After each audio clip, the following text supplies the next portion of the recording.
Ooh, welcome, my friends, once again.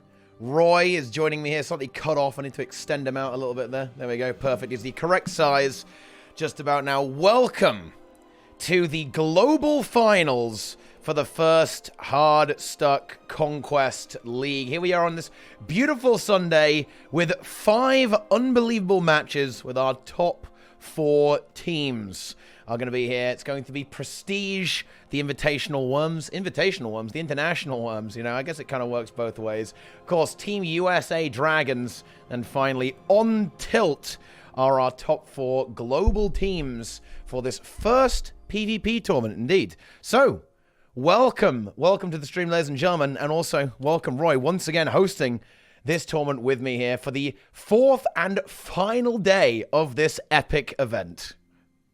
Yes. Thank you, Teapot. And as you said, a beautiful morning, first day of spring. It's great. I'm loving it. And yeah, I'm very excited. I said this yesterday. I cannot wait. We're starting off with an awesome match today. Prestige versus On Tilt.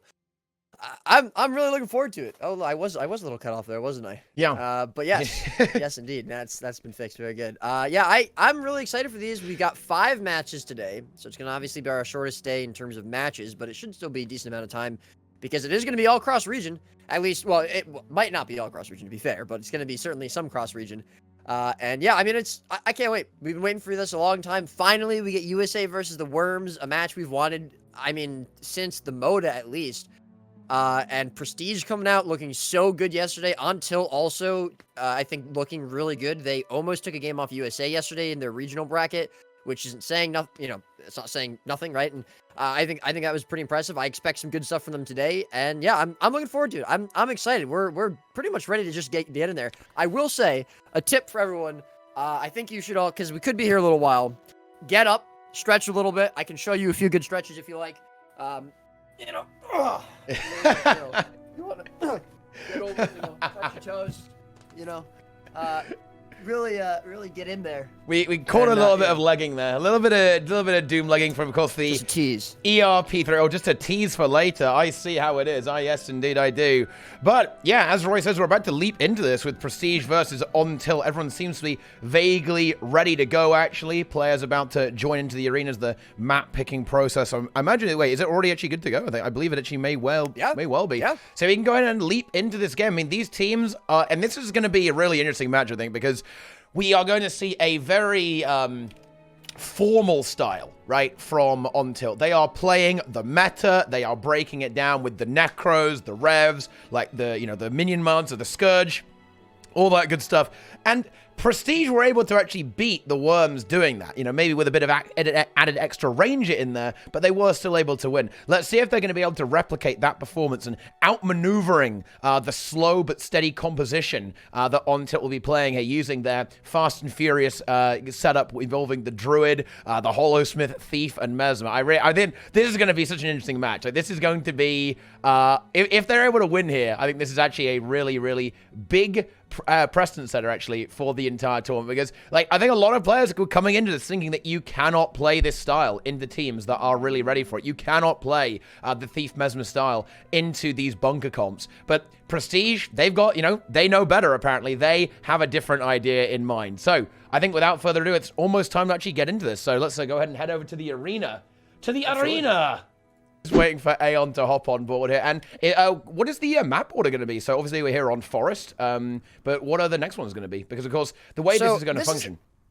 This is actually pretty interesting. So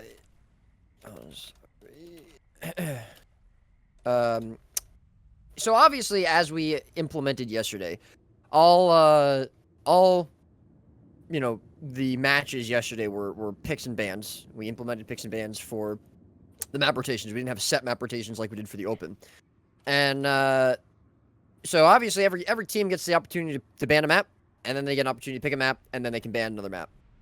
And I was very surprised because I wasn't terribly surprised by On Tilt banning Temple first. That was their first ban after Legacy was banned by Prestige. But then they had the opportunity to ban Colosseum away, but they instead banned Capricorn. So Colosseum's going to be the final map, which just, again, I feel as though, considering what Pain is obviously going to be playing, seems a little strange to me. But I guess On Tilt is either maybe they're just really feeling confident on Forest because the next map's going to be Kylo, so it's going to be Forest, Kylo, Coliseum. You know, they're just feeling confident that they can win both the first 2 games and won't even get to a third, or they just have a plan for Coliseum, and they would prefer that than Capricorn, because we did obviously see Prestige win on Capricorn against Worms, so it's not as though they, you know, don't have a strong setting on that map as well. But yeah, I mean, I was just surprised we didn't get the Coliseum ban. As soon as I saw both of those maps available to be banned, I was like, all right, of course Untilt's going to ban that, but they didn't, and there you go. I think they're confident, perhaps, in the Renegade being able to rotate, and then maybe also using Karina to kind of backnode with the Fleshworm that we've seen from the teams use previously to actually get around that. So maybe they're thinking that they actually will be able to keep pace even with the Mesmer and Thief. But we'll have to see if that's going to pay off, or if it will even come to it, because as you say, that will be the 3rd map, which will only be necessary if it goes to a full best of 3. And the teams are already loaded in, and I think we are basically saying exactly the same comps that these teams have been playing very consistently, I believe, from both these teams, Prestige and On Tilt. Of course, just to kind of talk about the little dynamic here with EU and NA, this is, of course, cross-region, guys. Like, Prestige is an EU team, and Tilt is an NA team. So the way that we handle this to make sure everything is, you know, all nice and balanced and fair to deal with all the ping, we play 1 game on EU, 1 game on NA, then 1 game on the server of the team that got the most points overall, with the points scored on your away server multiplied by 1.1. So if you're NA playing on EU, your points are multiplied by 1.1, and vice versa like that. And obviously, if you know, if we don't have to go to a 3rd map, we won't. If it is just 2-0, right?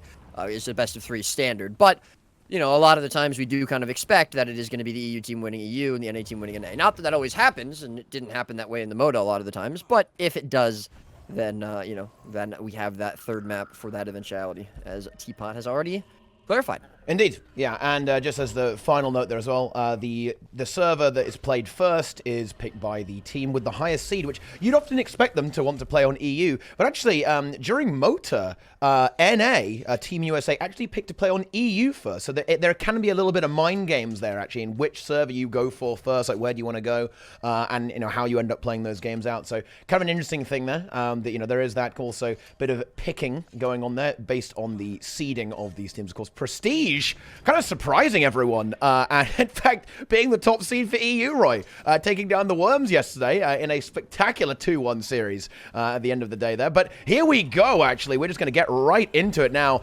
Here we go. It's Pain, Rip, Jesus, Aeon, Brian up against Mur, Jeff, Karina, Moobs, and Anya. So it's going to be a 3-node aggressive play opener, almost certainly here from Prestige. They're going to be looking to probably plant Aeon on the Henge. I'd imagine that's exactly what's going to go on here. Meanwhile, Brian going for that close node. Aeon going for the cross, but she will be intercepted by the 2 Necromancers. So she has got to be a little bit careful here while the rest of her team is pushing into mid.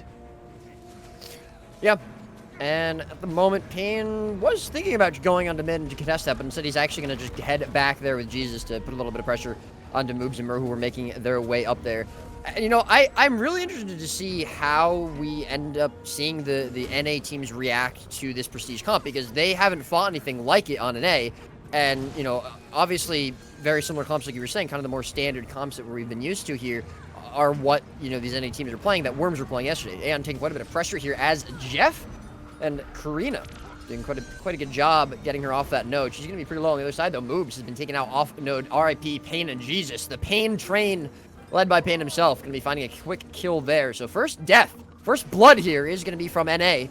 Aeon still able to survive as well. Jesus here now with the plus, help kill her out. But there's still 3 NA players here, and we're going to see Karina actually going into the Lich. Aeon might be in danger. The red team may have left a little early. She is going to be brought down, and I'm kind of surprised that we see Pain as well as Vibrian and or RIP, excuse me, leaving that so quickly.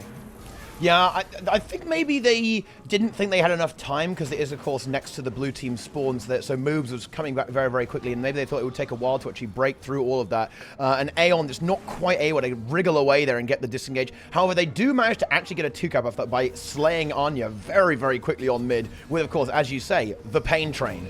And now they are looking to actually play into this node once again, as Mur is going to be left in a 1v2 situation, a 1v3 actually, as Jesus comes in there. And surely this Renegade can't survive very long, but actually Moobs and Jeff do arrive, applying mass barrier right in the nick of time. So the red team are going to actually be repelled from that encounter, but they do get a decap for their troubles. Yeah, and I'm actually going to take back what I just said. I think that we saw them do this several times yesterday where they kind of sacrifice Aeon to be able to get a better map state. And they did that exact same thing here. They realized that Aeon was probably going to die. They had already gotten the kill on the support, so they knew that Anya basically, even on this extremely tanky bunker Ventari Revenant, didn't have a support available for him. They rotated quickly into mid. They got that kill. They secured that node, knowing that it would be very difficult to do that if both Moobs as well as Anya were there. As we see them cleaning up now. Signet coming out from Moobs. Is going to be interrupted? Yes, and probably going to be a kill confirmed on a Karina, unless Moobs with a nice knockback there. Again, going for the Signet. Interrupted again, though. Pain and RIP staying on top of him. Not sure if he's going to be able to go for it a third time. Looks like he does get another knockback with the stomp there. Moves with a valiant effort, unfortunately. Just can't do it alone. He's starting to now get under a lot of pressure. Has the RF into the F3 as well. We see Mur and Jeff coming in after getting the decap on a middle, trying to peel him out. They do it so far, but they are outnumbered here, so they have to be careful. It looks like Red Team might opt to go for a plus on the other side of the map instead. Karina will be, of course, respawning there, but with Moobs low on cooldowns and, of course, just being slow in general on this on this Dragon Hunter, it's going to be a little harder. But no, they've actually stealthed up. They're opting to go back onto him. However, Mur again there to help peel Moobs out, but I don't know if it's going to be enough. All he has left is a heal. No stun breaks. They're still trying to put the pressure on him. Elixir S going to be popped by Jesus there as Moobs leaps away, and they just can't seem to find the kill. Yeah, I mean, of course, when you do have these classes together in a big blob, even for the amount of damage that Prestige have, it's going to be difficult to break through, and you see that further there. In fact, Pain getting caught by Mur here a little bit, does get the stun, but just under 300 HP, is going to get caught. Oh, and that's bad because Prestige, they need to keep the momentum up. That is how they win. They cannot let the blue team solidify their control over this map there. Losing the Thief, definitely a pretty big blow for Prestige because they didn't get a kill in that little last interaction there, so they need to recover from this momentum, not lose any more players, and still get to work. Aeon actually won her node temporarily, but Karina kind of slid in there backwards and got the cap. But there you go, the massive spike there from Rip and Jesus. They get that kill. Oh, actually, is there going to be a revived? There's going to be a transfuse here from Jeff. Moves does not have Signet yet. She does have Signet now, but can he get it off? He's going to go for it. The poison is there, though. I don't think it's going to work. Wait, that actually, the poison ran out right at the last second, denying the denial of the revival, and a good recovery there from Ontilt. And actually, the yoink onto Pain. He can't stealth up. That's that utility of the Dragon Hunter. He's able to break free with the Shadow Step. That was actually looking a little bit scary. Can they collapse back now onto mid? Aeon, though! Aeon is actually, what is this stealth undercover agent? Aeon actually gets onto the node, starts capping it, forces Karina and Mur to come back while the red team pushes mid. Anya holding firm, though, on the Ventari. But having said that, actually, never mind. Not enough damage. Moves trying to res, but I very much doubt they could possibly get that. But actually, Transfuse from Jeff is really good. And they actually get it. Oh, that's a good res there from Jeff and Moves. Yeah, this is going to be pretty big. They're going to be able to stall here for a decent bit of time. No support on red team, so if there's any counter pressure there coming out from Jeff, it is going to be a little harder for red team to sustain. And actually, it looks like they're not even going to fight for the node. They got the decap, now they're going to go back and plus. And obviously, this is their game plan. They want to just keep moving. They don't really want to stay in one spot. They want to make, these rotations from blue team happen. They want to force them to have to rotate as much as they are. And, potentially, they should lose for that because they're playing Mirage as well as Thief. But there is, of course, Mur on this year Renegade, so he still will be able to keep up with at least one of those players. And so far, Moobs has been doing an excellent job. Honestly, I think the Necros as well from Untilt have been doing an excellent job trying to keep up with them. They are about 100 points behind, but they are holding red team now to the one node. But one node is all they really do need to win. Aeon continually trolling over here, but it looks like she may possibly be getting caught out here. Mur trying to find the kill as Jeff was going for the cap.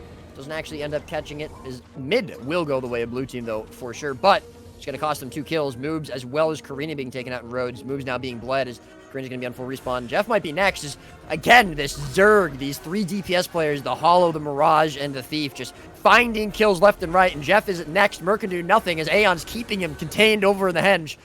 And then another kill gets taken.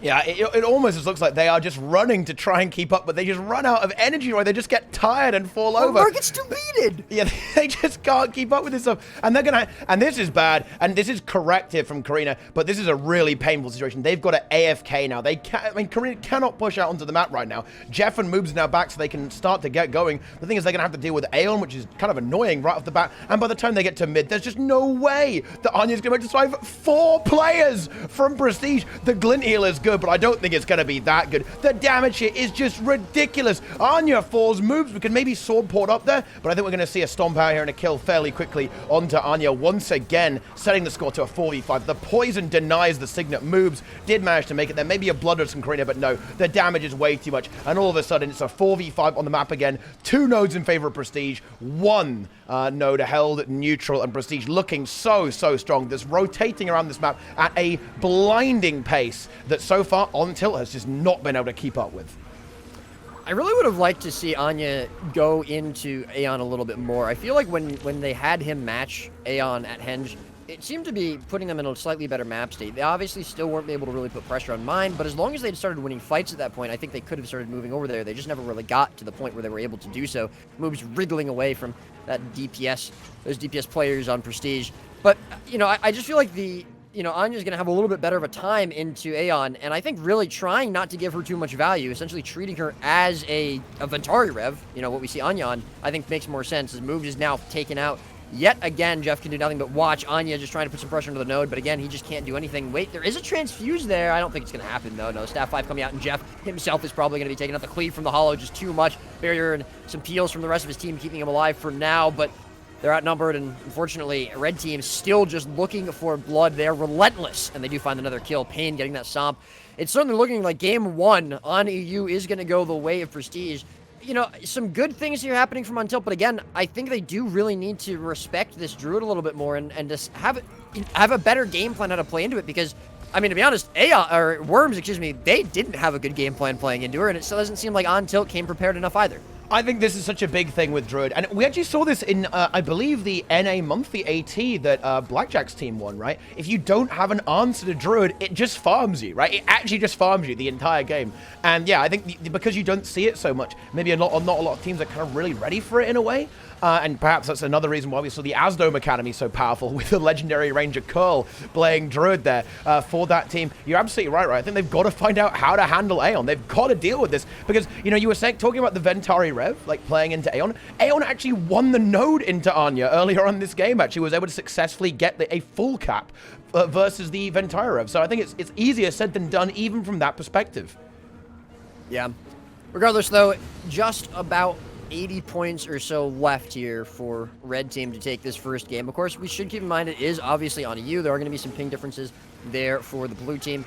But that being said, again, I really think that no team so far has showed us a strong game plan coming into this Prestige team. And, obviously, like we were saying before, I mean, there's a couple of differences here between Untilt and, the French Worms, or the International Worms as they've been called.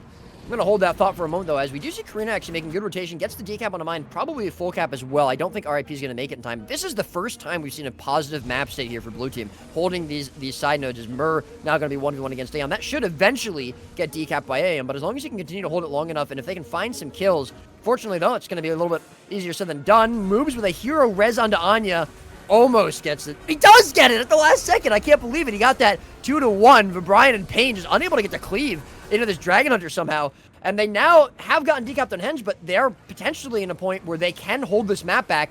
5 minutes left. I mean, it's definitely possible for them to climb back into it, but they have to play very, very well as Karina is starting to get taken out at Mine. Moves didn't burn Signet there, so he might be able to get away with this, and he is going to pop it, but the Signet is interrupted there by Pain. The poison is good, but actually, is it good enough? The res is going to go through. Great res here. However, Aeon is going to slowly win the Henge, so they do need to clean up this fight quickly. But yeah, with all the tanky classes here, Prestige is going to have to rotate away from there. In fact, actually, Mur actually killed Aeon 1v1. Oh, wow, that is actually, we may have spoken a little bit too soon, Roy, because this map state is actually quite scary right now for Prestige. Like, they can't really, there's no real good place for them to break in right now. Maybe they can rotate Aeon back over towards the Henge. She might be able to get the free decap there on the Mine. But actually, Rip currently under massive pressure there. Karina trying to hunt down this Mirage. Not much mobility for the Mirage either, actually. The Mesmer is in a little bit of trouble right now. Yeah, I mean, we said they needed to have some sort of game plan and answer for this team. And, the first half of the game, or more than half, really, didn't really look like it. However, it does seem like they're having a bit of an answer. Aeon opting to go for the cap on the node instead of trying to support RIP. I actually think this is probably a good call as long as she can confirm this cap. Karina is going to be able to fear her, though, and potentially stop it. She does get the immobile off node, though, and she is going to be able to hold it. So this actually is very important because one node is all Prestige needs to win. And, you know, Untilt knows this. They're forced now to fight for this node, and this allows a little bit of... Wait, Moob's getting deleted here. Yet again, Prestige, Pain, and Jesus just finding that kill so quickly. The transfusion res should come through, but the pressure put it onto this Dragon Hunter is immense. Aeon kiting off node. The decap is probably going to come through, and unfortunately, that's just not quite enough for Prestige. They hold the node for a couple of moments, but it only gives them about 20 points in total. They're going to have to find points elsewhere on the map. It looks like RIP might be just doing that at Henge.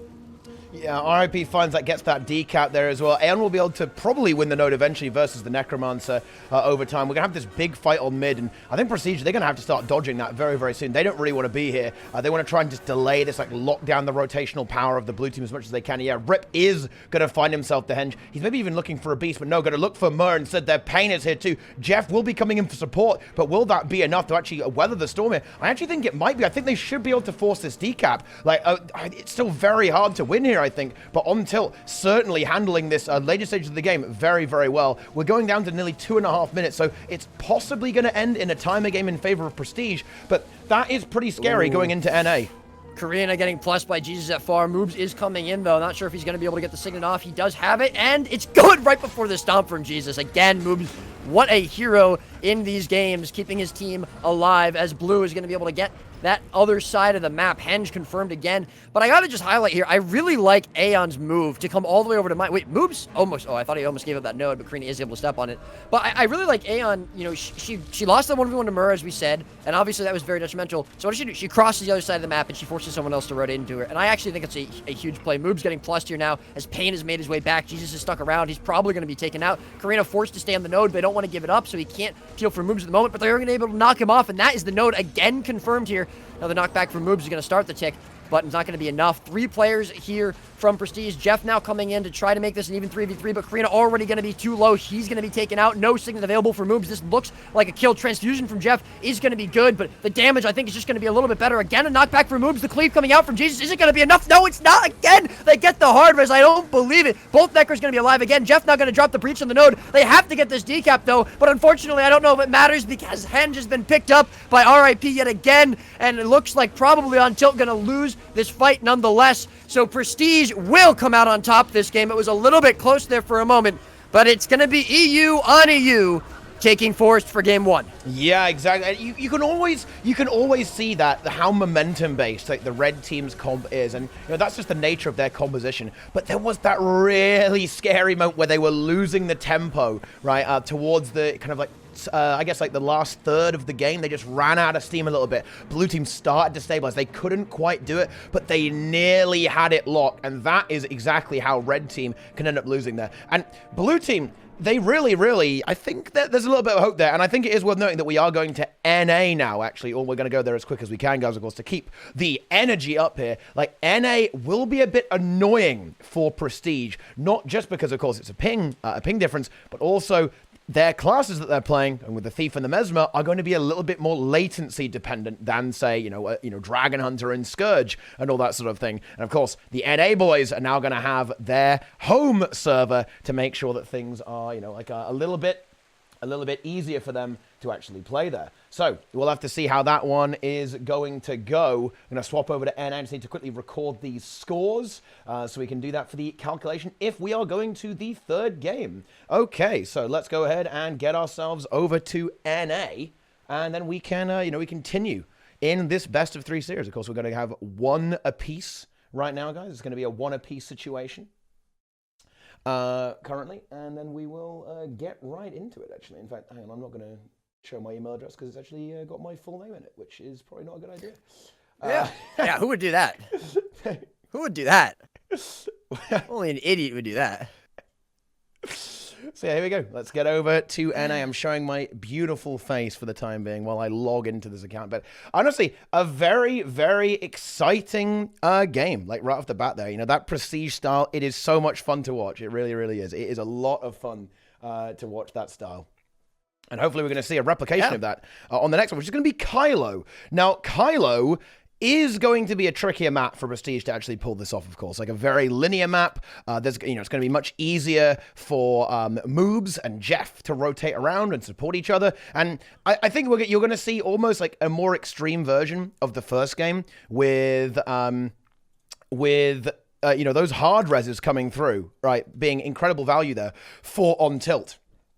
And if they're able to continue doing that, it's a little bit better, just be a little bit snappier, answer the Druid somehow, then I think we might be going to a third game here. Look, some mod, initiate the predictions, guys, okay? Activate the predictions, okay? Don't worry. Roy is busy, guys, okay? Yeah. Roy is busy. I was doing it every time yesterday. Come on. Look, he's I don't know whether... You got to pay me more, man. Yeah. Yeah. Oh, goodness me. But anyway, let's get right on down to it. Right the hell now, guys. Here we are on Kylo, the NA team, already loading themselves in. I wonder if they're going to go with the same composition, if they're going to try and do something. Because they had Anya on the Herald to almost, as you say, kind of like replicate that Druid, have that Druid, answer there in a way. Let's see if they go for something a little bit different, if they're going to attempt to maybe match it with a Druid of their own, or some other kind of strategy here. We'll be finding that out very, very shortly indeed. Exclamation mark bracket to see the bracket. It's 1-0 in favor of Prestige in this best of 3 in the Hardstuck Global Finals here. Now, what a match it is to begin. Of course, coming up next, guys, oh my goodness, Roy. I mean, I cannot wait. I'm hoping all these go to a best of 3, of course, so we get the maximum value, of course, out of all this amazing Guild Wars 2 gameplay. But I've got to say, that next game, I believe it may well be the most anticipated match, of the world right now, actually. I can't wait, man. This is going to be so good. I mean, there's so many interesting factors to talk about that game. I don't want to get too ahead of myself because we still obviously have Prestige and On Tilt. And I don't want to diminish how, again, I think exciting this game is because, I think it's almost an advantage for Worms and for USA to be going second and to actually be fighting each other because they have a chance to look at, obviously, Worms fought Prestige yesterday. USA hasn't fought them yet. I don't know if they scrimmed them. They may have, but they certainly haven't fought them in the tournament setting yet. But they were able to, of course, watch the VODs yesterday of when the Worms fought them. But now these teams have another chance to see how arguably their same comp, again, obviously the DH instead of the core guard for Moobs, is going to match up against this Prestige comp, and they can look at the specific mistakes and the specific things that these guys do well and see how they can maybe play it. Because so far, Prestige's comp, besides, I think, what Azurdome's team was running yesterday, is really the only comp that has beaten this sort of bunker meta, this Menders, Amulet, Scourge, that, I mean, obviously, Brian is still running, but, they're really the only team to kind of implement this Thief Mesmer duo that we see with RIP and Pain. And, of course, the Nades Hollow from Jesus. So I think it's really important for those teams and kind of beneficial for them, actually, to be fighting each other because, obviously, one of them is going to lose and one of them is going to win. But both teams still potentially have the opportunity to face Prestige at some point in this bracket, win or lose their match. So it's, I think it's very beneficial for them. And it's going to be interesting to see if they end up implementing anything that On Tilt does well or does badly, and they don't, obviously they don't want to repeat that against Prestige here. Yeah, I mean, when it comes to Prestige, it definitely is, it's a race to adapt in a way. Like, can they do it before they end up winning the entire tournament is going to be the thing, that the teams need to do against Prestige, because it is a bit different. A lot of the teams are probably expecting all 4 of the teams in the Global Finals to be running basically the Meta Bruiser comp, which is exactly what we're seeing from On Tilt. And I think, particularly for Team USA, I think it's very likely that they're going to be looking at these games very, very carefully and just saying, like, what's going on here? Like, how do we play against them? We actually do see a switch up here. It's going to be the Hollow being picked up here. The Nade Hollow, in fact, being picked on the blue team for a little bit more extra damage to maybe try and, like, bust through these classes and counter pressure incredibly hard. Like, certainly, if you're playing Thief, you're playing Mirage, Grenade Barrage is certainly a little bit of a concern, I would say. Yeah, but there we go. The teams, here we go. The teams are loaded in. And it's going to be Ventari again for Anya. I mean, Mer going for the Hollowsmith. They're trying to match. They're trying to match this. I think, I don't know. I mean, it's interesting because we don't see Nade Hollow as much anymore, right? I mean, almost no teams were running it since the Moda, and obviously that's where it became really popular. And I think you've said a few times, Sage Splitter, Jesus, the red team Holosmith, kind of the creator of this build. We didn't really see it for a long time, and now he's starting to run it. And I think it works because of what the rest of Prestige are running. But at the same time, as you mentioned, Kylo, it's a much more standard map in terms of rotations. It's going to be harder for Pain and Prestige, for RIP to get value from some, rotations compared to other maps. So, I think that it could work depending on how they play around this holo, if he's going to be able to get value, but it is tricky, and it's a last-minute swap that we haven't seen him play before, so obviously Sage Split are going to be a lot more experienced, potentially, than Mur. We don't know how much he's practiced this, but we'll see what happens. This is Clock Tower. Game number 2, it is going to be on NA. Anya's still going to be on the Vitari Rev, as Mur coming in there with the grenades. Let's see if Prestige are going to be ready for the damage he's going to bring. Brian going to pour it out. They're still looking for him, though, but the rest of Red Team, they're making their way over to Mansion. Yeah, they're already going for that push. That's exactly what you'd expect again. They don't want to be taking these team fights. They're still playing a zero support setup. Of course, they're going to look and see if they can pick off kills, catch people in roads like we saw last time. But we do see a very speedy rotation here by Moves denying this. But actually, Karina leaves. They're going to get out of the frying pan, but leaves Moves directly in there. And it's still a 3v2 here. This is still very scary right now for On Tilt. And in fact, Moves just getting deleted right now, actually. Renewed focus already being forced out. But the nades, Mesmer and the Thief, they are still on the hunt right now. Yeah, they haven't found a kill yet, which, I think they had a slightly slower start on Forest as well, so this isn't, the longest it's taken them to get a kill, but their health bars are not looking as good as they did last time. RIP getting chased down by Mur, and so far the Holosmith seems to be doing some work. 1% HP, he does pour it away, but he's going to be brought into downstate. Jesus, potentially looking for a res. He has Elixir S. Nade's not going to do anything there. Is he going to be able to get it? I don't think it is, just barely. Pain there on top of it in stealth, might be able to do it. Fear Rings on top of that as well. They do get him up finally. Somehow they're able to get these reses, some absolute miracle reses here, but Jesus, unfortunately, through all that, is going to be taken out. His cooldown just lost. Aeon, though, does get a nice decap onto mid, so they are going to be able to keep it to a node apiece. Jeff actually answered as well, and Moob's not going to be in time, I think, to get this kill. RIP with the distort stomp, so he's going to be able to confirm that kill on Jeff, and they get the decap on Mansion. So far, Prestige, the Jesus! A little bit of... Oh, wait a minute. No. Yes, they didn't cleave him out, and Brian gets the blood res. And that's a huge mistake. They do answer that with a decap of their own, so score is actually going to be even completely. But those points, those 5 points, they would have put him ahead. You've got to watch those kills. Yeah, you absolutely do. Like, not only is it 5 points, but also a 5th player as well. And that means Jesus is going to be able to pressure mid very, very hard there as well. Anya in a little bit of trouble. Although Rip is himself actually going to die here. In fact, maybe pushing his luck a little bit there into Moobs and Jeff there. So full-on death. So they're just kind of, there is a little bit of instability in this game so far. And certainly a much better start so far for On Tilt in this game. Aeon going to go and decap the windmill. Is able to do that and probably will go for the full cap. But I think mid is going to get muscled here. Here comes the team fight of the blue team, and I don't think that Brian's going to be able to hold this on his own entirely. No, he's already teleporting out there, looking for some value elsewhere on the map. But yeah, that is going to be the end of that. Red team, for the first time in this series, are actually behind in this game.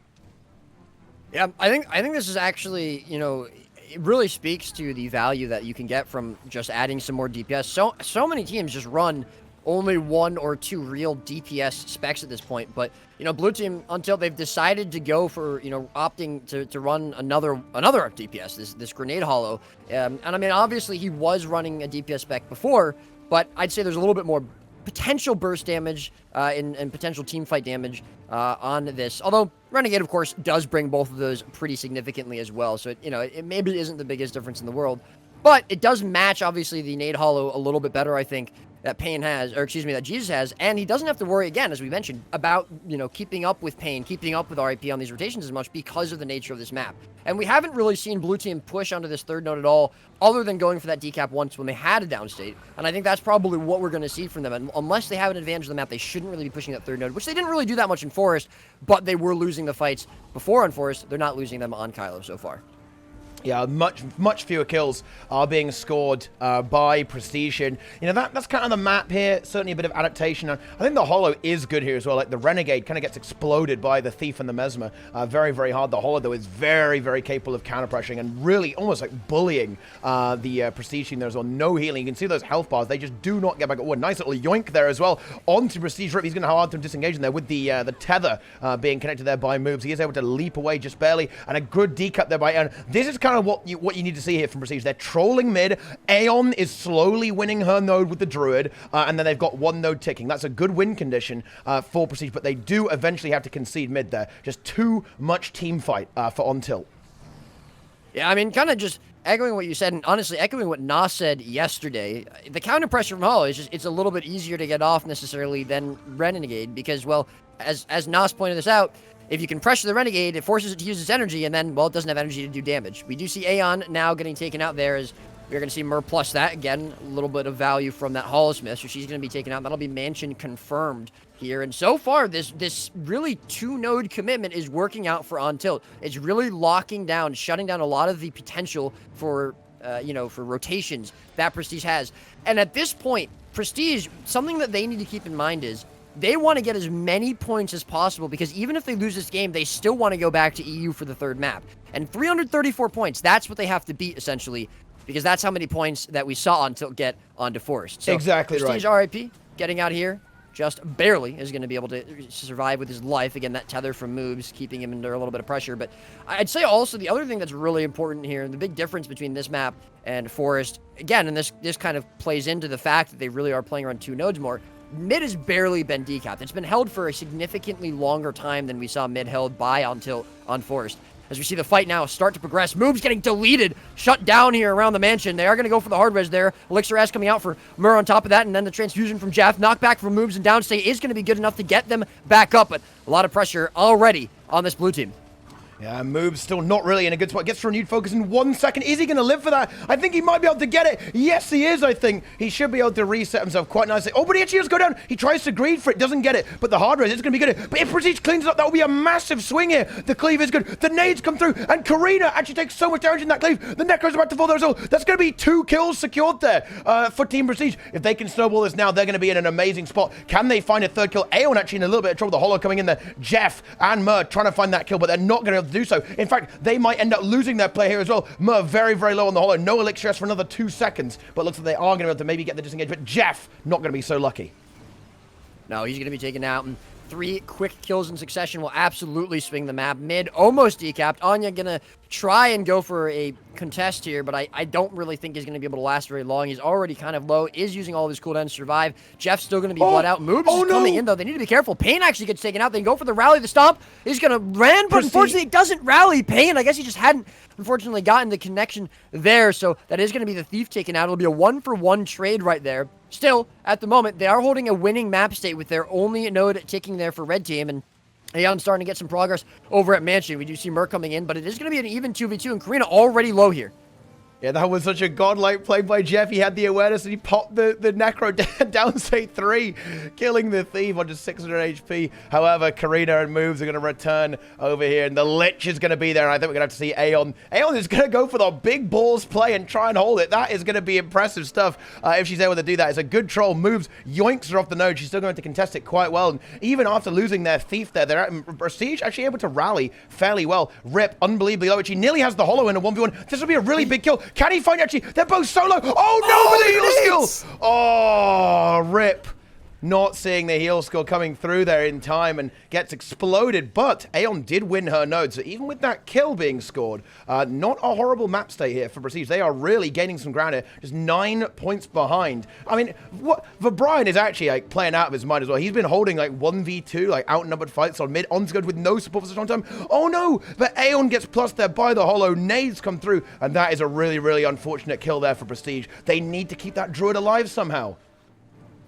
Yeah, and, they do trade 1 node for the other. Windmill gets decap, Mansion gets picked up, but again, the plus from Mur going to confirm that decap into a cap there. So, almost crawling back into the lead, but 3 points behind is where they're going to end up, and Blue Team will have a winning map state yet again. But, I mean, it's really important to keep in mind these points, because as long as Red Team can just get another about 80 points or so, we will be going back to EU for the third match, assuming that On Tilt takes us. For Brian, as you said, holding very firm on mid for a long time, but finally is going to be brought down by Mur, by Jeff, by Anya. So that'll be the kill confirmed onto the Scourge, the cap confirmed onto mid, and that'll be the double cap yet again here for On Tilt on Kylo. Going to be a little bit of aggression coming out onto Mansion, but it's going to be matched. Nice rotation here. Nice counter rotation from Jeff, from Moves, from Mur to hold down Mansion. Aeon there, going to lock it down yet again, but it looks like they're not going to give her value. They're actually just going to stay here 3 versus 1, and I don't think she's going to be able to survive for that long, even on this Druid. Aeon's going to try and get out. Some good entangle. Does get the leap. Can she somehow disengage this? Here comes the holo, though. The nades are going to be good. Is there going to be a stealth here from Aeon? Tries to go for the knockback. Oh, she's got Surge B, and the holo does find the kill. Oh, that's really, really bad, actually, because that means that while Aeon is recovering, they're respawning. There's not going to be much hope for a kind of another aggressive push onto the third node for Prestige. Oh, and blue team's lead. Res. Oh, she has stealth res as well. Oh my god. Oh. I don't know if they see it. He does again. He gets it. The stealth res from Pain. This is maybe some. These are some of the most insane reses, hard reses I've seen these games. Yeah, that is insane. If they could force this decap, that would be so good. Holo gets knocked off point. Oh, we'll be able to crawl back on there as well. And really with Karina and the holo. Oh, Aeon in a little bit of trouble here. Does have her block. But the actual her leap got interrupted actually, so there's no disengage potential at least for the time being. And this still is going to be a dead druid, I think, once over again. Oh, and you can really see the ping affecting Pain. He accidentally hit double tap on Shadow Step and ported back down. Wasn't able to get the decap on mid. You hate to see it, but unfortunately, it does happen. Still, I mean, red team are getting close to the danger zone. They only need about 25 more points, and that's all they need to confirm the third map going on to EU, which means not only does Untilt, potentially have to play for triple node here to get a decap on Windmill, but now, of course, besides trying to just go for the win themselves. I don't think it's going to happen, though. I think they may be just resigned to taking the second game, which, of course, is no mean feat. And that is going to be the first game that I think, well, not the first game, excuse me, but the first time that we've seen a 1-1 here for Prestige. Now, I guess Worms did take a game off them. So it's going to be the second time that we see Prestige going to 1-1 for the best of three. But it absolutely is. But assuming, NA taking it to them. Yeah, NA absolutely bringing the pain here on tilt. I do like the holo swap. I think the holo swap providing a little bit of value here. Obviously, map pretty difficult for Prestige here to actually handle this. They're not actually done just yet either. They could potentially still bring this back if they get like a massive snowball. But as you say, Roy, they have actually forced the third match to be on EU now, even if it does go to 500 points for on tilt there, because they're above 334, which is what, of course, on tilt had on EU. So that's obviously going to be very favorable there, particularly with the Thief and Mesmer. Of course, you know. The ping on Thief, not the most fun thing to deal with here, but a very strong showing here from On Tilt, showing that there can be an answer to this composition. Jeff getting very, very low here indeed, but does get his heal skill off, and the Ventari Rev and the guard. I mean, like, there's a lot of Mendes amulets here, Roy. Triple Mendes, here it is, making sure that Jeff is going to be safe and sound, nice and healthy. And at this point, it's going to be very difficult here. I mean, even you could even just see On Tilt just bunker this one node, to be frank. They could just rotate all the way over here and just win off one cap if they wanted to. And that, you can almost see them posturing very defensively here. Like, moves coming in, Mer coming in, just making sure that there's no going to be funky decap shenanigans from Aeon over Brian. And for Brian, actually might end up falling here as well. Very, very low indeed. No support for him. There is a kill on Jeff. Jeff dies on mid. Anya maybe in a little bit of trouble as well in the 1v3, so maybe Prestige can pull a bit of a miracle here, but with the kill already on Jeff, Jeff can simply AFK on node. Karina is aware of that as well. In fact, Aeon does get caught by the Holosmith, and Moobs is going to rotate over to mid to try and make this happen here. Anya very, very low. I mean, if Moobs accidentally suicides here, they could snowball this maybe, but there it is. There's the signal onto Anya. Anya not going to be dying anytime soon, and this should be a victory here for On Tilt, taking this to a 1-1. Yeah, I mean, well played to them. And honestly, I want to highlight Mur. I really think Mur played very well this game, considering this is the first time we've seen him, at least in this tournament, playing Holo. And I'm sure it's something he's played in the past, but going, for a last-minute swap there when you're at the precipice of getting knocked down to the lower bracket. If they had lost this game, that would have just been the clean 2-0 from Prestige. But honestly, I think Mur's Holosmith made a huge difference here. Every time he plused Aeon, they immediately got a kill. He was able to get that 1v1 against RIP. He made a ton of difference just in general across fights in the map. And overall as well, I think that the Untilt's game plan here, they solidly went for a double cap hold here across the map. Well played to them and well played to Mur on that Holo. Yeah, indeed. I think it was an intelligent swap there. And I've got to say, Roy, I'll tell you what, when I see Holo, I think that Team USD are probably going to be smiling there, because I believe they have a Holosmith. They might be able to sub in as well. I think. Right? Yeah. So they might want to try that potentially. They may want to go for that. But there it is. It's a 1-1, and we're going back to EU for Colosseum, in fact. We're going to hop over there real quick, and then we're going to get down to business. So there is the 1-1 happening. switch back over and get our third game going nice and strong. Let's go for it, guys. Prepare for the final game in the best of 3. It's coming down to this. It's going to be the best of 1. Whoever wins here will win and advance onwards to face the winner of USD versus Worms. Of course, the other will have the lower bracket. Of course, guys, even in these global finals, these global finale times, we still have enough time for a lower bracket to make sure that every team is going to have absolutely every opportunity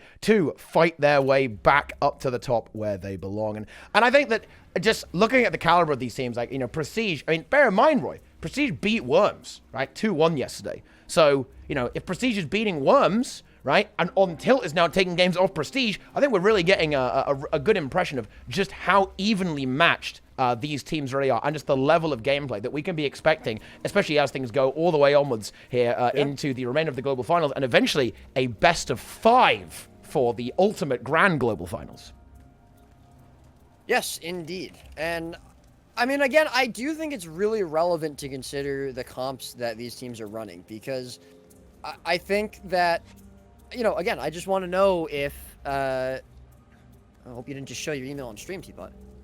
I think it's really important, again, to just see if, if On Tilt, obviously, I think Kylo was really relevant there for, them going for that holo swap and being able to take the game and take that map.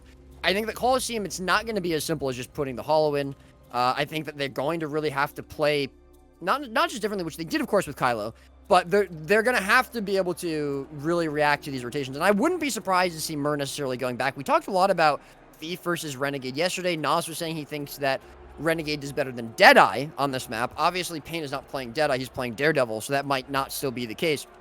But I would still be surprised if we don't see them going for something with that ability to really follow Pain around for these buffs and for these nodes. And I wouldn't be surprised if we do see Mur going back to Renegade. But I wonder if they're going to still have someone going for holo. I mean, they definitely have some other players who can play it. I think Jeff probably could play it. Anya maybe could play it. I don't know if they want to give up that Ventari Rev, though. They might think that it works out very well for them. He was doing a really good job of holding down mid for quite a while on Kylo. So I think we're going to have to see, but I do think that this map, and of course being on EU, definitely favors Prestige. The odds are stacked against On Tilt here, for sure. But they are coming off a win. Again, I think a lot of people maybe weren't expecting them to even take a game against Prestige. Prestige coming in as top seed, being the first team to beat Worms, really, in since 55, I think, has done. So, definitely some impressive stuff from On Tilt, and I'm very excited to see what they bring for this game.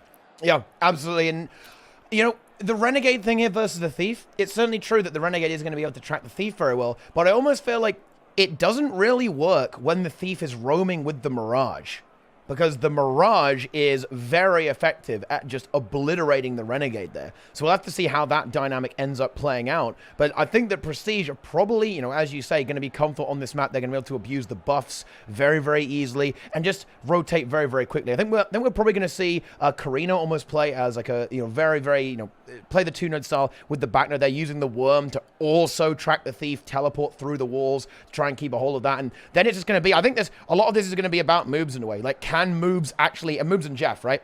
Can Moobs and Jeff be where they need to be at the same time? Hopefully there are no emergency protocols being engaged by On Tilt there to really make sure that happens. But, I think that's what it's going to be. They need to be in the right place at the right time. Wait, what is this? Who's drawing on the map? Like, what? Wait. Well, if anyone's doing that, I hope they realize that both teams can see that, guys. Like, if you're like doing map tactics now, like drawing on the map, then this is not a good time, my friends. But here we go, guys. Back onto you, the players just engaging in their final preparations while they sort out what's going to be. It is going to be the Holosmith again here, I believe. Actually, we can see Mur Holo lurking around there in the spectator area. Yes, I have not gotten the confirmation from both teams for comms yet, so I don't want to reveal anything. But I do believe we may see a Mur Holo there. It's certainly possible. It could be a bait. I mean, again, it could be a bait. Yeah, you never know. It could be a bait. They could be tricking us, guys. I mean, I know, but you don't know. But yeah, it's again, I really just think that we're gonna have to see On Tilt play really well. But I really think that going for double nodes here, partially because of the map and partially because of what Prestige is running is going to be really important, and they did it very, very well on Kylo. In fact, I think we saw them go for the decap on Windmill maybe twice that game. I really think they only pushed that third node twice the entire duration of the game. That usually is not what you see. Even in a game where teams are playing double node, they generally will go for decaps a little bit more, and I think part of that is going to be just overall the lack of kills. If they were getting kills more consistently, they would probably try to go for that third node a bit more.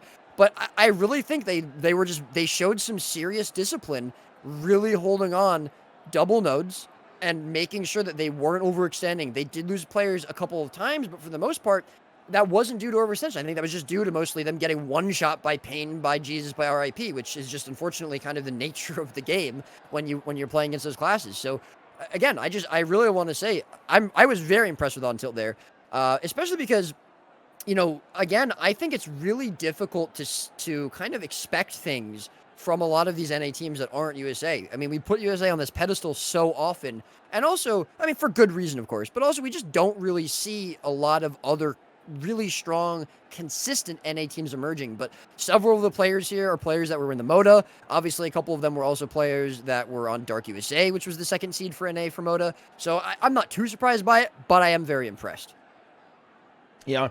It's almost been, it's a bit of a meme in the community, right? That the far node can be your enemy, right? And I think we're seeing On Tilt play around that very well. They know that if they overextend for a second, Prestige are going to punish that, right? They're immediately going to collapse the map, pick off a kill, and the On Tilt won't be able to actually keep up with them. And as you say, they played that Kylo map very, very disciplined, not greeting for that third node. Karina going for it once or twice when there was the opportunity, when there's a kill on that, when they kill the Thief, when they maybe take out the Mirage or, you know, kill the Hollow, something like that. But other than that, playing solid 2, rotating the Scourge and the Guardian there of Moobs to be in the right place at the right time, denying the kills, denying that value and the momentum for Team Prestige.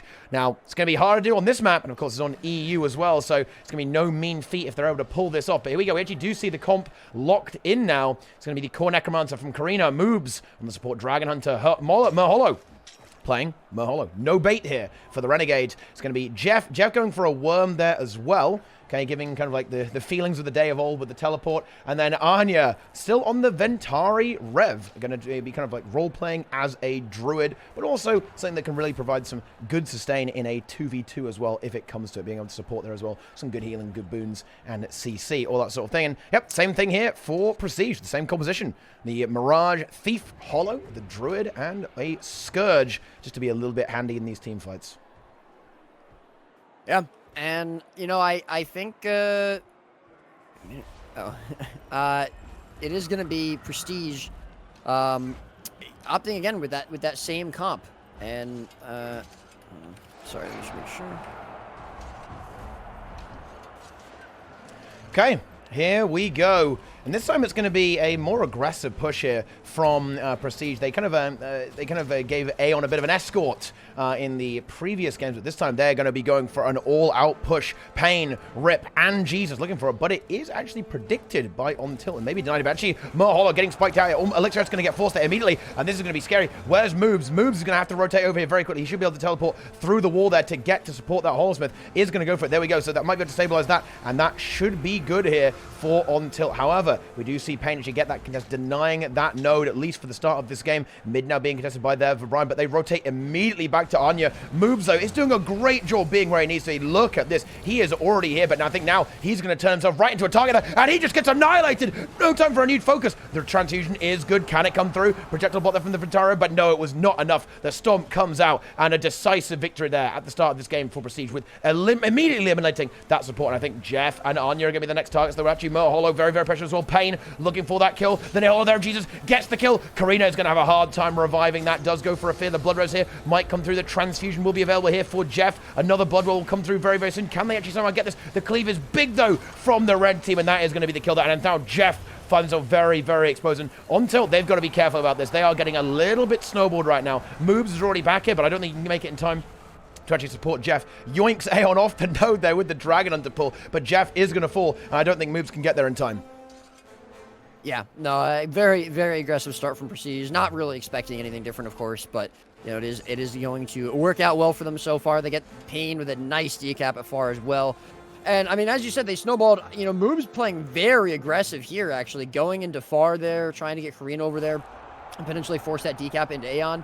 It's not going to happen, unfortunately. Pretty close, though. Aeon actually... Oh, it is going to happen. Excuse me. Aeon getting feared away from the node. Karina just immediately going to leave. I really like this. Moob's going with the escort there. Make sure that decap happens. As soon as it does, they leave. They're not going to try and give Aeon too much value by 1v1ing her. Now they're going to hopefully look to win a team fight over here in mid as Anya locks it down with Vitari Rev. If they can do that, it is going to put them into a better hold. But, again, the rotation's coming out now, putting a lot of pressure on the Moob. He's having more trouble surviving here. He's going to be forcing the RF. The Reflects coming out now from Anya as well as the Lich from Karina. But all they've gotten out of this so far is 1-0. They do get the decap, though, at line. Mur as well as Jeff over there holding that down. So they can turn that into a double cap and start to hold it. It is going to be good. But one of their greatest fears has been about to be realized as Aeon has made the rotation over here and is now knocking Jeff around off the node. Oh, this is a very, very happy matchup for Aeon there as well. Not only is she going to win the node, it's going to make this Scourge kind of just disappear from the map, which is, it was giving a lot of headaches there, of course, to On Tilt last game. With those blood reses, right? Like, you know, those blood reses were just crazy there from Jeff, providing a lot of value, but that will be completely nullified from that. Actually, we're going to see Mur grab the buff. So maybe a slight, lack of awareness of that objective there by Prestige. You'd expect them to be getting all of them. Of course, the Holes with the Jesus will be able to pick up the shield buff there at the top of the map. But now, with Mur coming into Aeon, as we saw last time, right? You know, that nade Holosmith can be a little bit scary to deal with, actually. Even for the Druid, the consistent pressure from this build is going to be very, very extreme. Aeon going to try and hold the node there. Of course, Jeff isn't going to bring a crazy amount of damage, but I think Aeon is going to have to eventually disengage there. Just too much damage from the Holo. And I'm really surprised that we see this choice to stay. I say I'm surprised. Like, apparently there's a reason for it. We do see moves going into downstate, but the hard res is coming out. Knockback is going to be good. Anya, though, going to be pressured. Karina as well pressured away. 4 versus 3. And unfortunately, On Tilt just cannot hold 3 players about to be in downstate as Karina's going to follow, moves behind. Anya still surviving just barely, as Jeff actually does come through, transfuses Karina away, but it's not going to happen, though. Cleaves down and be good. They have forced the decap at far, though, but unfortunately losing 3 players and potentially 4 as Anya most likely going to get trained down now. I don't think it's worth it. And I was about to say, I'm really surprised that I'm going to probably make this mistake multiple times. I said the exact same thing in Forest. I'm surprised we didn't see the rotation from mid into Aeon when she got plus, but they're trusting Aeon to be able to survive these outnumbered fights and just hard winning the outnumbered fight on mid, hard cleaning it up, getting 3-4 kills out of it. And it's always working. They did the exact same thing in Forest. They're doing it here very well. Moob's actually, unfortunately, getting hard staggered right off of respawn. Mur now going to be taken out as well. And I think a huge part of this is because we're not used to seeing kills happen so fast. We're not used to seeing the follow-up kills happen so fast because of the comps that other teams are running. These bunker comps. They cannot get kills quickly enough.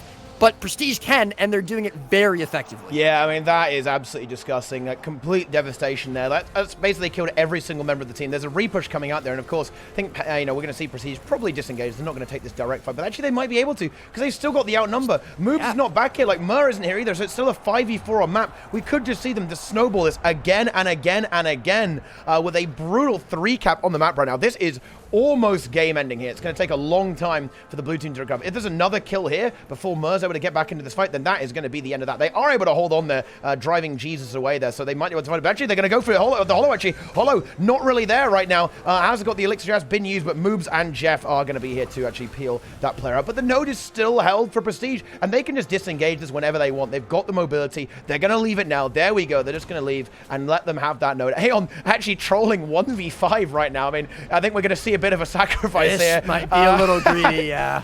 I think as much as we have given Aeon some credit, this was a little bit of a greedy call from Aeon to stay there. I don't know about that one. They are 200 plus points up, so I don't think it's a huge risk, but it is definitely some greed there. And they're going to have to be careful they don't repeat that in a closer game.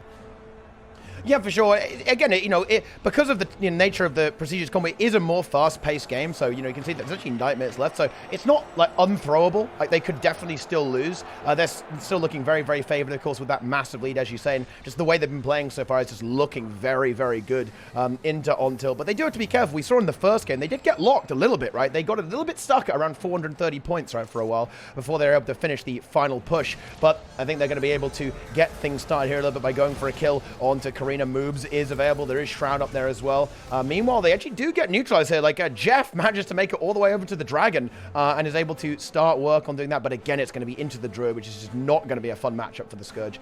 For Brian coming over here as well with the Hollow. And actually, they might be able to get something done there, actually. In fact, for Brian, under a lot of pressure here, Aeon might need to actually help him out here. So much damage from them. The nades just keep on flying. The Scourge is close. Poison cards who's going to be able to hold on. Aeon just winning the node in the background there while these two players just kind of go at it and start 1v1ing. Oh, really nice kite there by Brian. Should keep himself nice and healthy, at least for the time being. On the other side of the map, we just have the Pain train there of Pain, Jesus, and Rit, and they get moves yet again. Anya is here with Karina, but they're not rezzing moves, and that leaves these two players very, very vulnerable. Of course, the Ventari Ever will be able to support Karina a little bit, but versus 3 DPS, I don't think so. I don't think Ventari Ever is going to be that good. Actually, Moob's going for the self-res, but maybe a bit of a desperation play, because I don't think that's going to be happening with all this DPS there. No, that's not happening. Karina looking like he's about to fall here as well. Prestige, Rip going in for the kill. Pain, greeting for the node, actually. Capping the node, just short bowing him to death there. There's the kill. Anya is surely going to be next as Moobs just bleeds out there. Karina now in the downside, just kind of just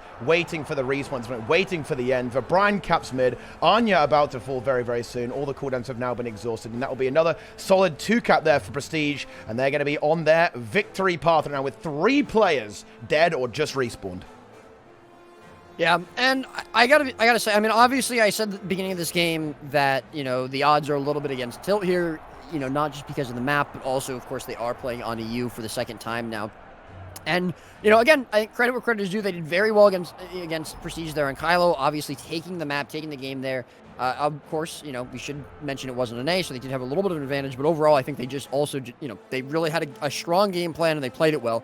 But unfortunately, I think they just lose some ability to do that same thing on this map. And again, I'm a little bit surprised that we didn't see anyone swap to something to try and match Pain's rotations a little bit better, because they didn't have to match his rotations as much on Kylo. They do have to match it here. And obviously, again, I think Mur got a ton of value out of Hollow. I'm not knocking the Hollow pick even in the slightest. I think it did so much work on Kylo, and, you know, certainly hasn't necessarily been that bad here either. But they've lost every outnumbered fight that, you know, they've been in, as they should against this comp. And they haven't had any answer for it, and they need to find one. And other teams are going to need to find one as well when they go up against Prestige. But it does look like Prestige will be taking game number 2 here, as bottom buff and top buff are going to be going both their way here. And they will be moving on now to the upper bracket finals to face either the winner of USA or Worms, most likely.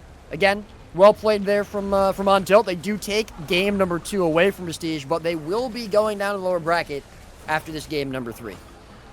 Indeed, they are. They'll have to fight. Of course, they'll still have to fight some more games if they can make it back up there as well. But yeah, Prestige looking very, very strong, and it is so cool to see this play style. It is so dynamic, so exciting to watch there. And, you know, as you say, like, we're gonna need to see some adaptation there, because, you know, you saw that glimmer of hope there on Kylo, but, you know, that may well have just been, like, you know, a big part of the map coming into play there. You know, and, you know, like, obviously the NA advantage was also good. But yeah, Jeff is gonna get eliminated there, and that's gonna pretty much finish the game there. But, you know, you're gonna have, you know, the enemy teams here, the Worms, and of course USA, they're going to have to actually eventually go up against Prestige at some point, and they're going to have to learn from what happened in these games and see if they can figure out a way to shut it down. Of course, you know, USD, the Team USA Dragons are going to be an absolute, you know, beast of a team to deal with a lot of flexibility, as we were talking about earlier. Of course, they have 6 players there.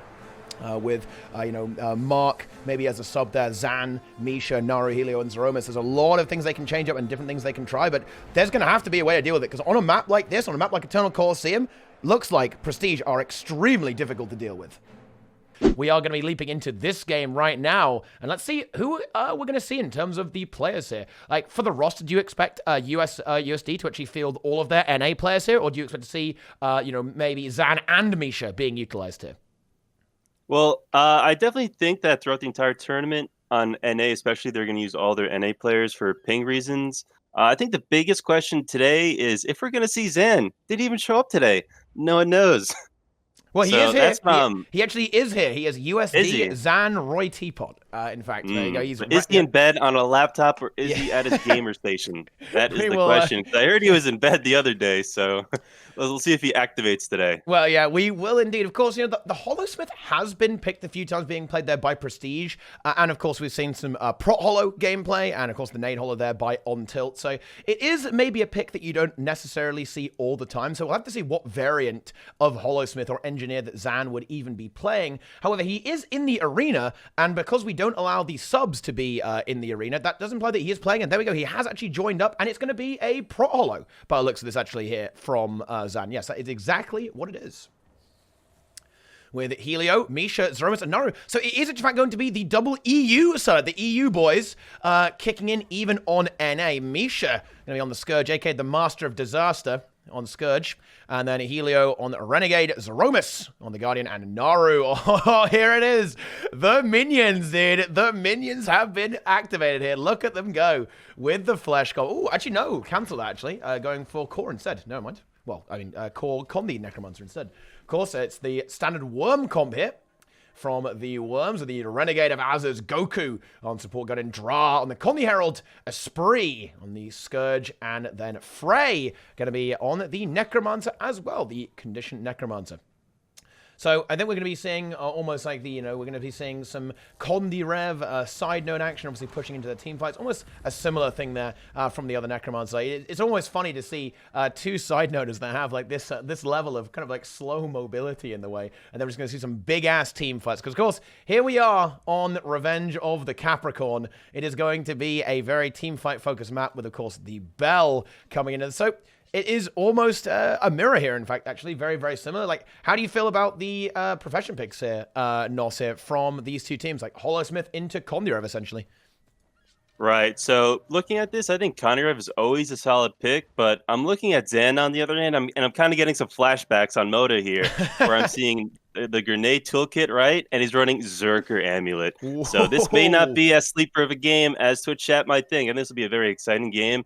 I think Zan has some little surprise up his sleeve, because I see Crate, I see Elixir S, and I'm getting some PTSD. Yeah, I mean, certainly, like, Zan is not someone you would ever want to underestimate on the Nade Holosmith. Certainly, judging by the way that Mota ended up going. Not to mention, this is NA, right? So he's at, like, 90% power maybe, ooh, right? Yeah. So if he pops off this game, next game's EU, he's just going to go all out, right? It's going to get even worse. He's like saving his power. He's going to take his weighted clothing off when they go EU. Absolutely, of course. There's there's two players who are going to have ping here as well.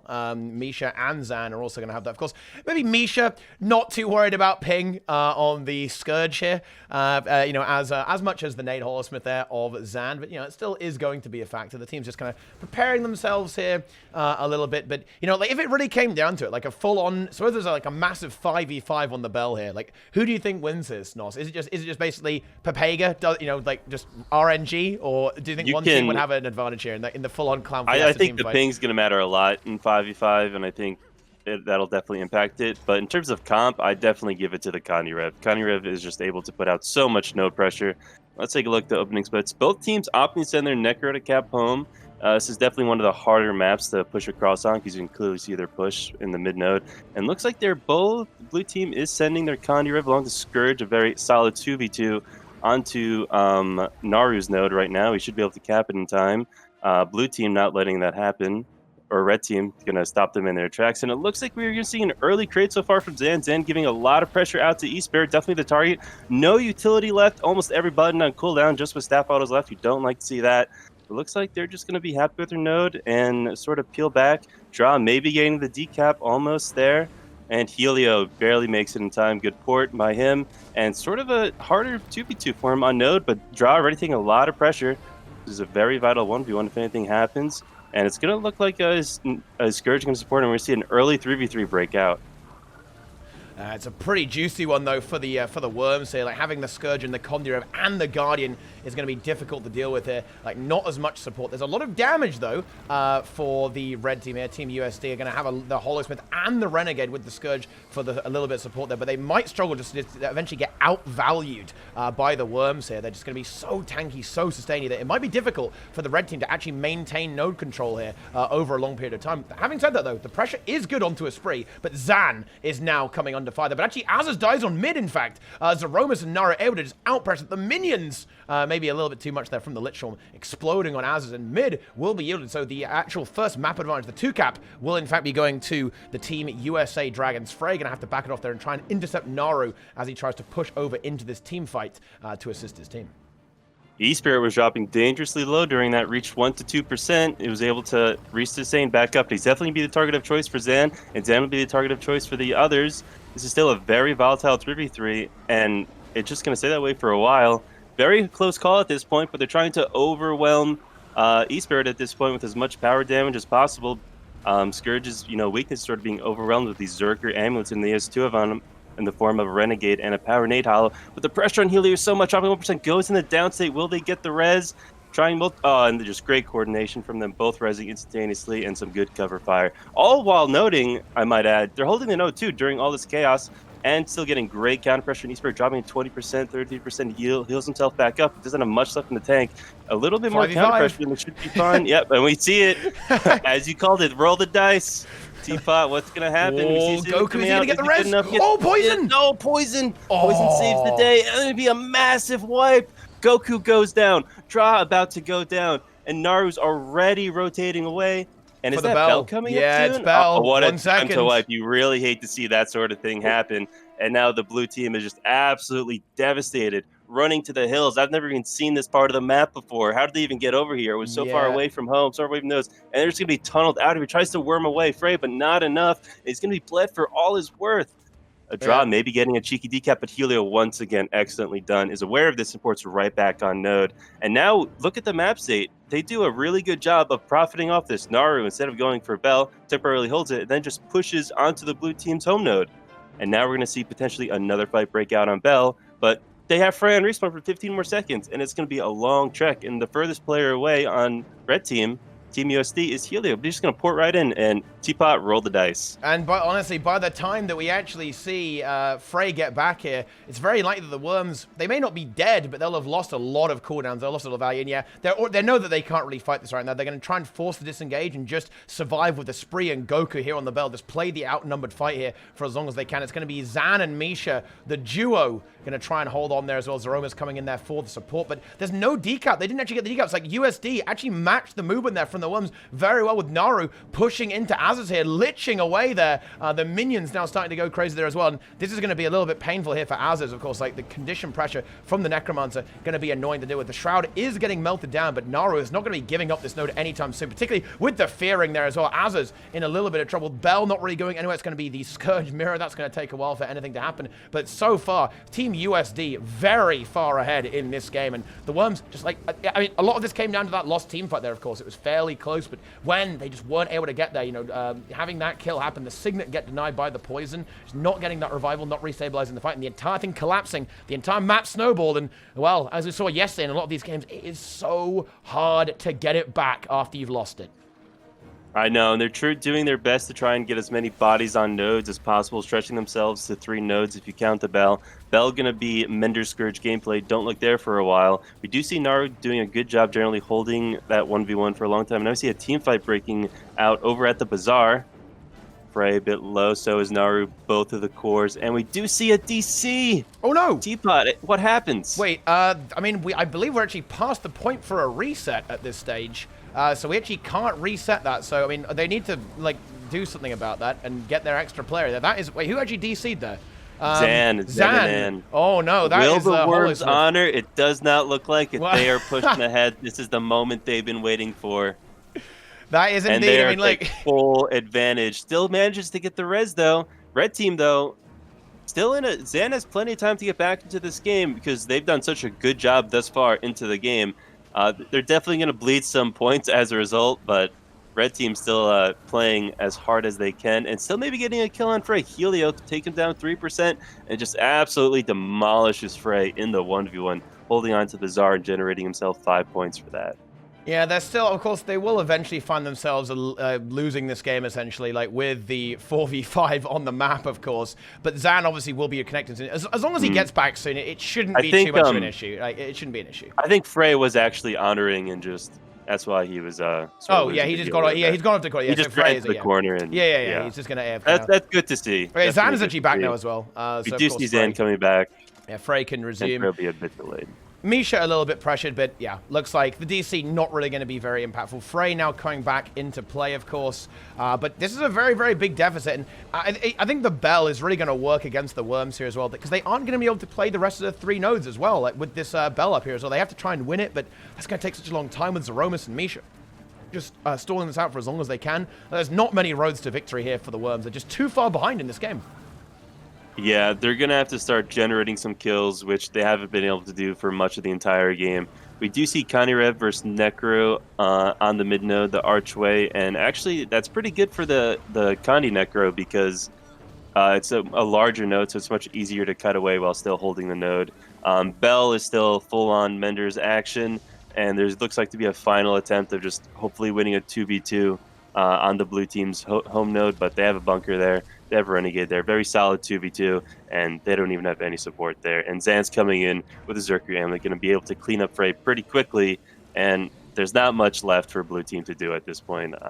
Yeah, it's just, I mean, they need to score as many points as possible, of course, to try and make it, try and push it to the 3rd game, being on EU, but that's going to be very difficult for them here, right? Like, they need to absolutely annihilate USD in the next game if they want to actually try and make this game, or the final game, if they manage to push it there, to be on their home server. Zeromus does go down, and Azaz should be able to get that kill. The crate is not going to be there because, actually, no, the crate lands the 2nd CC. It has that extra fun component of getting that for free there with the electric charge. Actually, is Zan going to get this res? Oh, no! Oh, oh, that is so disgusting.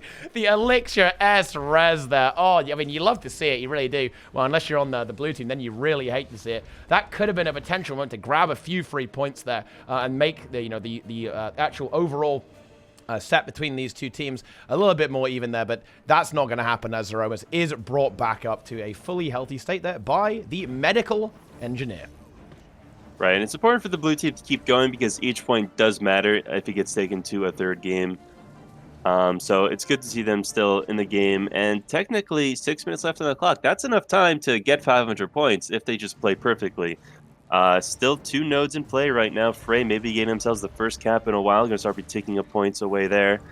Mid node looking a bit stale right now, but both of them look pretty low on health, but pretty fine on cooldowns. And this 3v3 will be very important for both teams here. Red team, once again, Team USD getting a kill. Goku goes for the red. Azers goes for the res. Barely doesn't get it. The staff 5 is good, and the stomp goes out, and now they'll be neutralizing that soon enough, and I think that'll be the game off of that node, unless they somehow manage to win the 2v3, but it's not looking like the case. Azer's running for dear life, no energy left, gets out a final staff 5. Stabro's trying to help himself up, not getting any CC. They're just holding on to this node for dear life, hoping Frey can come back in time, but it's not looking like the case, since Romus goes for the stomp, and that'll be the neutralize. And I think that'll be the game. Goku going to be falling down shortly after, and they'll just win off of that node. Frey opting to plus mid instead, grind out a few more points, maybe get the kill on Naru at this point. But Zeroma sees this coming, and he's going to be right there ready to support him and make sure that they don't bleed any more points. And exactly right, like just as equally as making sure you get loads of points is denying the opposing team points. They're now really playing aggressively to this node, making sure that there's nothing more that the Worms are going to get here, making it, of course, as easy for them as possible to guarantee that we are going to be seeing the 3rd game, of course, if it goes to a full best of 3 on the NA there as well, to make things as clean as possible. Because looking on NA here, on this first map, like it's looking very decisively in favor of Team USD there. The team fight just so strong. They won the team fights. They were there where they needed to be, just slightly maybe getting to the right into the right matchups there, like having the opener perhaps a little bit stronger there, winning that 3v3 with a triple DPS there, the Hollow, and that's just where the game snowballed, and the Worms never recovered from that, and there it is. There's the kill, 502 to 178. That is a very hefty victory. Of course, we're going to EU now, so things may potentially get a little bit different on that server. We'll have to see how that one goes. But, I mean, do you think the ping difference can account for over 300 points, Nos? It's going to be difficult to come back there. It's Skyhammer, so it's the Worm map, but is the Worm map enough? Yeah, very difficult indeed, because, there they had 2 players with bad ping. Now they're going to have 3 players with bad ping. and I don't think that's going to count for 300 to 400 points, and especially because that DC definitely didn't help them, though they did wind up honoring a bit later. I think that game was sort of really over early on because of just the initial 2v2 that the USD won on mid, and then the monster 5v5, and they just got all the value they needed out of that one fight on that node. And it was just a pure snowball from there, and they just could never get back in the game afterwards. Absolutely. Yeah, just not getting that signet, maybe not being able to rotate into that fight just in time. Just a fantastic 3v3 play there as well, of course, from Team USD. Like, even, without the support, this like really pushing their advantage there. The holo there of Zan just bringing so much damage into play there that even with the Scourge and the Guardian, they weren't able to sustain it, right? Like, even with 2 Menders, Nos, how is that possible? Do the Worms need more Menders to survive Zan? Is that the only way they can win this game? Well, we'll have to see if they've got anything in store, because they're going to really need to change things up a little bit for the next few games, because look, if they go down here, they are going to be going to the lower bracket, of course, to face On Tilt, which is kind of like, I guess, Dark USA equivalent in this, of course, iteration of the tournament. I just don't think the Worms were quite prepared for, what build Zan brought to the table. I think maybe they're used to seeing him sort of on Menders, maybe Demolishers, maybe not running Grenade Kit, but he just went full damage engineer, and we never saw him once go in the downstate or really under much pressure. So I think what the Worms need to do at this point is realize how much of a threat Zan actually is. Hollow Smith is back to the table, or at least Zerkenji is. Was he Hollow? I think he was. Yeah, he was Hollow. But yeah, definitely back on the table, and you definitely want to consider, aiming it a bit more, because it's not going to be as survivable as a Renegade. Yeah, exactly right. And Zan, of course, Zan himself is a bit of a threat no matter what. Like, no matter what the situation is, like, on Engineer, you've always got to be worried. But, yeah, like, I think Nade Hollow, it's always been one of those builds that people are like, oh, yeah, Nade's got nerfed. I don't really want to play this anymore. But, like, the Nades still really pack a punch, as we saw demonstrated there very strongly by that team, indeed, like Team USD. And actually by Mer, of course, by On Tilt, getting a lot of value into Prestige on the Hollow-Smith. So it's certainly not a dead build. It may well have fallen out of favor. But as the meta shifts and evolves, like, maybe we start to see it come back, like, rear its head once again. And, yeah, like, Zan getting a lot of value there. And the Worms are going to have to deal with that. It almost reminds me a little bit of Deadeye, right? Like, if the Hollow is free casting on you, it just destroys you. No matter what, it just kills you, no matter what. There's so much damage there with the Berserker Amulet, of course. And I think I actually do have to give a bit of an extra prop there to the Elixir S. Like, the Elixir S res is actually insane. It's so strong to be able to get that. Like, getting that revive onto Zeromus. But we also saw the same thing, actually, with Mer pulling off some absolutely insane revives, going invulnerable, just hitting that F key and carrying the team. So like, it also brings a lot of value in these kind of 2v2s and 3v3s, because even if your team dies, doesn't necessarily mean that you're going to be able to actually get the cleave there, because a lot of the composition, a lot of the damage coming up from the Worms, kind of like slow pressure, right? Unless you have say the like the Renegade in the mix, like a lot of the damage is condition damage, which can take a while to actually build up on the downside. Of course, the Rev can cleave out well, but it can't cleave out well if the target you're trying to cleave out is invulnerable. Just waiting for the waiting for the teams to come over here to EU, of course. I actually don't see them in the arena yet. That's sad. Okay. Is the arena up? Are you able to enter it? I think Roy might be transferring still, so it may not have materialized here. Is the budget so tight? Only one arena? Well, I mean, we could use one of mine, but yeah, we're using the same arena just for simplicity's sake, of course, like with the same password, the same arena there as well. But yeah, I think we'll be coming over there. Actually, let's see. I think is Roy communicating with us? Actually? Should be up now. Transfer was okay. Yeah, it was just taking a while. Okay. All right, let's go. Let's do this next game, because it's going to be Skyhammer. Now, this is known as the Worm map, right? Like, it is a map that the Worms do have to play in, a very small, again, fairly team fight-oriented map that they can have an easy time kiting on. But, I mean, map difference can certainly be very significant, but, I mean, let's see how significant it can be. Like, the Worms are really going to have to fully engage here, right? Like, fully step up to actually get this victory. If they want to. Here you go. See, where is the arena, actually? The arena? Yeah, I'm not seeing it yet. It's up. Oh, it is up. Hang on, let me just see. Need to give it. It's filling in. NA boys in, EU boys in. Actually, the Worms, they are all in. Oh, they are ready. Oh, yes. Very nice. Very nice. Let's get in there. Here we go. Game 2 between Team USA Dragons and the International Worms. Here they are. Dra, Esprit, Frey, Goku. But yeah, here we go. The NA boys also loading themselves in. Wait, actually, having said that, it's just Helio so far. Just like scouting the map to see what's going on here. But Skyhammer. Like, do you see this going any differently? Like, I mean, of course, the Worms have an affinity for this map, but in a way, it's a similar style of map to an extent. And I think the game style is going to be similar too. It's going to come down very much down to these 3v3s, potentially even the full-on 5v5 deathmatch that we saw too, which, of course, basically dictated the entire pace of the game. Like, do you think the Worms are going to have an easier time on this game? And of course, it's EU too, so it gives them a bit of an edge. But is there hope for the Worms? Are the Worm fans going to have to get a new copy pasta for Team USD? Well, it certainly is their homeland, so they will be rocking the ping advantage, though not much of a difference for Team USD as it's only a 1-person ping difference. It is a 5-person ping difference for the entirety of the Worms roster, so they do have that going for them. And also we see Frey loading in on the Ranger, so they're definitely going to want to be playing 3 nodes with that and not banking on the team fights because that did not go well for them last time. No, definitely not. So they're going to try and maybe switch things up a little bit. Of course, the core is still going to be the same here. Dra on the Condi Herald. Esprit on the Scourge. Goku, Support Guardian. Azaz on Renegade there. Seeing the final picks coming through fairly soon. Meanwhile, Zan going to be playing on the Hollow, as usual. Naru. Oh, the minions. The minions are here. We'll see if it's going to be minions, because last time we did actually see him swap over to the core. Condi Necromancer. Hang on. They have now disappeared. There you go. They are now gone. Waiting for perhaps confirmation on compositions, potentially. While we wait for that to be sorted out, we can just kind of, well, I mean, there you go. What do you think, in what situation would you go for the core Condi Necromancer over the Minion Mancer? Because, you know, we've seen both those builds see play in this tournament. Like, in what kind of situation are you looking to play core, and where are you looking to play Minion Mancer, Nos? Okay, so take Prestige, for example, right? They have Mez Thief team.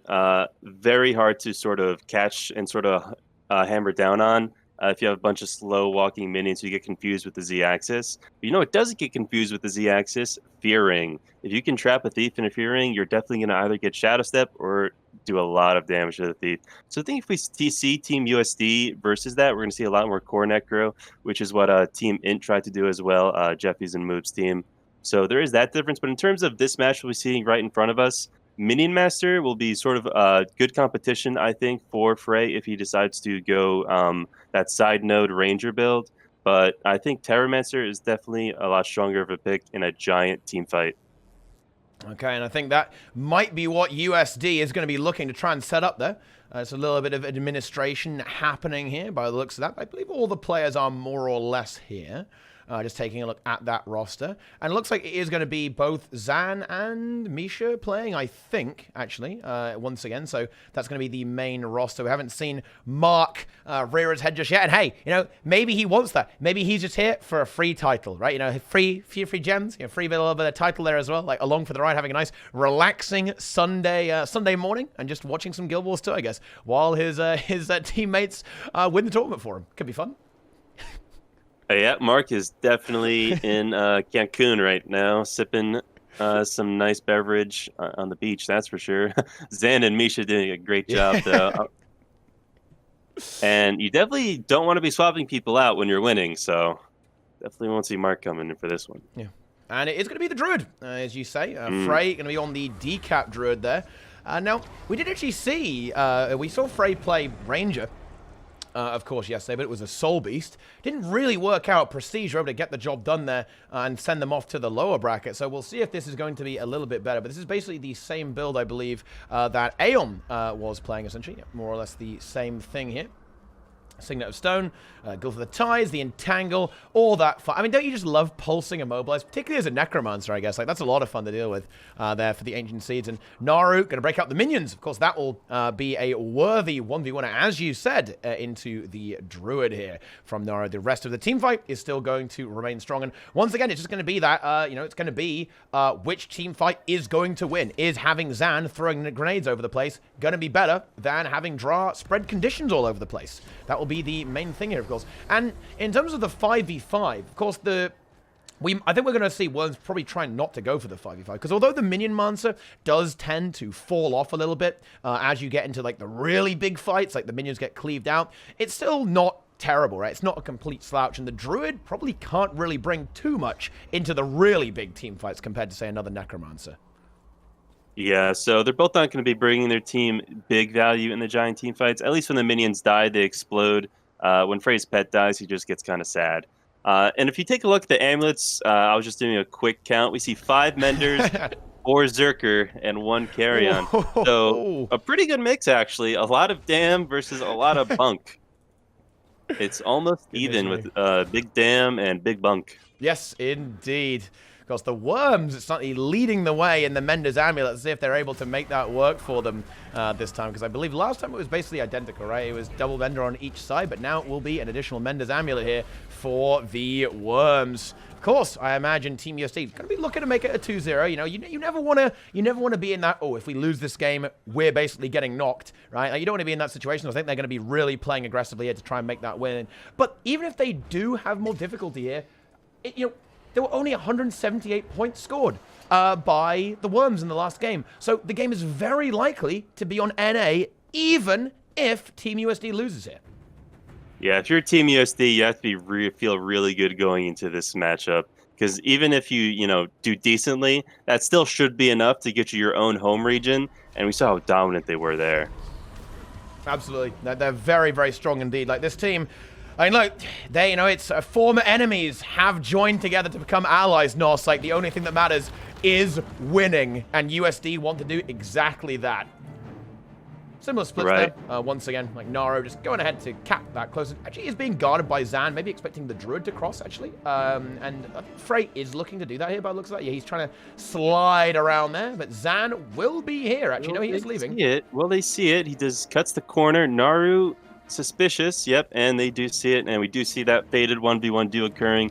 Who will win, 6 minions or 1? Instantly gets the decap, and that is one of the great issues with Minion Mancer into this matchup is while you may still be able to get the kill or live, you just don't have any stun breaks to get yourself, out of those knockback situations. And it looks like Frey will eventually decap Naru. So in terms of a build, Frey definitely has the +1 on that. And we do see the giant team fight 4v4 on mid.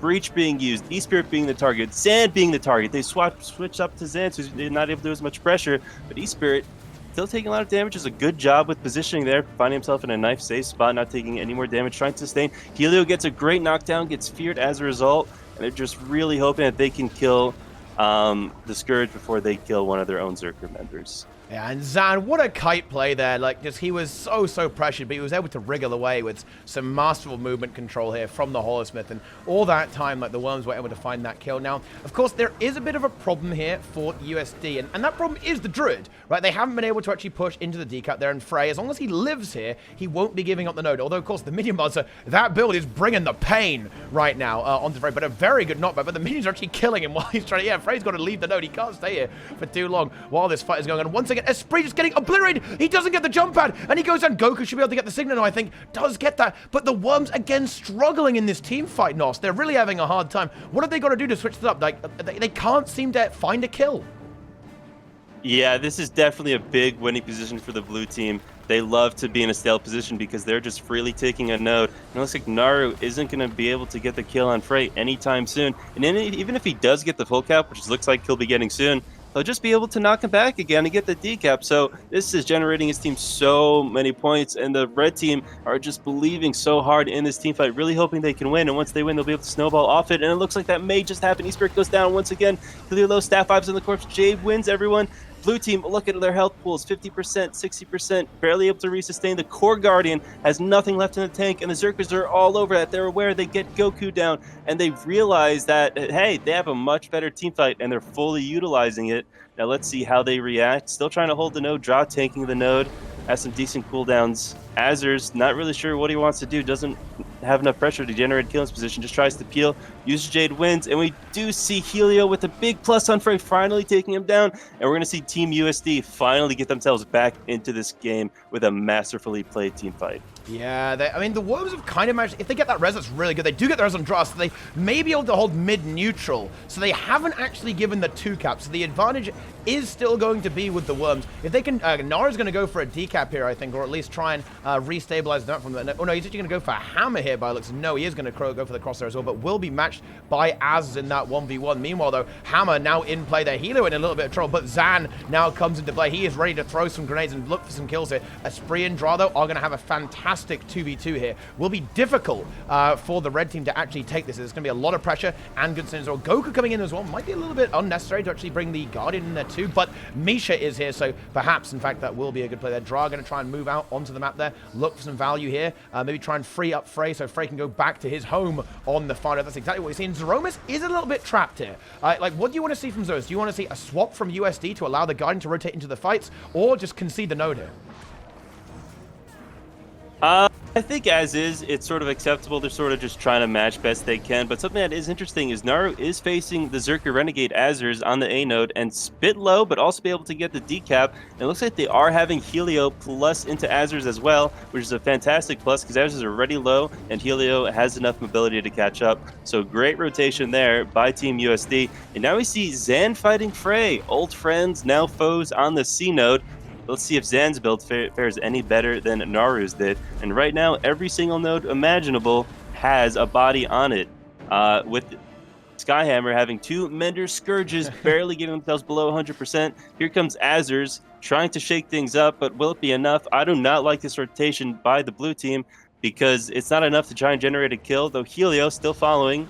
Wasn't able to generate the kill on Azers. Good job by him getting away. Instead, Helio 1%, barely gets healed up. Tries to staff block, but isn't enough. Here comes Zeromus. He casts the Signet Res. Isn't enough. Doesn't get enough. Then he gets rezzed 1 second before it goes off. Before the stomp goes off. And now we see Helio still under a lot of pressure, but Zeromus should have enough heals back in the tank. And it does look like Zen manages to get the kill on Frey. Just Zan, dude. Every time I see this man, he's getting so much value. Zan winning the 1v1 into the Druid there, like doing what the minion monster could not. Very nice there from Zan, just providing so much value for the team. Naru makes it a draw. They're denying the cap on point A, and USD, they're about to be in the lead. Hammer not going anywhere. 2 cap in favor of red team here. Misha does get pressured a little bit, but disengages, gets the out of combat there. And Frey not able to get that cap just yet. He's going to go for the decap on point C, but again, Dra ends up dying there as well. The minion's simply too much for the Condi Herald. There is the kill onto that. Azaz comes in there, but it's going to be difficult to get that revive. I don't think he can, particularly with Zeromus coming in. So this will be a stable 1v2 against the blue team, which is okay, seeing as there's a respawn there from Dra. So this is already not looking good. Like, the opener worked out well, but, I mean, the answer has been found. Like, the Druid is just being shut down by the Holosmith in a way. Like, you know, the 1v1 is just good here for Zan. And look, he's already just pressuring. So the crate lands, forces the Stone Signet immediately. And Frey, I think the Worms are going to have to adapt to Zan here because it is just not working. Like, they are just getting shut down so hard. Like, the team fight isn't going their way because there's just too much damage there, and they can't win it. They can't win the 3v3. They can't win the 4v4, and they're even struggling in the 1v1s. Team USD looking unbelievably strong. Now in the lead, 129 to 117 there. And, I mean, something's got to change in this game. You know, these matchups are not going to work out. Frey's going to die again. Like, Zan's going to find this kill almost certainly. Az is trying to come in there to help, and he is able to make it, forcing the Elixir S. So Frey is going to live, but only because of the 2v1. In fact, Zan... It's going to be a 1v2 by Zan. It has the potential. A few more crits forces all of Frey's cooldowns, but it's not enough. Zan, Zerker Amulet, finally some damage, puts Zan into his place. Great plus by Azers. That's what they need to be doing against these Zerker Amulet classes if Frey's not going to be matching a Minion Master.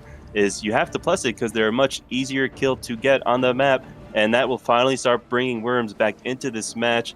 Taking a look at the Skyhammer, we do see a 3v3 breaking out. No team wants to concede the Skyhammer. They have both their bunkers there. Scourge on Core Guardian action. Each with a Revenant to match, probably slightly favored for the Condi Rev team because it's a smaller node, and I think Helio is aware of this and just wants to leave because his team should be able to hold it 2v3, and that'll give him an edge in a rotation because Helio is very fast and he was the first one to leave, and as a result, we do see Azer's getting really low by the plus. Minions already taking him pretty low. Goku sees this, leaves Hammer to try and help him out, and take a look at the nodes right now. Blue team needs to start thinking about how they're going to get more nodes. Zan just respawns, gets the full cap, so what if he dies? He's just going to get it if they're not going to defend it again. Okay, now we're seeing Goku so fed up that no one on his team is getting nodes that he as a core guardian support is just going to start capping a node because someone's got to do it at this point. And I want to see blue team more focused on all the nodes. Azur's running for dear life back to his core guardian support, who's saying, you better come to me because I got to change something up, and that's start playing for nodes. We finally see the blue team start taking nodes. 6 minutes 30 left on the clock, and one team has barely passed 200 points. Yeah, it's certainly a bit of a slow game. That's to be expected, though, on Skyhammer. And I think it was certainly an exciting match so far, though. There's a lot of action going on. Like, certainly a slow start, but there has been just constant fighting there. Helio getting bursted there by Hazard, but Hazard actually is in a 1v2, and that damage from the double Zerker is just insane. Goku renewing focus needs to get his cooldowns back there, but this is just so scary. There's so much damage from Helio and Zan, even in this encounter. Now, Frey does actually win mid. However, can he hold it? No, he can't. And Naru finds the kill. Ooh. The minions is getting that kill. Helio dies here, and that might be a kill there by Az as he's going for the stomp, I think. But Zan, look at that Elixir S Resnos. It's crazy. Looks like it will be denied this time around. But Goku actually forced to come back to actually deny this, just to make sure that there's the knock from Helio there as well, slowing this down, and Zan is going to wriggle away. Now, Zeromus does die here. Misha may have a tough time reviving that. Yeah, he cannot do it, even with the power of the transfusion we've seen so much of there. But a great 1v1 there from Nara. Now the minions are going to start converging on the hammer, I think. No, he's going to guard mid instead as Frey is going to come in. But there is a temporary moment here where the Worms, they can maybe find another kill, get a snowball, get the hammer, free up the map a little bit, they'll go to work. But, oh, look at Zan. Zan just materializes and nearly kills a spree with the nades. This is something that I don't think the Worms were prepared for. Like, I don't think any team was ready for the Holo. They assumed that Holosmith was a thing of the past, but no. It is very much still here. And the thing is, like, because of the kind of bunkery nature there with Misha just taking such a long time to kill, they're able to actually hold the hammer the entire time. One kill scored for the Worms, but they can't snowball it. They can't push it further. Right, and what I really like what the Worms are starting to do is they're starting to get people on every single node. They have a mirror 1v1 Rev matchup happening on the C node. They sort of left the B node sort of secure their own node because they don't like that matchup, so they're just going to leave the Minion Master there. And we do see a Core Guardian holding versus Zerker Zen, and he's not going to be able to hold out for much longer because that's just way too much pressure and you have no counter pressure. Naru comes in with the plus. Will they be able to take down Goku? Goku falling dangerously low, just pops his RF, good sword port away. Will that be enough? Not many cooldowns left, and he's going to try and run to Hammer, run to his Scourge, and hope he gets healed up, and hopefully get a team fight going here because they need to start having some big plays at this point. Gets dangerously low, big barrier gameplay. He was able to heal himself up, just trying to run around as much as he can, trying to dodge the nades, use some LOS, but Zan still landing massive amounts of pressure, goes into Holosmith form, and shoots a bunch of lasers at him, getting really low. Here comes the crate. Doesn't do too much, but it is enough to get him down. And that is not what you want to be seeing if you're the Worms right now. And they're going to start losing all their nodes. Helio dies a bit. The Signet is there. Good knockback from Zerobus. Chaining that, and yeah, the fight collapses there with Goku dying. And I think the Worms just, they don't have a game plan. I think they went into this tournament, Norths, with a very solid strat. It's like, right, we're just going to win every single team fight. And that hasn't happened. And they haven't found a way to actually play around that yet. They struggled versus Prestige there. They were maybe trying out some weird stuff there, trying out some crazy stuff with the Ranger, but that didn't work either. Now they're trying it again. It's not working. The Worms are going to have to do something that no team ever wants to do. They're going to have to adapt their strategy mid-tournament because otherwise they're going to have such a difficult time in actually finding a way to actually take a game versus Team USD because they are clearly just one step behind the strategy right now coming out from Team USD. Dra ends up falling there. Zan finds the kill, like wins the 1v1 into the Colony Hero. They're very nice once again from Zan, just basically farming the entire team. He's killed almost everyone. He's like collecting them all, collecting his jar of heads to have on his mantelpiece or something like that. But yeah, I mean, this is kind of a formality at this point. I don't really see Worms coming back. There's another cap for Zan as he gets that kill. 2 minutes left. No nodes for the Worms. This is GG. I think this is going to be 2-0. Clean 2-0 for USA Dragons. I agree. And we definitely see them doing a lot better on their home region. But still, it's just not enough because Zan is on full power, full Zerker activation station.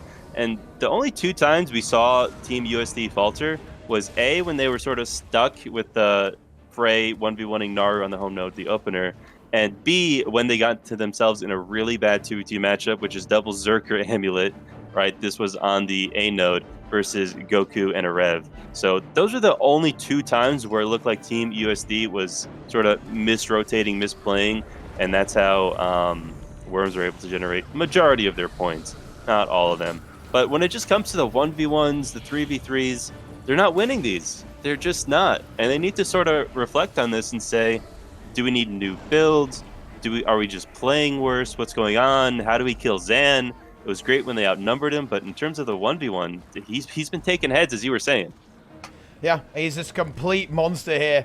Obviously we've seen a lot of this player over time. Though he was gonna be seeing the combination of Zan and Asno. We didn't get to see that. Now that really would have been pretty spicy indeed. But we might see something even more beastly with the combination of rank 55 Dragons and Team USA. And 1 minute left. The Worms can no longer win, and they're gonna have to reevaluate themselves in the lower bracket, as you say. Like maybe get a different bit of a comp situation there. Like try and find some new builds because hey, Ranger seems to work for Prestige, but I don't really see it working here for the Worms. Like it certainly did at the start, but you almost see that kind of like level of adaptation from USD because they had this bad matchup there. The Druid was essentially winning the node right against the Minion Mancer, but then they just said, you know what, we're just going to put Zan on this, and of course Zan is vulnerable to the plus, as we see there. He gets killed, but he's just going to come back, and at this stage 30 seconds, there is no way to win at this stage, guys. That is the end of that. GG's indeed. And what an interesting match to watch too, because there was a lot of different things going on at all times. It wasn't just, Menders AFK on Menders. We saw a lot of volatile 1v1s. We opened up with a fantastic mid-fight, and we saw a lot of people, getting plussed here and there. So there was definitely a lot of variety, and surprise, surprise, the team with more Menders didn't win. Yeah. Mender's Amulet. Maybe it needs a buff. We've got to add some more healing power or something like that, I guess. That's what I'm talking about. It's just not enough. We need to see less more. Less power, more toughness. Yeah. Add some toughness to it. Get some extra vitality on there, extra toughness. Just have it all. So, that is that. And now we're going to go to the lower bracket, I believe. I think, after this one.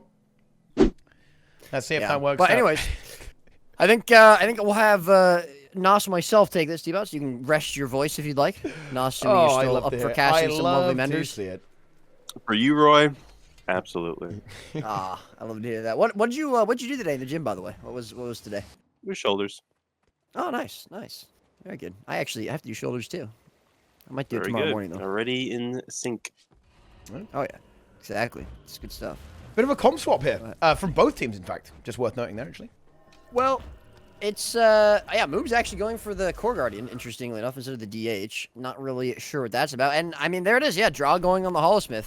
I guess, even after all of the nerfs, Sage Splitter's Hollow is still, pulling through after all these months and months. I mean, it's actually almost been a year, right? I mean, we got, I guess, 2-3 more months about. 2.5 really until we get back to where the Moto was. And Nade Hollow is still shaping the meta. Don't you love to see it? It's great.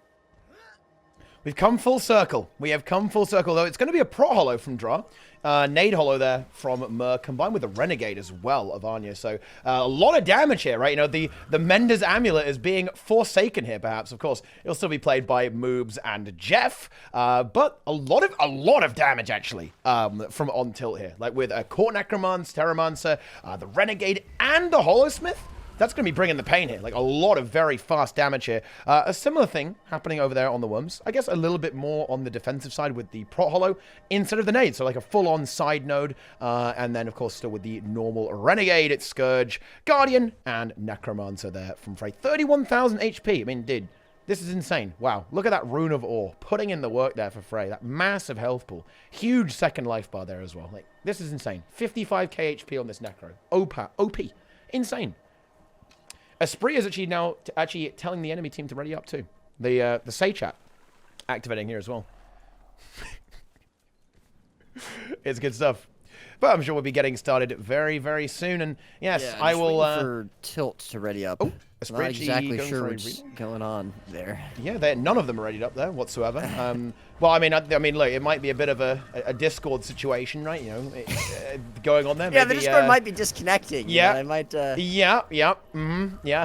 it might be a little bit frisky over there right now. Just the players just motivating each other, shall we say? In fact, just a little bit of motivation for these two teams here as well. Of course, I'm going to be recuperating my energy. I will leave you with the smooth analysis and energy from both of our American casters here, Nos and Roy, because I mean, honestly, I think as EU, I'm gonna have to take a step back here because it is not looking good, okay, for the EU boys so far. One of them already up for elimination in the Worms, but with that, I will step back here. Give us a big cast, give us some big energy for this potential Mendes Fiesta game. Oh, yeah. Absolutely. And Now, pretty much, comps are looking really similar. Only difference I see, besides Jeff actually running the right Scourge build this time, is Demos Hollow versus Zerk Hollow. So it's going to be a lot of mirrors and just whoever comes out on top. Though in terms of splits right now, red team a lot more aggressive, the Worms, and blue team just wants to hold on to solid 2 nodes. yeah, I mean, it's the Prot Hollow on draw, right? And I think that, you know, on Tilt, they're running what essentially worked against Prestige there for that one game. It obviously didn't work at the end. Wait a Hold minute, that, Roy, thought. 'cause it's Esprit getting working so blown well. up. Goku does come in for the Signet, but wow, Esprit just cannot sustain that damage. Mur sitting on top of him right now. And reminder, this is EU, so he is going to have a little bit of ping, but it's not holding him back as of yet. Goku already forced to burn the RF, halfway already on his health bar. Esprit having to kite for his life. The damage coming out strong, but they lose the map for it, and you know what? This gamble maybe has paid off a little bit, holding this outnumbered fight for a little bit. And wait a minute, Anya actually starting to take some pressure himself. Esprit, again, going to be in danger here as moves as well as Draw come back into this. Both of the Necros going to be pretty low here. At the moment, it's still going to be Esprit under pressure here from on Tilt, and it looks like he might be going down. The damage from the Hollow Smith's coming out, and there's not going to be a Signet this time from Goku, but the hard res is going to be good this time, and now it's Anya and Karina both going to be under pressure. Anya potentially going to be dropping here. Moves does have the heals. He does have the Signet available. He's already casted it, and it's going to be another good Signet coming out, but there's still a lot of pressure onto Anya. Mur going to be a little bit low. Karina going to be a little bit low himself. And so far, Worms are absolutely running away with the map and these fights. Oh, Team Tilt is just risking it all on this team fight, and they barely just weren't able to hold on to that mid node. It's that move's rage factors. Rotations were a second too slow in holding, and now we see Mur go down, and this might be the biggest stomp today. Oh, no, no, no. We need the moves mechanics to just absolutely pop off. He's not even on Dragon Hunter. So that's when you know maybe he's not feeling himself, and just so many members of the blue team are low. Azer's dropping dangerously low 50%, has a lot of cooldowns up, good support coming from his teammates, and they're just way too tunnel visioned on this fight. And sometimes these fights can take a long time, and while this is taking its time, they're counting up so many nodes. Okay, Frey opting to watch the respawn, doesn't know that Murray's just gonna go right back into the fight. Okay, sees him rotate in. Now we see a classic 5v5 again. Maybe Team Tilt will come out on top this time. Yeah, but Goku has his Signet back available. That's how long this has been going on. We are going to see Anya again under pressure. They're doing a really good job of shutting down the amount of damage this Renegade can put out. Jade Winch is going to land on a couple of players. Azur's catching a lot of that. He is going to be very low. Esprit as well, catching quite a bit of danger, but now he's out of energy. Doesn't have much left. Moob's trying to peel for him. Going to burn his RF himself, and Anya again is going to go down. No Signet. Azur's goes down at the same time. Jeff with a nice transfusion. Karina trying to get the stop, but it's not going to happen. The rally comes out for the Worms, and yet again, they find another kill here. And I don't know, this is not looking good for Tilt. They're kind of gambling it with this Hollowsmith a little bit, and it worked for USD, it worked for Prestige, but it's just not working for them the same way it did against the first EU team they fought. Worms have apparently found the answer they could not find their last match against USD, and they are absolutely running away with this game. This, I'm calling it now, it's going to be a 500-0. Jeff transfuses Anya right into Goku's stomp range still, just on the other side of him, so that not doing too much there. Still a close fight with the downstate, but in a game like Guild Wars 2, even though a fight can be really close, one rally's all it takes, and we do see Karina immobilized in fear, unsure where to go, what to do. He's starting to move, strafing left and right, going forward now, maybe just trying to juke out all the team members, but Frey is aware of this. Here comes Minion versus Terramancer.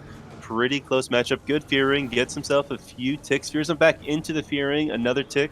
And that'll do it, but has nothing left in tank. He's just going to run, maybe flash room to the node. But taking a look over to the team fight, we do see another 4v4 breaking out, this time without the Necros.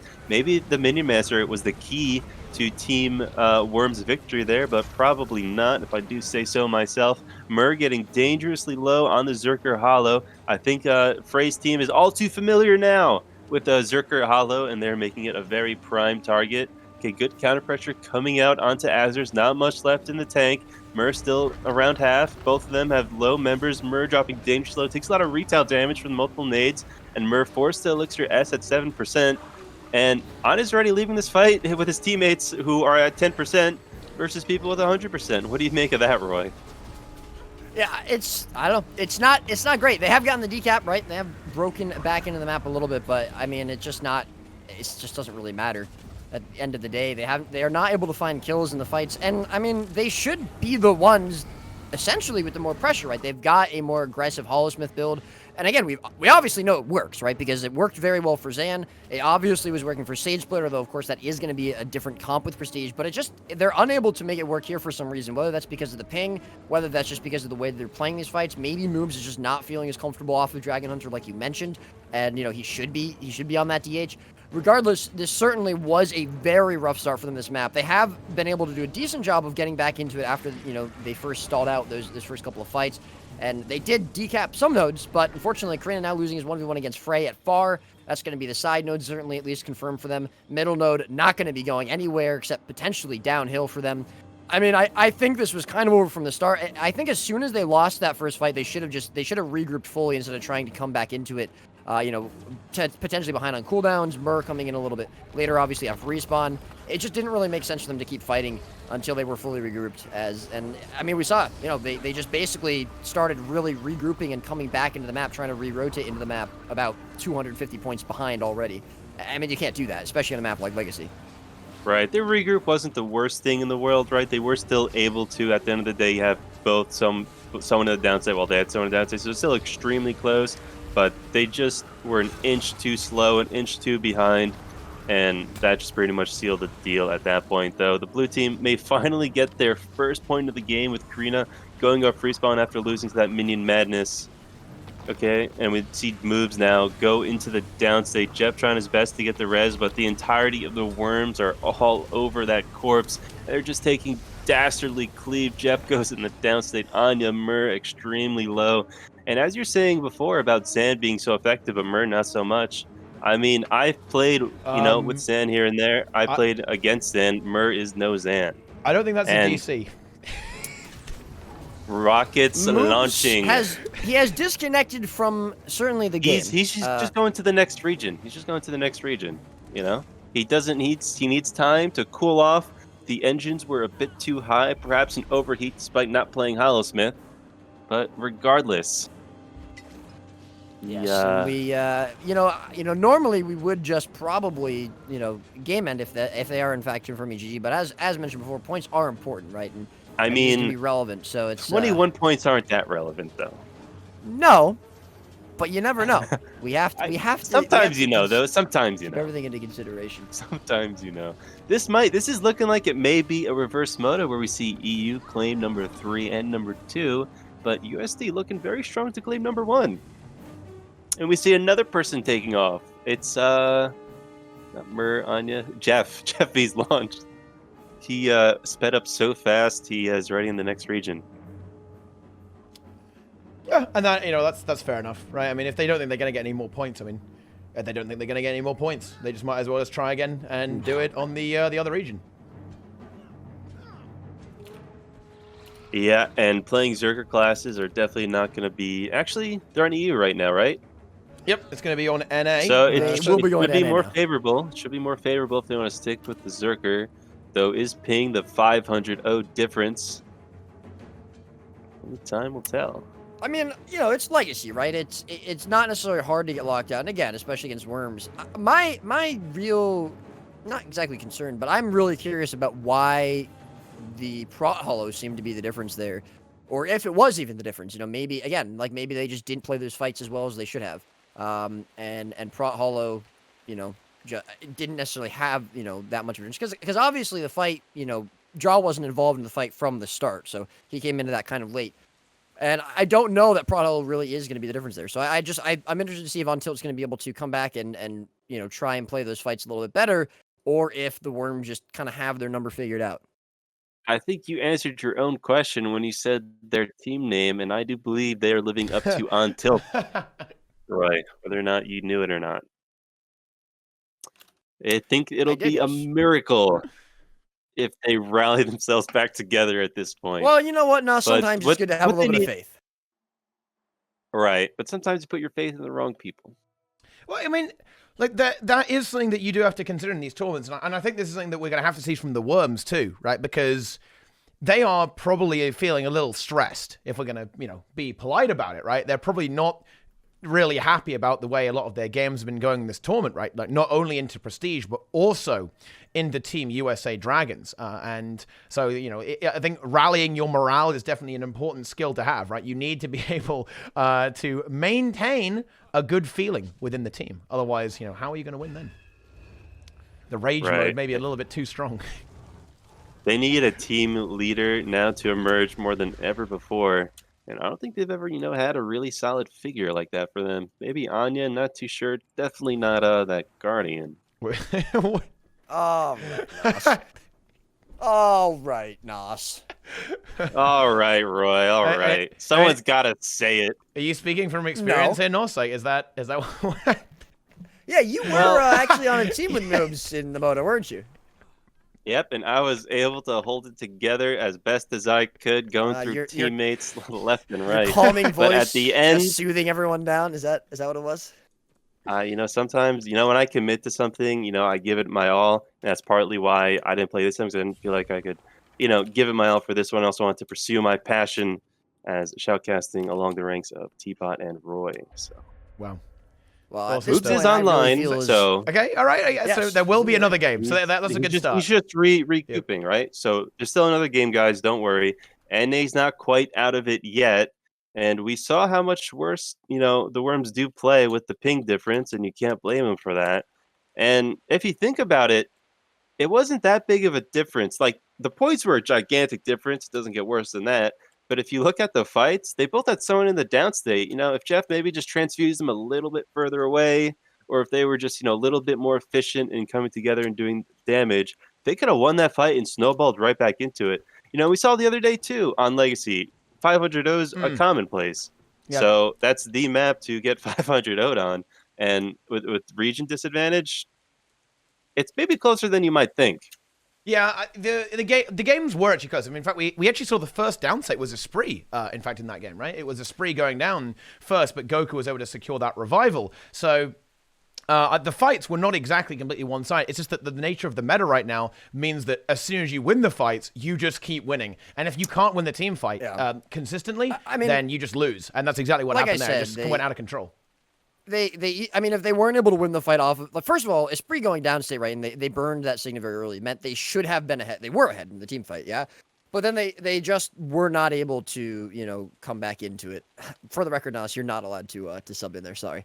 But they couldn't seem to follow up off of that, and, then the fight kind of got even, and then after, the initial downstate went down, I think it was Anya who went down first, or then they used Signet on him, and then they were able to find the follow-up damage on the Merb.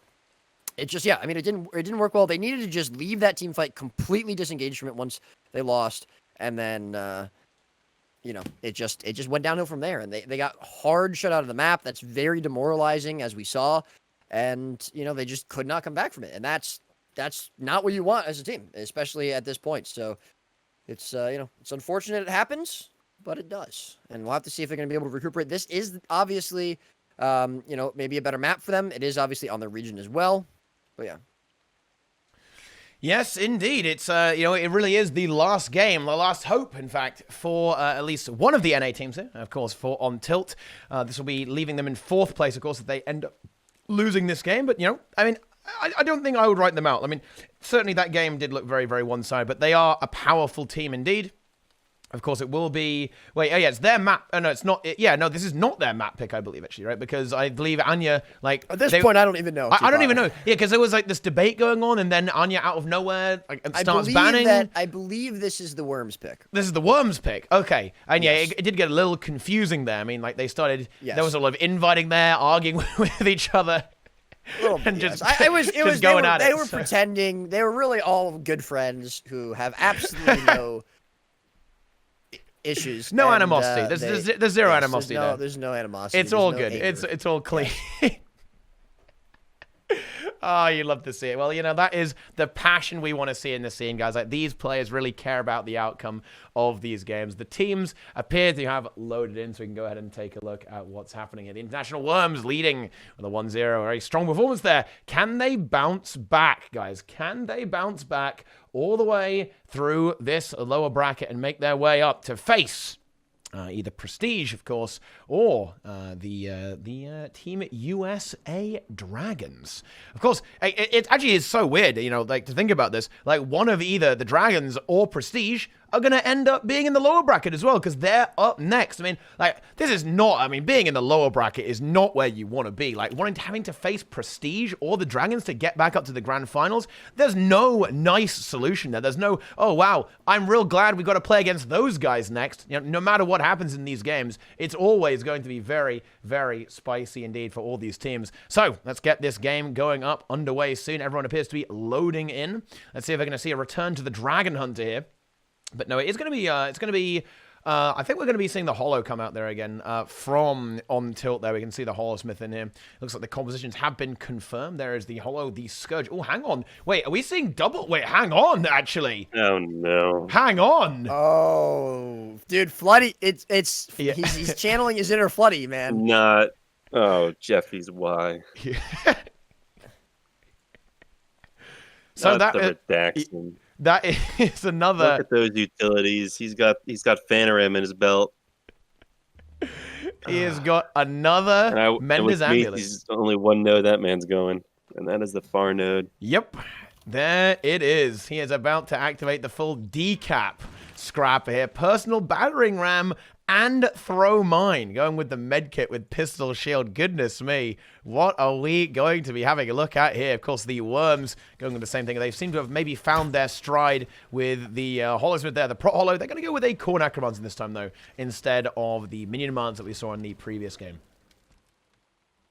And Anya, not on the Renegade, going to be on Kondirev.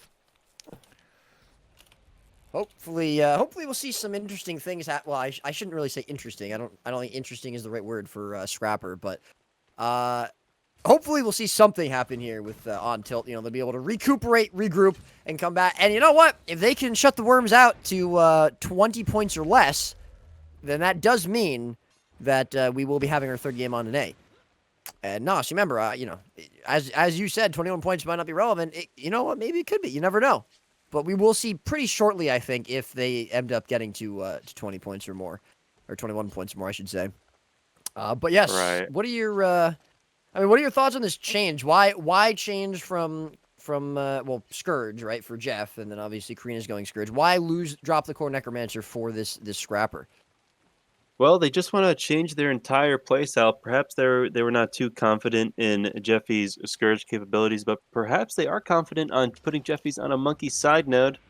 And that's what they're going to be doing. They weren't faring well in these team fights, these 5v5s, 4v4s, and that was a big shutout. And Kylo still has a fairly similar map philosophy as Legacy. It was only 3 nodes, and the side objectives aren't really too impactful.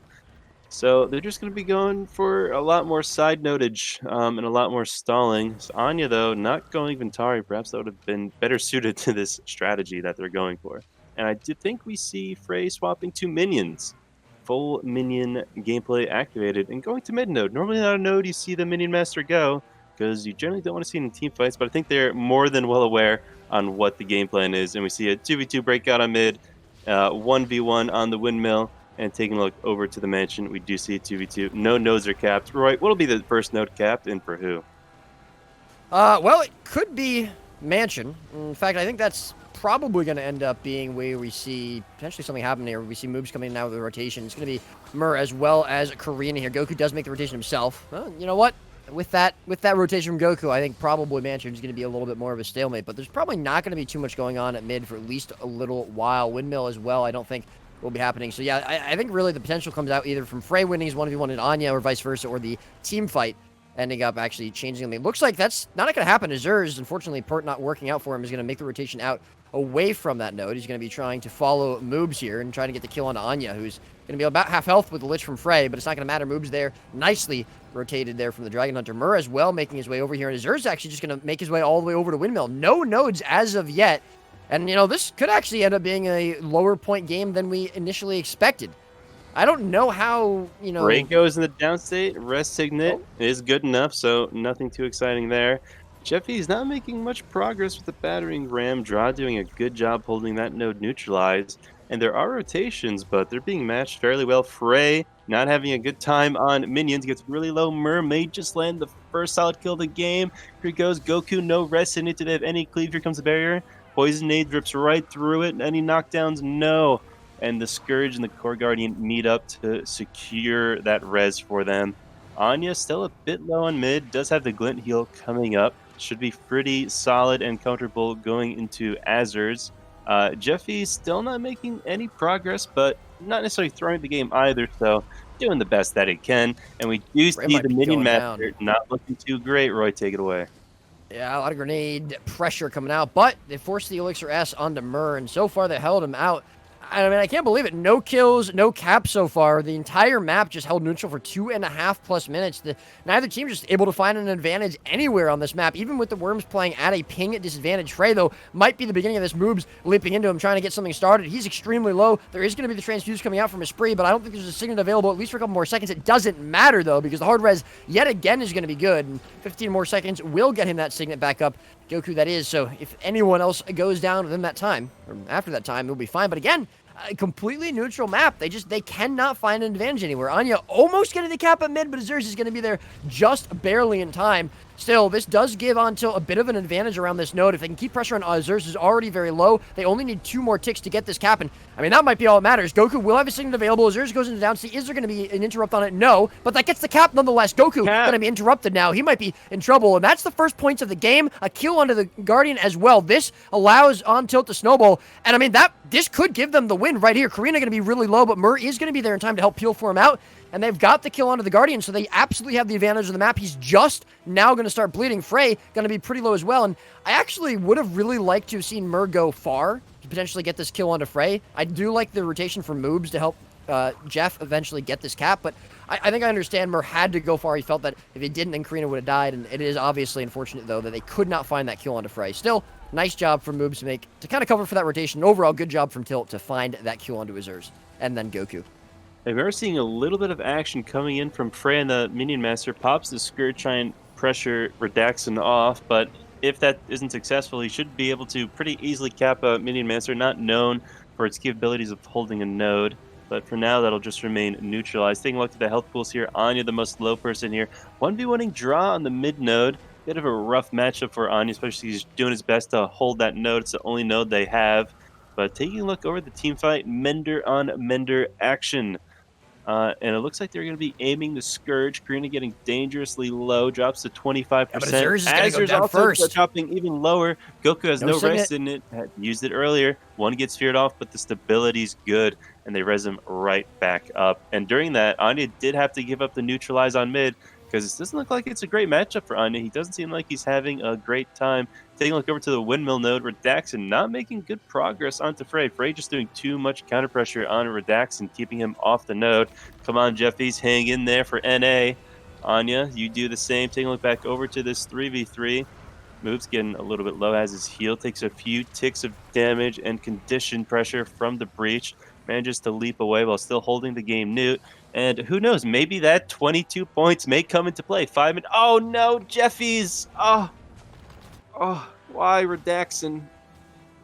Oh, why do no. you do this Anya to taken us? out at mid as well. 1v1, and Anya as well gets rotated onto because he's been under so much pressure. But he does manage to get rezzed in the end. I think the Guardian Signet, Jeffies, why? Jeff has dropped, unfortunately, and yeah, Moobs with a good Signet on Anya at mid, so they're going to salvage that, but the double cap for the Worms coming out, and they should pretty quickly catch back up to the 42 points that OnTilt already had on the board, and unfortunately, I think it's going to be a little harder for OnTilt to be able to break this wall that Worms have put up. Azur's is going to go down, though, so that would be the... Wait, a Treb shot coming out from Jeff, coming in from spawn. That actually does get a little bit of value. Wait a minute, the first Treb we've actually seen in one of these tournaments, they get the kill onto Azur's. The spree going to be pretty low as well. Goku coming in for the support, but his team is already going to be behind it. Really nice pull from Anya as well. This heals from Moobs now coming out onto Anya. Spree probably going to fall here. Goku does have Signet. Is it going to be interrupted or knocked? No, it's not, so he will get him back up. But Frey, way too low to come into this. Mur does see him now, and he's going to be looking for the Minion Mancer. He gets him. Wait a minute. Is the Treb shot what transfusion. we needed? Yeah, very nice Treb. Still close enough. It is a great combo. CCing while still landing the res. His teammates rally behind Jeff's failure and do not give up hope. His other teammates are activating. We do see now Draw versus Karina, another 1v1, but it shouldn't be in anyone's favor. And oh no, here comes a plus by Zerker class. Karina in a lot of trouble. Moves needs to rotate now. Karina is not going to last. 6%, no rest in it quite yet. Barely gets a barrier by Desert Shroud, gets breathed on. Now the question is, will they be able to hold the Newton? Yes, Moves does have a teleport, and he will have a rest in it in case any of them fall into the down state later on. Anya getting pretty low in mid, pops the glint heal, and now Jeffy's back pressed against the wall, retakes the matchup versus Frey. His teammate Mur knows, Jeffy's, you may need some help, so Mur's there to save the day. And now we see a 2v2 come out. Frey getting dangerous low, and he's LOSing Goku as healer. He's not being able to heal. He's stuck in a corner at 19%. Manages to go right back into Goku's face. Gets a little bit support there. But now this 2v2 may just not too much pressure. They may be able to hold the node, but no. Actually, the minions are activating, and it's the deadly burn combo coming in from that absolutely annihilates. Minion Master, Core Guard, burn, AoE. Everyone gets 3 burns. And Minion Master actually runs carry name, so it does a lot. And Jeffy's activates again for the worms. And down he goes. We're seeing this unfortunate trend of maybe Anya falling right after Jeffy's does. Will it be the case? Yes, it does. It's a deja vu all over again. Signet does go on, which I think is exactly what happened earlier. Jeffy's just needs to now. Jeffy needs to go to Treb to repeat the cycle. Okay, so their team is carrying on the other side of the map. Does manages to get a kill. Mur activates once again, pressuring Azers now. And this Zerker NG doing a lot better with ping help. Transfusions at low percent, goes for the res. Well, comes out, and here comes the crate. Is it enough? Yes, not enough. No, it is not enough. They are going to be able to get the res. Yes, and well, I mean, again, I think that was Signet Burn. Yeah, was Goku does end up using it. I mean, this is actually almost a slower game than the total bunker fest we saw before. It's impressive, but I think the main thing is just that neither team is able to really finish a real fight. Moob's coming in and trying to finish this or get this res on Anya, but even with the addition of these Holosmiths, although of course again Draw running Prot Hollow, he's not going for the full Zerker. Neither team can really successfully find a hard team fight win and then swing the map back in their favor. They keep on trading a kill here, a kill there, a newt there, a newt here, and they are holding down now 1 node apiece. Obviously with on tilt 5 points ahead, 1 kill separating them. As Draw going to be pretty low over at Mansion. Mur actually on the hunt for him. He's going to find him. Goku coming in looking for a res. Doesn't have Signet, but they're going to go for the hard res yet again. This is now, I think, the 4th time they've gotten a hard res with Transfusion. Esprit just always in the right place at the right time to press that Shroud for. And unfortunately, another kill just going to be pulled away. Moob's taken out at far as well, trying to help Jeff there. And I think that is going to not only tie things up, but also put Worms ahead with the decap onto Windmill. But, I mean, neither team they can't finish fights. And, I mean, I think it's partially because both teams are trying to play 3 nodes. It's also partially just due, of course, to what they're each team, the specific classes that they're playing, right?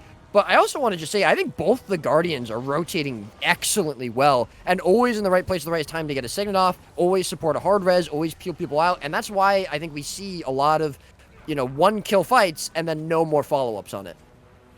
Right, and we're actually seeing another big team fight break out, so maybe what you were just saying will be changed for the first time this game.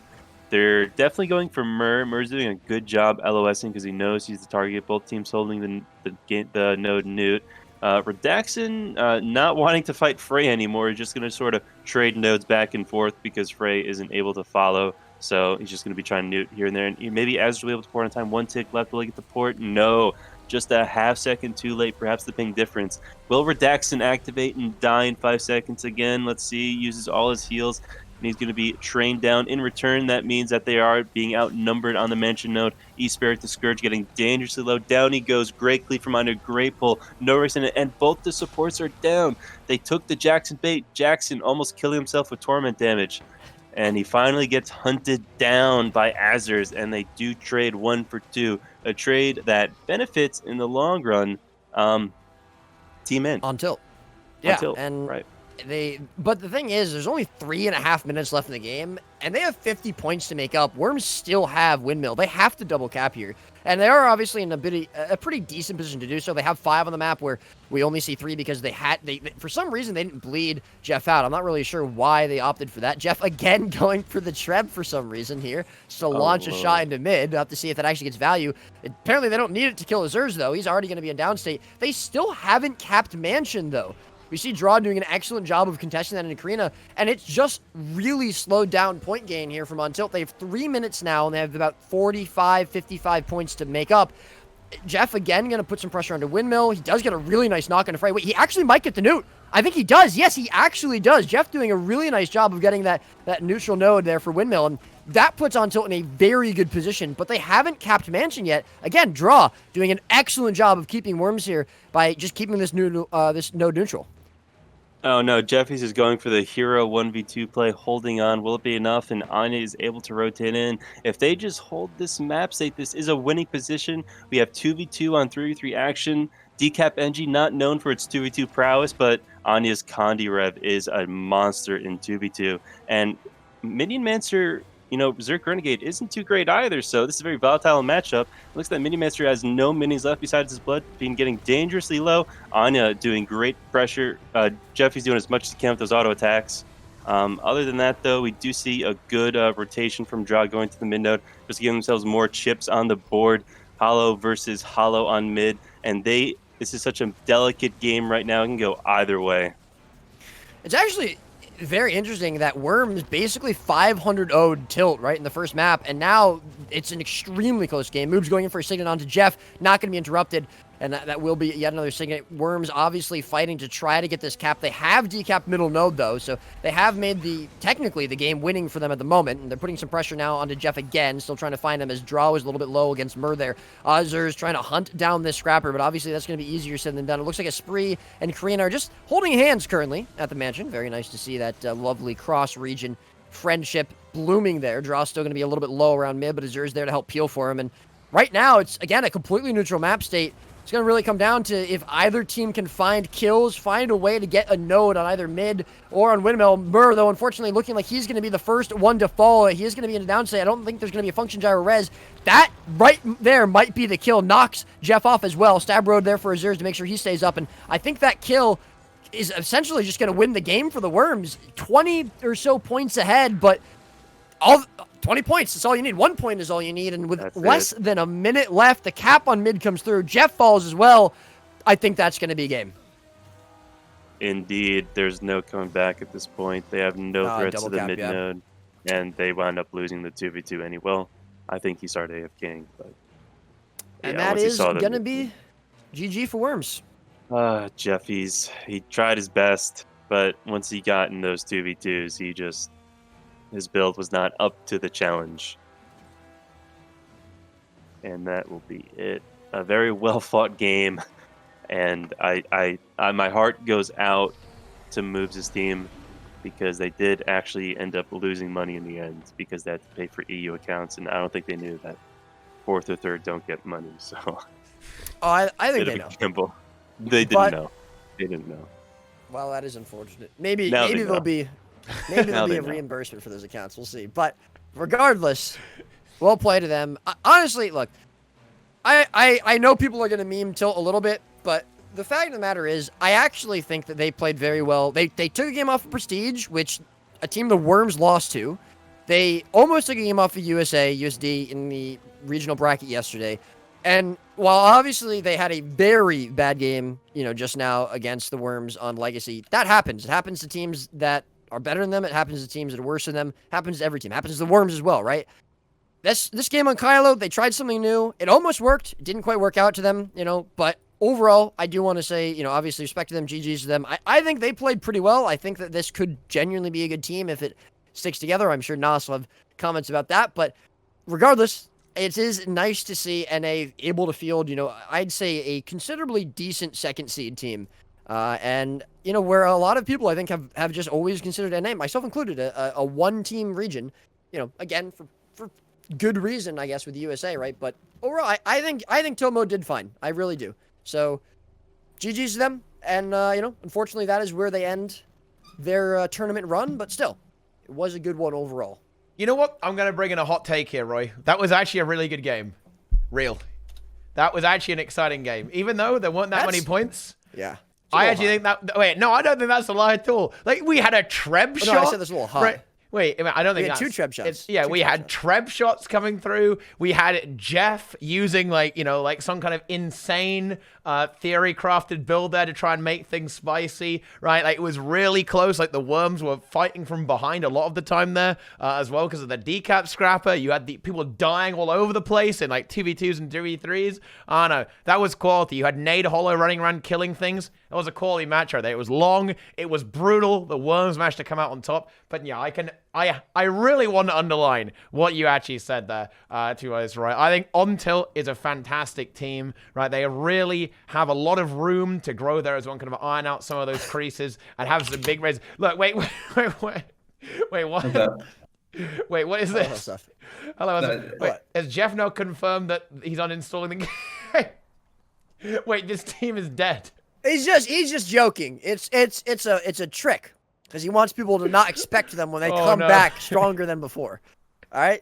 It's a trick. Hellseth, welcome to the cast, my friend. We're very glad to have you here. I hope you've been enjoying the game so far. Obviously, thank you to Nos for casting with us up until now. I hope you enjoyed yourself, as I'm sure you did. And we are going to now tag in the Lord himself of Pink Class to cast us as we see a Pink Class. Yeah, I mean, you said Jesus, and lo and behold, he has arrived here on the Holosmith here. It's going to be starting out on NA, of course. What do we have the maps sorted yet, Roy, actually? What are we going to be looking at? So we're going to be starting to Kylo right now. Okay. Kylo, then Forest, and then Capricorn.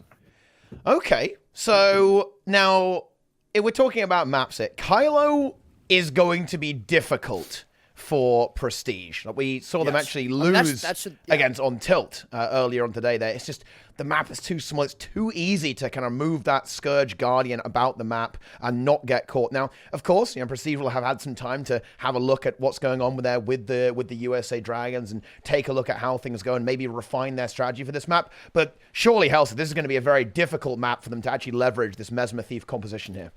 This is something I talked about with Frey and a couple of others before. When I decided, you know, I'm taking a backseat, I talked about the maps being one of the biggest problems for Mesmer, and Mesmer Thief specifically, and how to make it work. Skyhammer is by far the worst map. It's literally not even close. But other than that, Kylo as well has the same problem, where your whole point is that you're looking to kill people before the enemy can react, and plus. And a Guardian can so easily go from middle to a side node and help. And same with the other classes here. There's so many easy ways to escape the insta-gib idea. Moreover, it's very easy to follow rotations on this map, like to understand where it goes.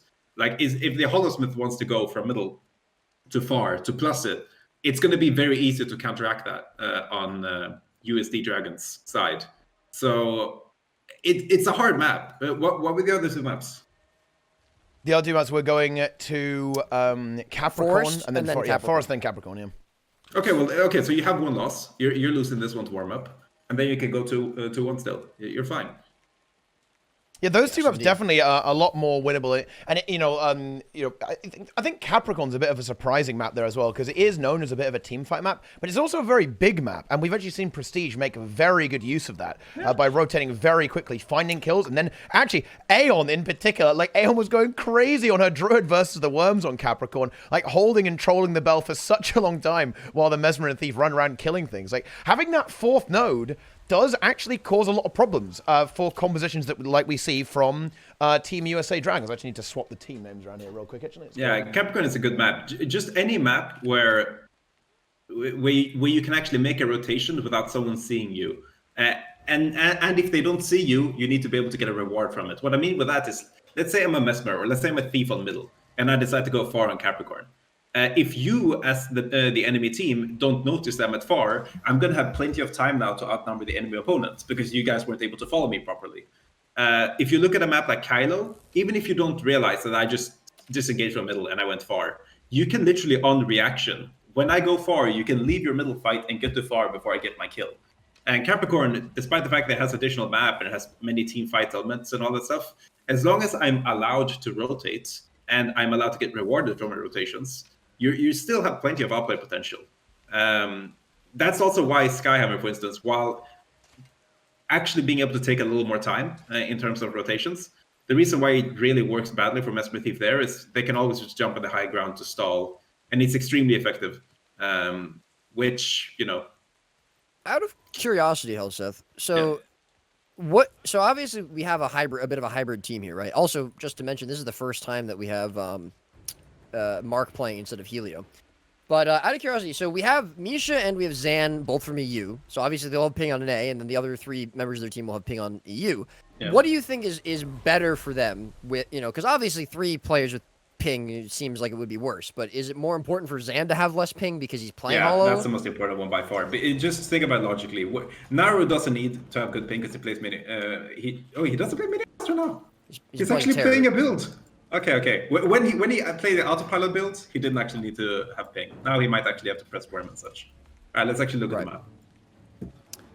Yes, indeed. It's going to be Aeon taking the windmill. Mansion will be picked up by the Ventari Revenant of Mark at the moment, playing his signature bunker decap build there. Naru as well as Zan and Zeromus keeping an eye out for it as well. The cross from Pay and Jesus RIP coming in. Side notes will go to each team. Middle of a contest there on Mansion, so it'll be slightly less points there on the map, on the board there for Red. But at the moment, it is going to be middle node looking like trying to find a kill onto Zeromus.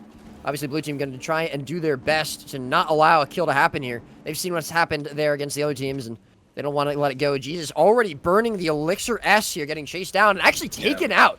Payne not going to be there in time. This is exactly the difference. This is the counter pressure. They went far, they went for the outnumber, and now they're taking damage while they're rotating in between. So when they actually go for that middle fight, they don't have the advantage of them being there first. They're taking damage as well, and you see exactly what's going on now. Now they don't have the Holdsmith's damage, which means that the Mesmer Thief combo, it's so much weaker now. They can't really out-damage the sport's healing. So they're going to get 2 cap right here, and they're going to have to look at a way of re-establishing map control. And it's going to be really interesting how they're going to pull that off, because right now they're still trying to regroup. Yeah, I mean, I do definitely agree with you. Obviously, this map, not very good for them, and obviously it is going to be on an A as well. So it is going to be a very difficult time, I think, for them to come back into it. RIP already taking quite a bit of pressure. But look at this decap. Aeon already getting a huge impact. Gets the decap on a Mansion pretty quickly. Payne almost finds the decap himself as well on the middle node. Misha's going to be there to stop him. But right now, what Red Team need is they have to be able to find kills. If they can't find kills here, as RIP starting to potentially get taken out by Zan, he does get the port away, the blink out, and he looks like he's going to be safe for now. Payne going to be able to help peel for him. He has to get out still of holding combat. onto the node, but And yeah. as long as they're keeping him in combat, he's never going to be able to fight. And eventually he just goes down. They don't really have any support through their team either. So it's No, going they to be don't. when he's damaged, he only has getting out of combat as a tool. And as long as they're going to have one player following him endlessly, which so far they've been able to do that, it's going to be really difficult for him to actually pull anything off. He needs to hide along with the thief and they can stealth together. Yeah, and we do see that exact thing happening with Jesus, who was pretty low. Payne now going to try to contest into Naru. Zeromus will be coming back in to help force that node. Aeon still having a nice job over there on the Mansion. But Brian, unfortunately, though, can't be said the same thing for him. Middle node trying to hold it down against Zan and Misha, the EU duo from this USD team. And currently he's going to be outnumbered. Zeromus, Naru potentially coming in as well. Payne gets picked up as well, probably by Naru there. The condition damage is taking him out. Nice pickup by the Necro. And the map, once again, will be completely neutral as Windmill goes decapped. I think this is going to kind of look a little bit similar to the last game we just saw on Kylo, where there's not going to be a lot of points because there's going to be constant decaps coming out from Prestige into USD, but the problem is they can't hold nodes, and if they can't get kills, they're not going to be able to hold those nodes either. So I think for the most part, this is not going to be a very high point scored game. It's going to be very fast in terms of rotations, but it won't be a lot of kills coming out there, unfortunately, from Prestige, which I think is what they have to do, right? They have to be able to get those kills. Yeah, the comp doesn't work without kills. Aeon is actually doing a good job by essentially, quotes, winning her node because decapping it. So they're having the advantage on that side of the map. But what USD 55 is basically doing is that they're like, we don't care that this map is decapped. We have 2 other nodes on the map.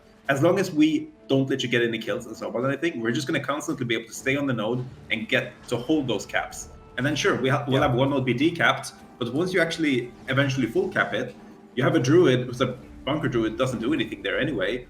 We're just going to keep winning the rest of the map. And so far, we literally haven't seen a single kill from Prestige. And I don't even see them getting close to getting a kill so far. Like, their best target would be Zan, but Zan is actually... He plays a Circle Amulet, but you should view him as someone playing Soldier Amulet. Because he doesn't die. He doesn't.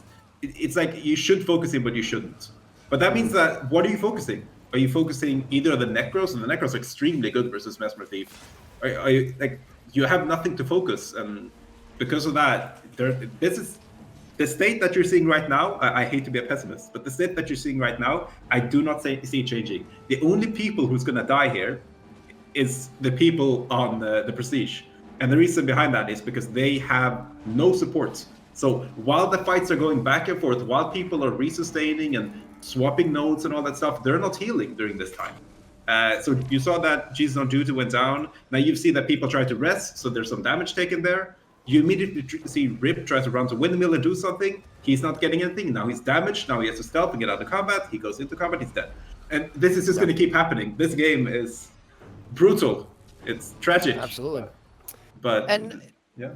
Now, and you're obviously, Worms didn't have a Holosmith, right? Draw started playing Prot Hollow against On Tilt, and I think actually he just started playing it against On Tilt. So, we didn't see them play it against Prestige yesterday. Prestige obviously beat Worms. So, is the difference that Prot Hollow, is it also just the way that USD are playing around this? Because they are now currently, it looks like the more dominant team into Prestige as opposed to when the Worms had their set. I reviewed those games, and didn't Frey play like a Zerky Yeah, Ranger? he played a one-shot Soul Beast, in their second game. And that basically, so what was the issue with this game? Why, like I said, who's the target right now on USD 55? There's nobody. Zeromus apparently is going to go down, and I think this is going to be the first kill that Prestige will get. Yeah. Fortunately, it's a little hard to get excited about it as they are about 200 points behind. Obviously, with 2 nodes ticking for USD still, it doesn't look like that's going to change anytime soon. Well, I say that. Middle node does get decapped? Yes, it does. Brian has to run away, though. So, yeah, I'm unfortunately, obviously nice to see a little bit of life from Prestige, but I just don't think it really matters in the long run here for this game. So please continue. Yeah, basically, Frey was the catalyst that allowed Prestige to constantly kill him. And I'm not saying that he played bad, it's just he played the role of someone who can be killed. So they were able to kill him and then snowball off the map and then use rotations from there. They do not have that anchor where it's like, okay, we're going to go here and we're going to get a kill. Like, sure, they just killed the Guardian. They did. That's great. They killed the Guardian on the node where they had the Ranger, Mesmer, and Thief. So, okay, you got the kill there. Now, where do you want to rotate your Mesmer Thief? Well, if you rotate them anywhere else, during that time where you're going to the second node, the Guardian's going to go on free spawn and it's going to have the signal ready. So, like, you have so many what-ifs there where you're not pulling it off. And during this time, there's still counter-pressure happening to you. Like, it's not like you're bunkering. For instance, we see Veron go down here. Because it's not like they can be outnumbered versus Zan. Zan is actually debunkering them as well. He's doing the job of a Mesmer Thief on his own, basically. And yeah, this Mark is actually asking Aeon if she's okay with AFK, so they don't Doesn't look like she is. Yeah, Aeon plays till completion. That's how it goes. Zeromus, wait a minute, he might be dying again. Mark can't peel for him. Ooh, Zeromus on farm in this game. But fortunately for Zeromus, it doesn't matter how many times he dies from here to the rest of the game. I believe it is almost certainly going to be GG. Now, of course, we were talking about how having Zan with low ping, right, is very impactful, and he will be on EU next game. But so will the 5 players on Red Team. They're all EU, of course, and so having them all off ping, I think, will be pretty important. The issue, though, is assuming they win the next game, right, which is going to be at Forest, I think a map that they feel pretty comfortable on. They took it away from Worms. Are they, they have to get enough points to shut out USA, otherwise we'll just be going back to NA for the third game. Right. They unfortunately, it's very difficult for them to do that with this comp, right? It's very difficult for them to try and, unless they can 100% snowball. They only have 89 points right now on the board. That's not very hard for USD to get on Forest, even if they do lose. So I think probably we're going to see, assuming that Prestige wins this second match, we're probably going to be seeing, a third game back on NA, and that will be difficult for them. It'll be an easier map, of course, right? Like you said, Capricorn, definitely a better map for them, but it's still going to be a challenge for them to win on NA, which we haven't seen them do so far. They lost to On Tilt on NA as well. Yeah, I mean, it's actually good for Prestige that they get the NA map on Kylo, because this is like, you don't want to be playing with NA playing this comp. It's awful. It's awful trying to coordinate the spike, and you're trying to interrupt the rest or something like that, and then you have some lag stopping you. This is actually a very twitchy comp, and especially if you're piloting as either the Mesmer Thief and you're trying to avoid the Holosmith's nades, and there's some syncing issues and whatnot. So you really want to get rid of this map as soon as possible, because this is a bad map and it's a bad thing. The only problem is that you're going to have to contest another map. Unless you're doing something miracle in terms of the points on the other maps where you're just snowballing like crazy. It's going to be really hard. Like, just based on the whole region crossing idea, this is not a comp you want to play when you're having to swap left and right behind regions. It's definitely... Oh, wait, we're seeing a kill here on Zan. It should be seeing it, though. Yeah, Azramus is there in time. Nari with the help as well, and yeah, it's going to be no problem. I mean, you know, the game is over. I mean, essentially, we're kind of just looking to see how many points Prestige can get, right? And yeah, it is important, but I think, again, only 121 points on the board. Even if USD decided to just basically give Forest to Prestige and just hold one node the entire game, they'd end up probably getting more points, because they would be able to just bunker down on one node for the entire duration. Yeah, that's true. And get more. So I'd be very surprised if we don't come back to NA for the third game. But again, I think it'll be a little bit easier for Prestige on Capricorn as opposed to Kylo. I mean, we saw them do very well on Capricorn and Worms when we kind of thought maybe they wouldn't get as much value from their comp, and they actually ended up getting quite a bit of it. But again, I think I was saying this yesterday when we were watching the Worms lose to Prestige. I think USD is just, especially with Xanamisha now, they are just such a different beast in terms of being able to rotate and counter-rotate teams. And Prestige relies on being able to out-rotate, right? And they kind of did that with the Worms, straight up. They just out-rotated them. I don't think it's going to be as easy for them to do that with USD, even slightly. So, you know, they're going to have to win very hard next game on Forest, and potentially even harder than that on Capricorn. So if we get there. Yeah, I'm trying to think of the weakness of USD. Like, yeah, I was reviewing this game here all the way through, and I don't see. I came here skeptical. I said it, but I'm also trying to believe here. I'm trying to root for the beautiful purple class, right? But so far, as a player on my own and as an analyst, I didn't see any holes. We need a map with more space, maybe, and I can see something, but I don't know. Like, if I get to place every player exactly where I want to, I feel like USD 55 will literally just be like, okay, we want to move Zan to this node, we want to move Nisha to this node, and they're just going to rotate. And then they have enough time to make that rotation and that adjustment, and they will make the correct adjustment. They're not going to make silly plays where they're going to overcommit to a lost node, and they're not going to overcommit on Aeon or anything crazy like that. They know how to play Guild Wars, the video game, which means that I don't see how this will change. But if it happens, then we pogging. Absolutely. And we got some nice Twitch bots in the chat. You love to see it. I am attempting to ban them all. You know, Teapot, you really got to hire more mods, man. I don't know. Dude, I'm banning them as well. I'm cleansing them from these lands. No robots here. Only real humans are allowed. Yeah. Of course, we're going to be hopping to EU for this one now. But of course, very strong start in the series there for Team USA Dragons. Like, once again, flexing the power there and showing that they have the answer. Like, the Ventarev coming into play there. I mean, it almost seems that the Ventarev, though, does have a bit of trouble with the Druid, but that doesn't matter when you just win the other two nodes, right? You know, you can leave that neutral, no problem. The Ventarev is also more than capable of surviving when it gets plussed very, very easily, which is something that the Druid maybe has a little bit more issue with. In the same way, of course, the node is neutral, and the Druid maybe wins over the course of several thousand years. But, you know, that doesn't matter as long as you just survive, win the team right there. But certainly very hard for Prestige to really pull off their comp, I think. The thing is, what happened that game was that there were more kills. Like, there were more deaths on Prestige side than there were kills, right? And when you're playing this comp, like, this is very similar to the Cologne era.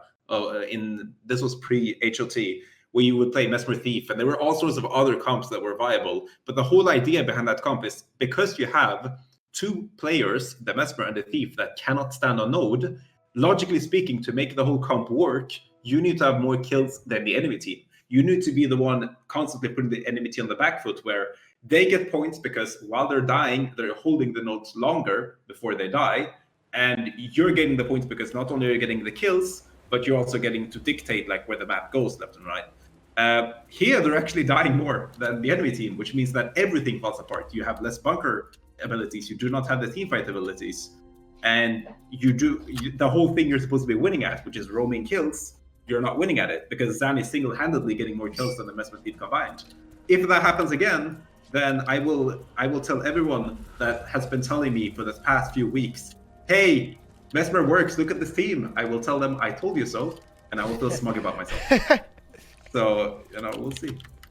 Always a good Well, I feeling, mean, for sure. top 3 guaranteed globally. I mean, that seems to work at least a little bit so far. But is it going to be enough to break through the ultimate meta? Now, that is another thing entirely, of course, on EU. So the ping will be a little bit in favor of Prestige, but.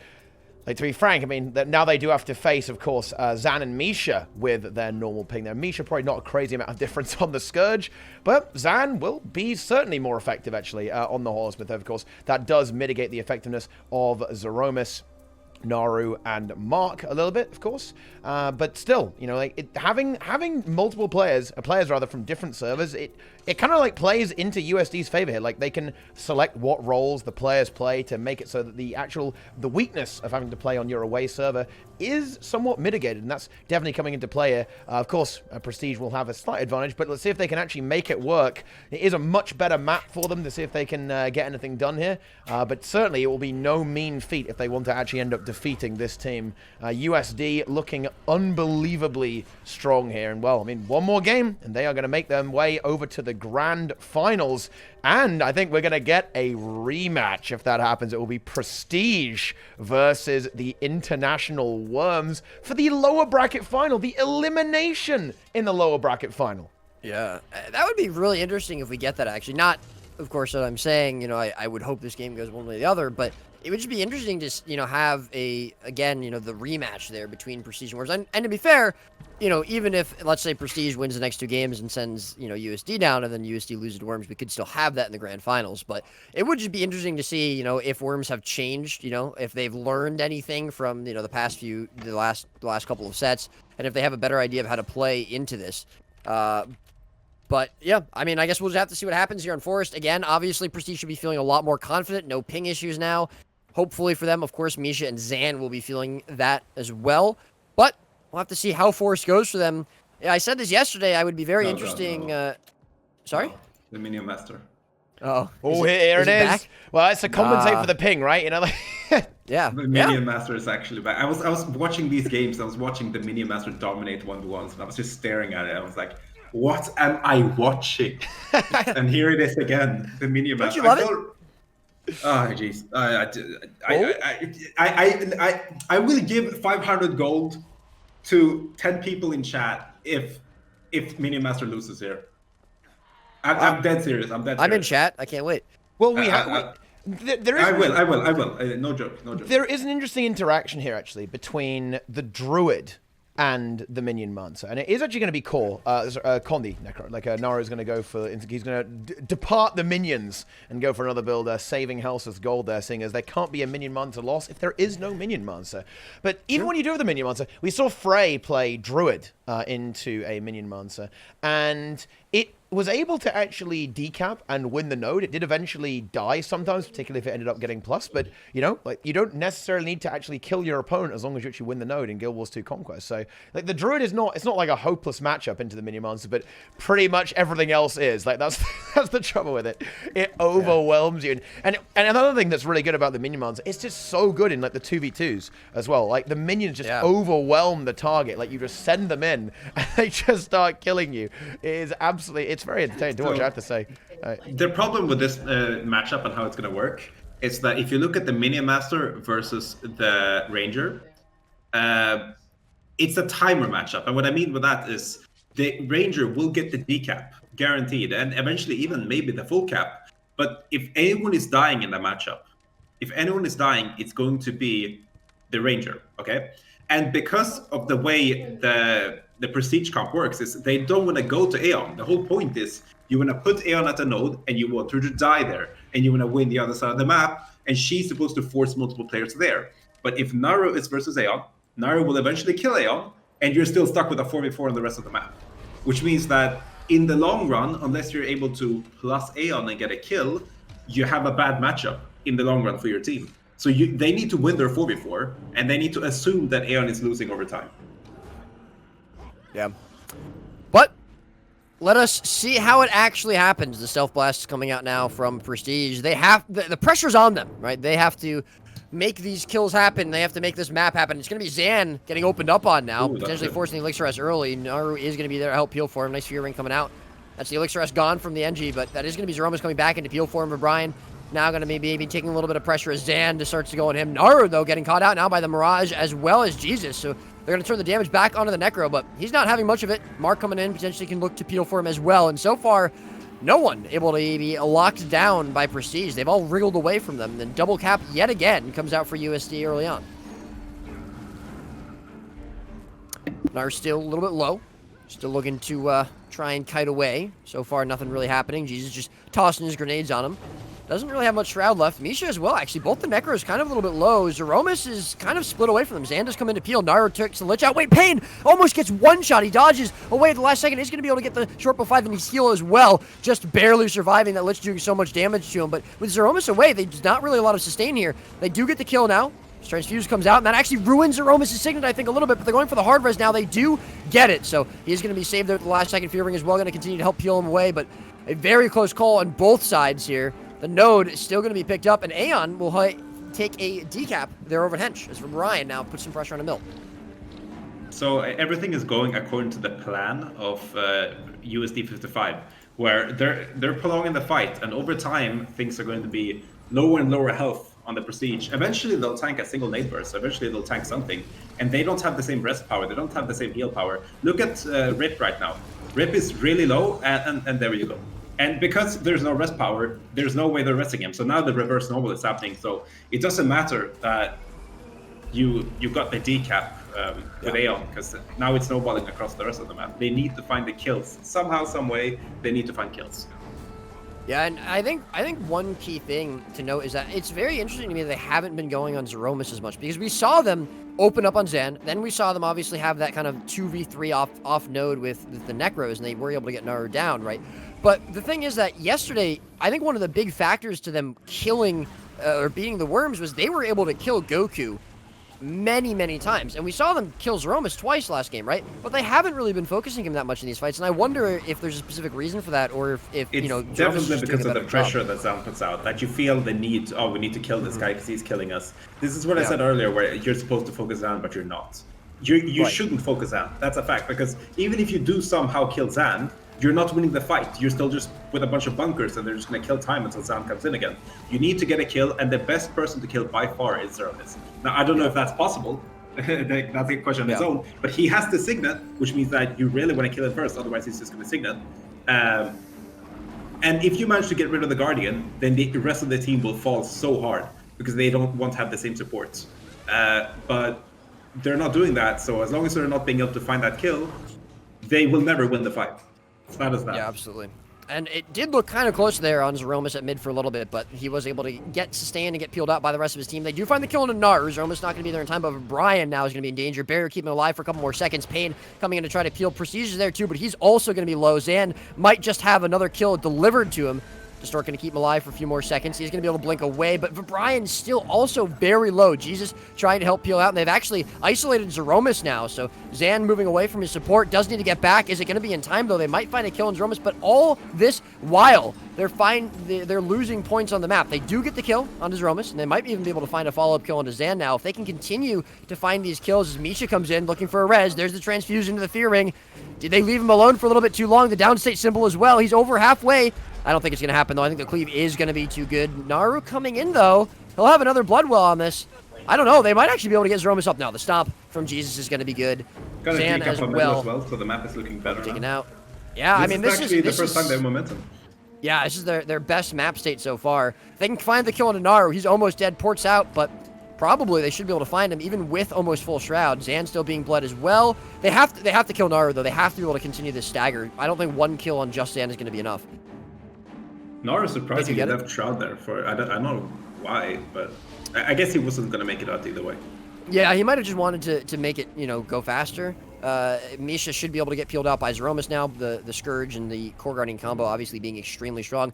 Beast going to be started up now by RIP. Naru's still going to be bled out for a few more seconds, and Zan just coming back in off respawn. But still, it's not quite enough, I think, for them to full commit into Henge and go for another kill. It looks like they're just going to leave Aeon to troll here, but it looks like USD going to full commit into this. I actually really like this. I've said multiple times that I think Aeon's done an excellent job of holding outnumbered fights for a while, but sending 4 players in, there's nothing she can really do. She will just die very quickly, and this completely eliminates any pressure on this node. So going in for the regroup with Naru just coming in off respawn, they've gotten the kill onto the Druid. They basically free up this side of the map now. The game is going to be even at this point, so credit obviously to Prestige, but I do think that was a good call to go and kill Aeon there. Yeah, it was an incredible turn from Prestige. They were able to get a lot of kills, a lot of people plucked off. And now the question is how they're going to be able to follow up on that, because they're ahead statically. They have the nodes. They're eventually going to be ahead in points as well. But they don't really have any momentum right now. And if the game is just in a passive state with no plays being made, then they're losing. So they're trying to make something happen now. They have Prestige attacking Zeramis here, and they're seeing if they have their trio outnumbering, but it doesn't look like they're going to get a kill on Henge. And Zeroma's very low. Yeah, he's going to go down. It's just Mark on appeal for him. So, you know, they do this thing that they've done with Aeon so many times, and Mark actually going to go down immediately as well. They allow Vibrian to get hard outnumbered at mid, right? And they trade Vibrian's life for now 2 players, and they obviously lose both the nodes they owned.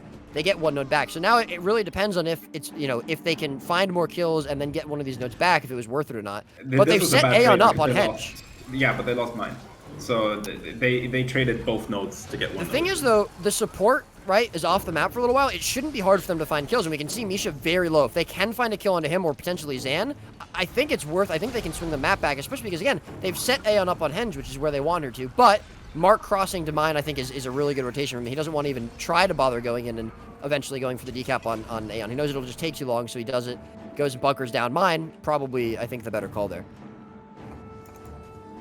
Jesus a little bit low, RIP a little bit low, and I think this is where we see, I agree now with you that it was probably a misplay because they did give up double nodes, and they weren't able to get anything. They weren't able to snowball off of the kills onto Zeromus and Mark. If they had been able to, then I think it definitely was worth it, but unfortunately all they've gotten from it now is a decap onto mine, which is good, but it's not going to be good enough for them to take the map. So they have to find kills again to be able to swing the map back in their favor like they did earlier on. Aeon, though, does make the rotation over, so Mark unfortunately tried to get away from Aeon, but she just will not give up, and she's found her way back to Mark's node. Yeah, one of the most exciting ones we can watch here with a Ventari Bunker Rev versus a Bunker Decap Druid. So let's not linger there. Let's just follow the cool gameplay instead and see what's happening on Henge, because we see the team fighting there. Yes, Jesus Wait, actually, hold on, sorry, I'm interrupting you. Go back to mine, because there's actually a plus something. Never mind, he decided it was just as boring as I did. Alright, never mind, keep going. Well, Jesus, not too much to talk about he's here. moving across to mine and then going back to mine. He's really excited about this boring ass fight. So let's go. There's actually a big plus here. Mark's dying. Wait a minute, yeah. RIP deleting Mark's health bar. He almost kills him immediately. Yeah, he can juke Pain him coming in too. Yeah, that's a kill. I mean, wait, they didn't heal up. I'm surprised there's nobody here to save Mark. He's so far away from the Guardian. There's no way he's gonna get there. Even if he does, there's no way they can interrupt. Zeromus is there. No, Pain interrupted. Oh my yeah, he God. gets it. They could not interrupt it. I don't know. I mean, yeah. They have to be able to get kills here. They would have had a really good chance of snowballing the map. Yeah, it is unfortunate for sure. Zeromus, though, just again with a nice rotation coming in and getting that signet right in time. They're going to give up this side of the map, though. They're going to concede the mine here, as Prestige will now make their way over to Henge. But I think this is a pretty good place for USD to be in. As long as they can just bunker down these 2 nodes, they will confirm the win for themselves. I really like what they're doing here, though. They're going for Zeramis. If you don't have a plan, go for the Guardian. This is kind of like what I think they should be doing. Because at the very least, going on the Guardian forces the full rotation from USD 55. It makes everyone else go there. And then you can, as the Mesmer Thief, stealth and go elsewhere, which is what I think they're going to do now. Yeah, immediately after they put some pressure on middle, you see that Rip is heading towards Henge. So they might just get a second node here, although Jesus is dead. So they do not have the momentum. No. And Zan might be able to get... No, I don't think he will. The decap will come out for Henge, yeah. And, I mean, they made it an even map state, but obviously they're already behind by 90 or so points. They have to be able to get a kill here. For Brian, already low. RIP, we've seen struggles a little bit in some of these fights against Zan. It's going to be hard. But if it's possible, I mean, it is possible, right, for them to still come back. 5 minutes left. Again, only trailing by about 90, so they might be able to find something here. But again, I mean, this is really just going to come down to if they can get kills and snowball once again, like we saw them when they really hard came back here. But Brian, very low. Fear rings on the node. I don't know. It's going to be close so they can continue to survive. But the Pain plus is is gonna, actually going to come first from Naru instead of either the Thief or something else. Pain But wait a was minute, there, no. Pain was there. Pain is come in, yeah, and he is going to find the kill on his Zan. However, it's going to be the transfuse, the double blood well come down there. And yeah, I mean, that's an easy res for USD. At this point, you should be leaving. You shouldn't be committing to the fight anymore. Okay, you didn't get the kill, get out of there. And right now they're kind of wasting time by having the Mesmer Thief stay there. But Brian is going to go down if he stays in the fight, so it's better if you're... They're actually committing to this fight. I guess they really want to make something happen. Well, I mean, the rest of the map looks fine, so I guess they're pulling it off. Aeon is versus the Revenant in the middle. They're having a 4v4 on far. No, I mean, I think they overstay there for sure. RIP going down. They good had to pull out and go back for cooldowns and potentially maybe try to rotate into mid and get a kill on a Mark quickly. But fortunately, that's not going to be an option for them. They're probably going to have to give up mid. Pain very low. He's not going to be able to get involved here. I mean, if Brian and Aeon can bunker this node for a little bit, especially if Pain does decide to enter and kind of troll a little bit on his Romus. But I mean, I don't know. I like Naru with a really good rotation coming in as well, just forcing pressure onto mine. So, you know, they have to now play for triple node, and they're already down a player. It's going to be very difficult for them to do so. And I think USA have pretty much done it and locked them out of this game. Yeah, the problem is that you can't really maintain a 3 cap with this comp. It's extremely hard to do so, at least, because you have a limited amount of people that can be holding the 1v1. So like when you're looking at the situation right now, getting a 2 cap at this current state of the game is not enough. So how do you actually get a 3 cap? Well, I just don't think you do that. I mean, it's dependent on like something like the Mesmer pushing into a 1v1 and winning it while the Thief is winning a team fight, which is not what this comp is meant to do, but it's something that's theoretically possible if people play very well and the enemy messes up. Yeah, but there's side nodes now for Team USD, and 50 points away from taking this game. It does look like that's it, and that will mean we do get the EU lower bracket matchup. So it's actually going to be Prestige going back to face Worms, the team that they ended up upsetting. You know, we weren't really expecting to see the Worms even necessarily go down to the lower bracket yesterday, but they ended up getting sent there by Prestige. So, you know, I mean, I think that should make Prestige feel a little bit more comfortable, right? They're going to be on EU for every game. This is a team they've already beaten, but the Worms, of course, by no means whatsoever are going to be an easy team to beat. They did take a game off Prestige yesterday, and they've had a ton of footage, you know, a ton of information here from watching them play against USD, watching them play against On Tilt, obviously rewatching their own games yesterday. They're not going to make the same mistakes. Frey is not going to be touching Sikkim Soul Beast again. And, yeah, I mean, I don't think so. I like the idea of the Sikkim Soul Beast, because Sikkim Soul Beast is actually really good versus Mesmer Thief in a vacuum. Like, you're thinking, oh, I can really kill them. But, because it can. But the problem is that that's not the game plan. You're not supposed to be chasing down the Mesmer Thief and killing them in this game. You see Pain typing Resident Sleeper in the chat, which you know, is actually the way you counter this, because think about it. How many kills did Mesmer Thief really get these games? If you compare that to when you watched Worms get bodied by them, right? You saw way more kills happen. This way, you don't need to focus on killing the Mesmer Thief, because the Mesmer Thief will die eventually to something. Doesn't matter what. They can just tank something random, and it'll put them at a low health. And if they don't have someone to support them, they can't really resustain. So all you need is a single DPSer. You need a power rev, or you need a hollow. You need just one single class that can just train them. That class needs to get support, while the Mesmer Thief doesn't get support, and that's all you need to be able to just destroy it. Yeah, I like it. I think they So, want to. so let me ask: is one of the teams banning a map, or what's going on here? Why is Skyhammer not happening? Yeah, it got banned. Okay, yeah, that makes sense. Yeah, Alright, cool. it's a ban pick system. Yeah, that's good. Yeah, and I think this is something that you're going to see from the Worms. They are really going to try and drive the whole, we don't want any secondary objectives. I think they're going to pick Kylo, they're going to pick Legacy right there. Maybe they'll go something like Capricorn, but I think even Forest is a map that they're probably going to like quite a bit, because I just don't think they want to have that fourth node to do with, particularly against Precision.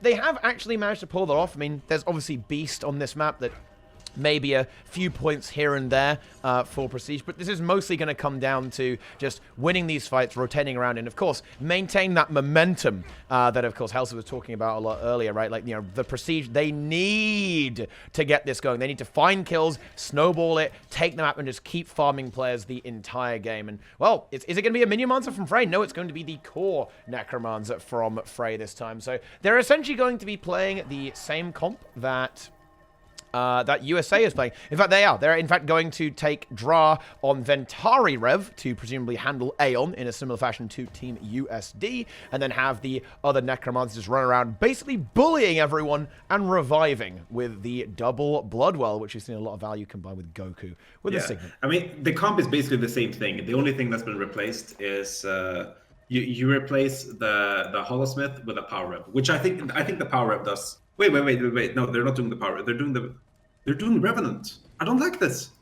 This is actually something I spoke with Frey a lot, which is the whole way you're setting up this comp, right, is that you're going to have your Ventari Rev run into the Druid, and they're basically stealing each other. So the reason why Mesmer is not bad is because it actually kills Renegade pretty well. So Mesmer Thief kills Renegade really well.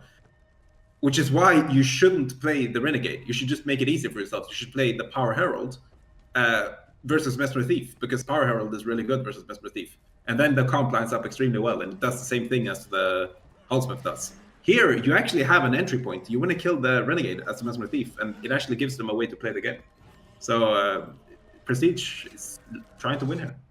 Yeah, I mean, it's definitely doable. And in fact, yeah, that's something that has been noticed a lot, actually. Like, that was kind of when Mesmer started to kind of rear its head again. You just saw these interactions with the Mirage into the Renegade. It was like, oh, wow, Renegade kind of gets deleted by this class, right? Like, really hard. And this is a potential vulnerability, as you say. You know, Azaz, he could potentially pull the Herald out. He is just a Revenant player all round. He's more than capable of logging over to the Herald. So let's see if they try that out, if they have some difficulty in this game. But here we go. Prestige just sticking to their plan. I think this is nothing too surprising for them. They're going to try and lodge Aeon onto the Henge, and then try and get some interceptions here while they secure their own close. And it's going to be Prestige actually taking a little bit of a node lead here, as they're going to be able to get their own cap uncontested, while Aeon is contesting the Henge, and they're actually on mid already. However, the Rip, getting spiked very hard, is able to teleport away. But Azaz, here he comes. He is hot on the trail. They just need to keep him in combat now and not let him escape. And he's not going to be able to do any damage for a really long time, which really hurts the whole game plan of Prestige. Yeah, Azaz not letting him get out of this at all. In fact, Prestige Rip trying to get away there, but Azaz leaps in. Good distortion, but with Frey here, this is not looking good for our Mesmer, and that is going to be the end. There's the first kill scored. It is going to be Rip falling into the downside, and this will leave Frey capable of establishing this node. Now, Aeon is still lurking around. Now, the question is, do they want to go for a kill onto Aeon? They do have a lot of damage, actually, with Azaz and Frey. Okay, never mind. Wow, goodness me. That was a lot of damage there onto Aeon. Gets just destroyed there by the CC of the Necromancer and the burst of the Renegade. And this leaves side node now controlled there. The Henge controlled finally by the Worms. But, you know, Prestige do still maintain their lead. However, they're going to get mid very shortly as Verbrian eventually runs out, saying no support Guardian for Verbrian to keep him healthy. Azaz once again on the hunt. They want their revenge for yesterday. They absolutely do. Good contest here by Jesus to try and deal with the spree for a while, but I don't think he'll actually be able to hold this for very long. The Wells will come down and deny that. And the Worms looking solid here. Like, they appear to have found their game plan and found their stride in this game, and Prestige on the back foot. Yeah, I mean, the fact that there's only a 2-cap and not a snowball is good, though. Prestige still has a chance to just make a play here. They did lose their DPSers, and having such a small punishment in the enemy team getting a 2-cap is something you can definitely take versus a strong team. So you just have to see what they're going to make their play right now. They have Rip standing behind Keep. He killed the Worm, and I think the idea is that he should be going, but they're losing Mine. Yeah, they waited too long to make a play, and now Rip is going from behind Keep towards Mine again, and they're getting 3 caps.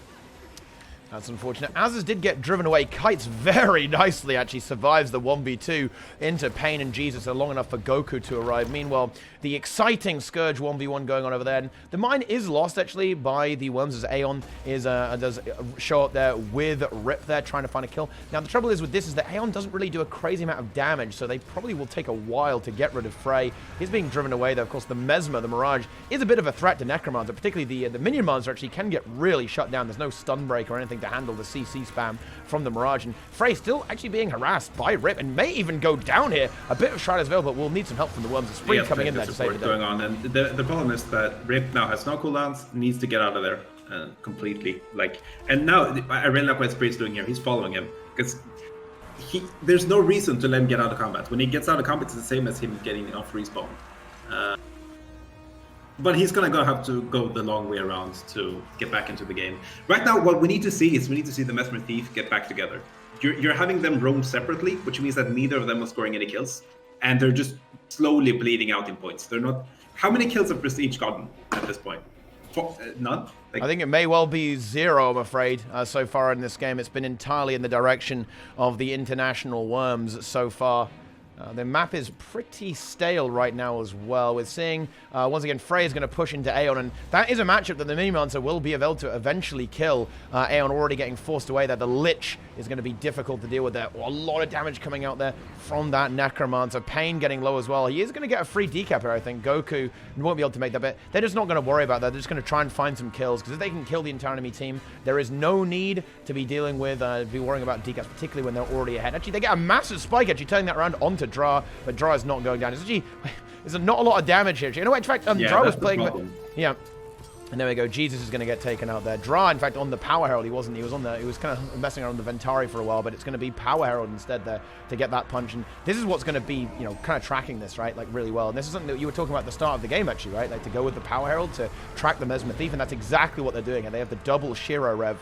One, of course, with the Herald and the other on the Renegade. And that is keeping tempo here. And Azaz finds a kill onto Rip over here, teleporting after not giving him a moment's rest. Aeon eliminated here, too, actually, by the Minion Mancer. And, well, this is looking very bleak. The triple cap's going to come through very soon. There's no plan right now from Prestige whatsoever. They're just roaming around everyone is trying to do their own thing. You see Pain getting like these single decaps on his own, which is cute, but that doesn't do anything. You're not winning the game because you get a decap. You see Rip doing his 1v1s versus Frey outside in the middle of the map. Literally means nothing. Like Frey gets plus and then you're dead. Like, you need to have the Mesmer Thief together, and the reason why you need to have the Mesmer Thief together is 1, because he can debunker, and 2, because when the Mesmer gets to the point where he needs to get out of combat, he needs the Thief to stealth him. That's the whole point why they need to stick together. We finally see the Mesmer and Thief together on middle, and now they're actually having things happen. Look, the Goku's gonna die, hopefully, and maybe this is the snowball we're looking for, or it's not a kill at all. Gets the renewed focus, so he survives quite nicely. Azaz is doing a good job of peeling. Goku gets the kite. Jesus still going crazy, but Rip has taken a lot of damage while doing that. Goku is going to fall, though. Slides down, and that is going to be a kill. Oh, Rip is very low, though. In fact, Rip dies. Could they maybe revive this? Azaz very low. Dra trying to find this kill. Jesus going for the stomp with the Elixir S. They've got to deny that. Jesus going to find the stomp. But wait, oh no! Rip didn't rally off that. Oh, that is very unfortunate. This is tragic. Mesmer sustain is so low that it doesn't even rally when it should. What the hell? That is. This is. Do you have the side violin we can play or something? Oh no! All right, whatever. I'm just gonna be sad. Oh, that's very sad, indeed. Even with a very nice kill there onto the support, Rip is going to be traded out for that. So no real player differential there whatsoever. A Spree stalling this out infinitely on mid. There is one cap there, thanks to Aeon grabbing this. But in fact, the minions all detonate and kill her, and I don't think Rip can really revive that either. Frey is actually taking a lot of damage, so maybe Rip can. The revenge of the Mesmer might be coming through. The minions are still gonna do it. They're too strong. I'm not sure actually. The Ranger did. Ranger downstate, man. Look at that. There it is. It's literally 4 players to 2. Like you have all these minions. All right, never mind. There we go. There's the kill. Oh, but Azaz, here we go. hang on. Oh, he's going for stomp. Yeah, and he gets it, and this time is too strong. Necromancer, Mirage had 1 dodge remove, but also had the rally mechanic removed as well, but Necromancer not quite that nerfed just yet, so Frey does get back up there, and Rip gets hunted down. No cooldowns left over there for him to survive, and yeah, we're going to go to a second game here almost certainly. Of course, it's going to be EU, so we're going to be staying here once again for the next map, but this is looking pretty brutal. The Worms, they've clearly figured something out. They've stepped it up, and they're looking good. I can say this. When I looked at the 55 games, 55 USD games, I saw no entry, right? I saw like, oh, well, there's nothing you can do here. I didn't get the same feeling here. I feel like Prestige can just play better, and they're actually getting a Wrestle Rip here. That's cool. They can play better to win these games. They need to coordinate better. They need to make sure that they find the correct way to play and have that concrete strategy, because they're winging it too much right now. Like, they're playing versus a team that has a coordinated plan, and they're doing a little bit, trying to make plays happen as they come, and that's not really how it works. You can't win that way. So we'll have to see if they can make something better happen. What was the next map again? Was it Kylo? Yep, we're going to be going to... They're down 0-2. Yep, there it is. The 2-cap is there. We may be going to a Kylo map next, I believe. Yep, and then finally, if it goes to a third, it will be Capricorn, I believe, then, for the grand finale. Or was it Colosseum, actually? I think it was Colosseum, actually, would be the third map there, which obviously... no, it is, in fact, Kylo. Yeah, I mean... Or, excuse me, Colosseum is the third map. Yeah, that's what I mean, yeah. Roy incorrectly correcting us. I appreciate that. Yeah. You're both just wrong. Helseth is washed up, an old man shouting at his computer about chess, and... I'm sorry, please cast again. My apologies. I need to... I'm watching this, and I'm rooting for the prestige, and while I'm rooting, I see a 2-cap happening. So this is the comeback of the century. It's happening right here. We see Rip. He's gonna make it. He's dead. Right? Yeah, I mean, Rip. He's in trouble. Brian dies there as well. Like, the anchor of the scourge is gonna go down.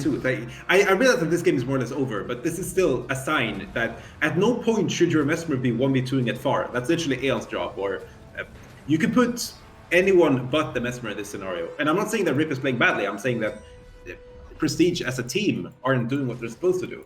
So Roy really needs to step it up here. Wait, Roy? Yeah. Wait, he's not even in the game. Roy's letting us all down. Well, there it is, I suppose. But as I do. I mean, Roy did play in one of the games, I believe. It was Twitch TV Roy. I think that was Hannibal, though, I believe, actually, in the open bracket, playing in that team. So, I mean, that's a slightly different thing there. But, still, Aeon going to get focused down here. The Signet Stone is good, but unfortunately, conditions and lifesteal are going to completely ignore that. And 463 points, this is going to be the end of that. Esprit actually, the world's not quite deciding who's going to be staying here, but it's going to be Esprit in the end, making sure that Aeon gets taken out then. Yeah, this is just a formality at this point. And I think you were talking about, like, Rip being in this 1v2. I think they're kind of just... They've known this game wasn't going to go their way for all. They're just processing it, right? Like, resetting, maybe talking about the next game, getting ready to go, and figuring out what exactly they're going to do here to try and make this comeback, because it's going to be tough on Kylo. We have seen them actually nearly win on Kylo, but I don't think we've actually seen them win on Kylo. So they are probably going to really have to play their mind out if they want to win this. I'm going to repeat my question. How many kills did the Prestige get in this game? They killed Goku. 1, 2, 3, 4. It was we can just go and take a look at the timeline here. I think 1 kill. Oh, yeah. Just Goku. Yeah. Yeah. I'm going to make a very, very, very correct statement here. If wait, they're going to swap comp. They didn't like winning. Wait, are they? Are they changing comp? Yeah. Like, wait, who's changing comp? The Worms. Oh, really? They're going to go for a relog then. So wait, I guess Frey's insisting he wants to play. Oh no, that's Necromancer, isn't it? Yeah, but maybe he wants to go back to the Ranger. Maybe he really was feeling. Oh, I see. Oh, you want him to play the Ranger so that Prestige wins and he feeds into it. Yeah. Okay. I mean, yeah, that makes a lot of sense. It's a good tactic. It's a good tactic. Yeah, I mean, that would be the good tactic to keep the tournament as exciting as possible, right? We want to make it really, really spicy, make sure it goes to a full best of 3. But no, I'm afraid your prayer will not be answered here, unfortunately, here by Frey. Although, actually, maybe he hasn't joined just yet. The players are exactly. Here we go. Yep. Here we go. Okay. Here we go. Let's see. Are we going to see? And do you think, in terms of comp, there could be a swap up from Prestige here? Like, what do you think they could do in terms of like changing this composition, or is this as good as it gets for this style? Like, is it as good as it gets for this style of composition, or is there anything they could? Definitely not. This comp can get way better. The comp itself, I think, the comp itself would benefit of a power rev instead of the Holosmith, for instance. There's many things I would personally tinker around with this comp to play it. However, with the players that they have and with the experiences, like with this team, I think you should play it exactly as it is. I think if they try to re-roll something last minute, even if they get a slight better comp from it, because this is still a hard to play comp. It's not like, something face roll-ish. And even if you do play something face roll-ish when you're playing the best in the game, like, or top 2 in this case, it doesn't really matter, you know. So they should be doing the best thing they can do, and they don't really have the option to reroll. Like, Yeah. but yeah, Because I think it will be close. Yeah, it's going to be a very, very spicy game. This is all on the line. This is the elimination round. If Worms are able to get away with this, they are going to be able to push themselves all the way to the grand finals. Once again, repping that Minion Mansa here. Is Goku there, of course, with the support Guardian Frey. Minion Mansa, Dra. Going to be playing with the Power Herald, actually. Like, what are your thoughts on the Power Herald in this comp? So instead of going for almost like a second node holder of, say, the Prot Hollow that we've seen Dra play, or the Condition Revenant for a bit of teamfight power, we're seeing just more rotation. Do you think that's the counter pick into the Thief and the Mez, just to allow, to get that chase potential, also reveal on the Herald 2 to potentially shut down the Thief and the Mirage as well, of course? Is this a good pick? The reveal is good, and the whole setup of the Herald is so good versus Mesmer Thief. Like the heal, and it's just good. Like, everything is just stable. This is a solid comp that works versus everything, right? While the comp that Prestige has is not optimized at all. It's just weird, but it kind of works because of the logic of the synergy of the Mesmer Thief and the Holosmith doing insane damage, along with Aeon forcing to get outnumbered. This is what's been making their comp work. But now they have no easy target. So the question is how they're going to make it work when they don't have an easy target. They're going on Frey, the Minion Master. But he has so much Shroud that even though they did a full Mesmer Thief spike, Frey literally took 0 damage. And immediately after that spike, you see the pain is extremely low. He doesn't have the benefit of having a massive support, so he has to run all the way to middle, and he's still hurt. And where's the spike? Well, where's Rip, for instance? They're in completely different sides of the map now, so they don't have that coordinated burst anymore. He's looking for out of combat. He hasn't quite found it yet. Frey still present. He does now get the out of combat there with a little bit extra stealth, so he can turn around this aggression. Looking for Frey. Frey a bit exposed here, actually. The Holosmith and the Mirage are going to be able to give him a lot of draw. They nearly find this kill, actually. Huge down there, but Goku's here. Goku and Dra should be able to stabilize the Necromancer. But, I mean, Prestige actually find the decap over here. As Frey left this node, Pain got in here, and he's actually going to take a bit of a 1v1. He's thinking about 1v1ing this, actually. That's an interesting thing there, to keep the Renegade out of the teamfight. Pain delaying this for as long as possible. But, oh, Jesus was picked off here. The minions walking away from the scene of the crime there a little bit. Wait, what? Wait, is a Spree trapped in a wall? Oh, hang on. Yeah, Spree is trapped in a wall. Within 2 minutes? That is within 2 minutes, so we actually might have to do a restart here, because he's going to go for a relog. But if they want to, hang on, we need to ask for if they can actually have a restart there. Okay, they do want to restart, so I think we are going to go ahead and reset that. That's very unfortunate. Is it possible for you, just saying as a random question, can't you guys just force spectate on that player and make him join again? We could do that, actually. That's not a bad idea. I think it would still kill the player, though. So I think he'd respawn. No, it doesn't. It doesn't. Oh, that's true. Okay, that's a much better plan then, so we could just do that next time. That's a good call, though. Yeah. How's with the giant brain there? Of course, the reset's going to be coming down there. Now, Prestige, they were doing well in that game. Like, they seem to actually have a little bit... Body. What are you talking about? That was the best thing they could have done. Getting stuck in that wall was the best possible play they could have done. Yeah. Jesus and Judah was dead. Rip was super low health, and they were going to get 3v2 with Pain, and Rip getting 3v2, so they would have died.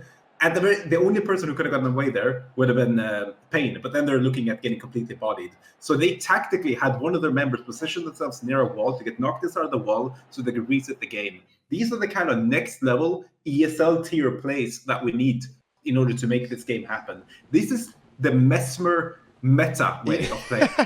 Break the rules. In fact, if you have a bad start again, any one of you guys, pull out the Ethernet cable. Just do it. Just do it. Yeah. Just DC, reset the map, and try again. Simple as that. And the opening you want is not... I realize it's nice when Teapot says, oh, well, look at that great decap from Pain. I realize that you like hearing that, Pain. But what you have to realize is that when you're getting that decap, and Jesus is dying for it, and Rip is running in the middle of nowhere, desperately trying to get out of combat, that's not good for your team. That decap cannot be held. You cannot hold it. So what you need to do is accept the fact that you need to walk with your Mesmer all the time, and walk with your Hollow all the time, stealth them, go somewhere, kill a person, rotate the map. And then when you're winning the map, then you're allowed to decap. Because decapping when you're losing the map doesn't work when none of your teammates can stand on node. You can't have Rip standing on node, because literally it's in his name, it's Rip. You can't have Jesus stand on node because he's a DPS Hollow, and you can stand on node. So don't go for decaps that you cannot hold. save your teammates, and then take the decaps. Okay. I'm sorry, I interrupted. Well, apparently, if you do force the spectate, they can't join immediately. So it does cause some kind of weird bug interaction there. Apparently. No. You press B and then you press join random team, and because there's only one slot open, you'll join into that. Okay, in that case, let's get to work here. Here we go. The game is starting once again. Here we go. The reset back here on Kylo. Here comes the repush. Jesus going there. And Frey already going to be the target once again. Different opener, though, from the Worms there. But actually, Frey is going to get destroyed. He's almost certainly going to die here, actually. Where's Goku? Goku's here. Signet. Pain's going to drop the Signet, though, actually. Let's go. Storm. Let's go. Oh, there's the Storm, actually. There it is. Beautiful. A beautiful opener there from the Worms, guys. That is, from Prestige, getting that kill. Now Goku is going to be at risk here as well. All the Worms pushing in, and then Pain immediately goes for the decap, rotates Aeon in there, and then leaves, gets more outnumbers here on middle. Now this team fight, even though they do actually have a good number advantage here as well, after getting that kill. Exactly what they want. Like, even if they don't win the middle fight, they can get a kill at far. Like, Vebran is outside. How did Vebran get outside the middle? He may have, he wormed to freedom, I believe, but he may have wormed to his death. As it's coming in there for the cleave. Just abandon the middle and play for the sides. They still have the advantage here. So this is good. This is good. Yep, Aeon doing some work here as well, just into Frey. We'll need a bit of help, though, from Pain, of course, because the Minion Monster was able to find that kill. Jesus and Rip needs to really survive there. Oh, and Jesus, he was in his heal skill, and he goes down there. Azaz just finds that kill, and that might be a kill too far. That is going to enable a spree to get this deca, but actually, no, it's not, because Rip is it, although actually, no, he's got 3 health, so he tried to intercept, but he was just pretending he's going to get the hell out of there almost immediately. He's going to use his heal skill to restore a pathetic amount of hit points here on the Mesmer, and in fact, it doesn't really help whatsoever, because he gets renegated immediately after. He's desperately trying to kite this out, but 2 Shiro revs, you're not escaping that. But they do manage to actually, although the Worm's getting trapped a little bit here on mid. Yeah, the question is how they're going to rotate now when they're behind in terms of players. Aeon is outnumbered, or actually no, she's just dying to the Minion Master. It's the problem I mentioned at the start of the series, where Aeon will eventually die to the Minion Master, which means that you need to win your 4v4 in the map. The problem here is because the Prestige eventually lost middle, they didn't have the security from Aeon because she's dying, so the map just collapses from there. They need to find a way to not only get the kill, but then win. That's tough, but that's what we have to do.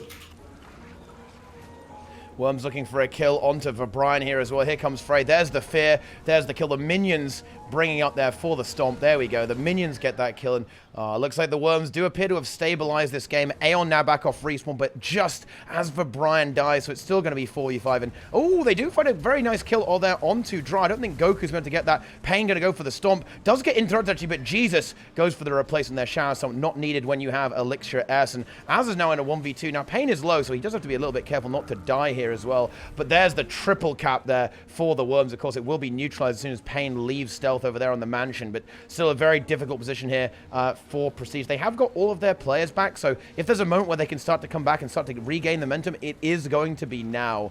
The Worms are they're all fairly together here, so there's not really going to be much of an opening, but this does mean that they do actually stack map control a little bit, because they are so together here, like very centralized around mid, with it's only going to be a draw off to the sides right now. They are going to give up the free cap onto the windmill, and Prestige definitely not out of this yet. I mean, Pain getting chased down does get the stealth disengage though, so he will be okay. Worms looking to secure the mansion fairly effectively, but actually, seeing as they all rotate there, this does give a brief moment of opportunity onto Esprit, actually. Mirage and Engie really bringing some pain there. However, Dra is able to arrive in time to peel for the Scourge. Well, it is after all the Necros are too chunky. Like, I don't know what the Mesmer is supposed to do versus this, because the Necros aren't dying to the Mesmer plus X, which means that what is he actually supposed to focus? He needs to focus Goku, Azurs, and that's about it, I guess.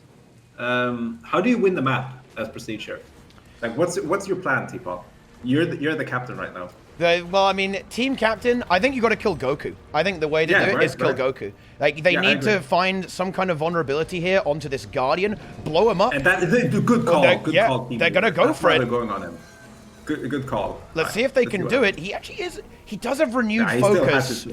Yeah. So he's not dying anytime soon. But the Prestige have done a great job of actually slowing this map down a bit. Aeon survives. Actually, she was under heavy pressure, but isn't going to die. It's going to make the contest there. Goku rotating away. And Goku is actually potentially getting caught in roads here. He's going to have to go back to get peeled for by Azus here. Prestige, Rip, and Pain maybe looking for it, but no. And with the Renegade there, it might be a little bit too difficult to. Meanwhile, Rip going to go over there towards mid and try and do something into the Necromancer. But I don't think he can really kill us pretty quickly. Yeah, like Rip, not really. He's like, where do I go? What do I do? Going to come back now for Goku. And actually, Goku getting Mega Sprite there. Good lead, but he should still be able to be killed here. Yeah, he's definitely not out of the woods yet. Never mind, he's super fine. Good heal skill and still has some stability corners. Esprit lurking around there just in case things go awry. And Prestige, they're just looking for that opening and they're not finding it. Oh, Jesus ends up dying here as well. The 2v2 not going to end up being good there for Brian and Jesus into the Power Herald and Frey, the Minion Mancer. I almost think that we need to see that, you know, 2 DPS? I don't think it's enough health. I think we need 3 DPS. We need the Hollow in here as well to help kill, to actually secure these kills. No, I was actually thinking that Aeon should have played Minion Master. Oh? I think it would have made all the difference. Esprit killed, and we're going to see a Distort Stomp there from Rip, but actually no, he doesn't time it quite right, and actually gets shut down. And Goku's going to get the Signet. Oh, that's very unfortunate. Like, killing the Scourge will be a nice opener there as well, like really freeing up the map, but not able to close that Stomp out, unfortunately, is Look Rip. at the health bars of Worms. The entire time, even if one of them goes down, like, it's just one player that's hurt, and the rest of the team is still fully free to be able to press. And then look at the other team. Look at Prestige. All of the team is either 50% health or lower, and they don't have the ability to make damage because they're constantly pressured. They're constantly kiting off node. They're trying to get out of combat. Look where Jesus is right now. He's trying to get out of combat, but on the other hand, while Esprit or Frey gets damaged, they're just standing next to their allies, and their allies heal them up. This whole dynamic isn't working out. I honestly think that Frey's going down. That's what I think.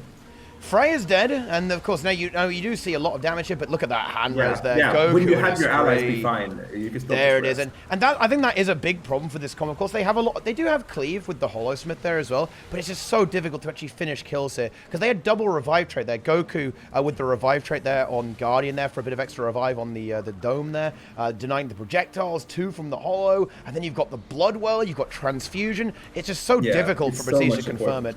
It's a lot, and then of course you have the counter pressure there as well, like the Scourge. Exactly, that's the biggest problem. The fact that they like, for instance, the Mesmer can always stomp with distortion, but the Mesmer always uses distortion. Look at the Thief. The Thief can always shadow step stomp, but the Thief's already used that, and you know they're using their cooldowns in order to stay in the fight, and they don't have anything to finish it, and then they have to use their cooldowns yet again to escape the fight, which means that when the next fight they get into, they don't have their cooldowns yet.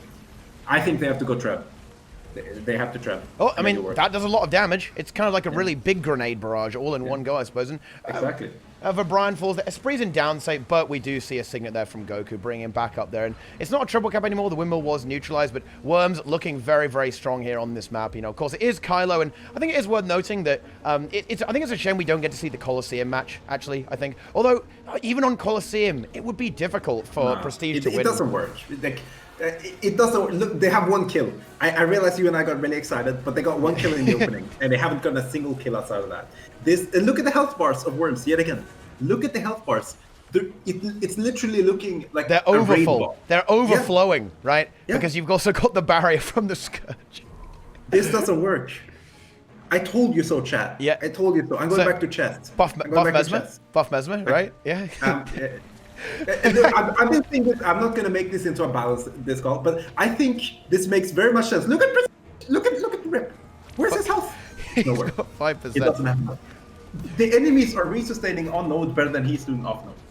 No, I mean, all jokes aside, I think we have to got to give a lot of respect for Prestige. Like, the game certainly is closing out, but huge respect to Prestige to make it this far with this composition. Like, it certainly does have its weaknesses, particularly on these maps, and you can see how there is a certain level of, like, what can they do here? Like, there is no opening. Like, getting that kill on Frey was pretty much the only momentum they were able to find, and they did have that kind of, like, bit of a turnaround there versus USD on the, I believe it was also on the Forest map, right? Like, they nearly actually made a really big comeback, so it can work if they really completely pop off, but it's so difficult to make it work consistently, and it's just so easy for the composition, the Worms, just to lock out Prestige, like lock out this comp. We saw this again with Prestige into USA Dragons.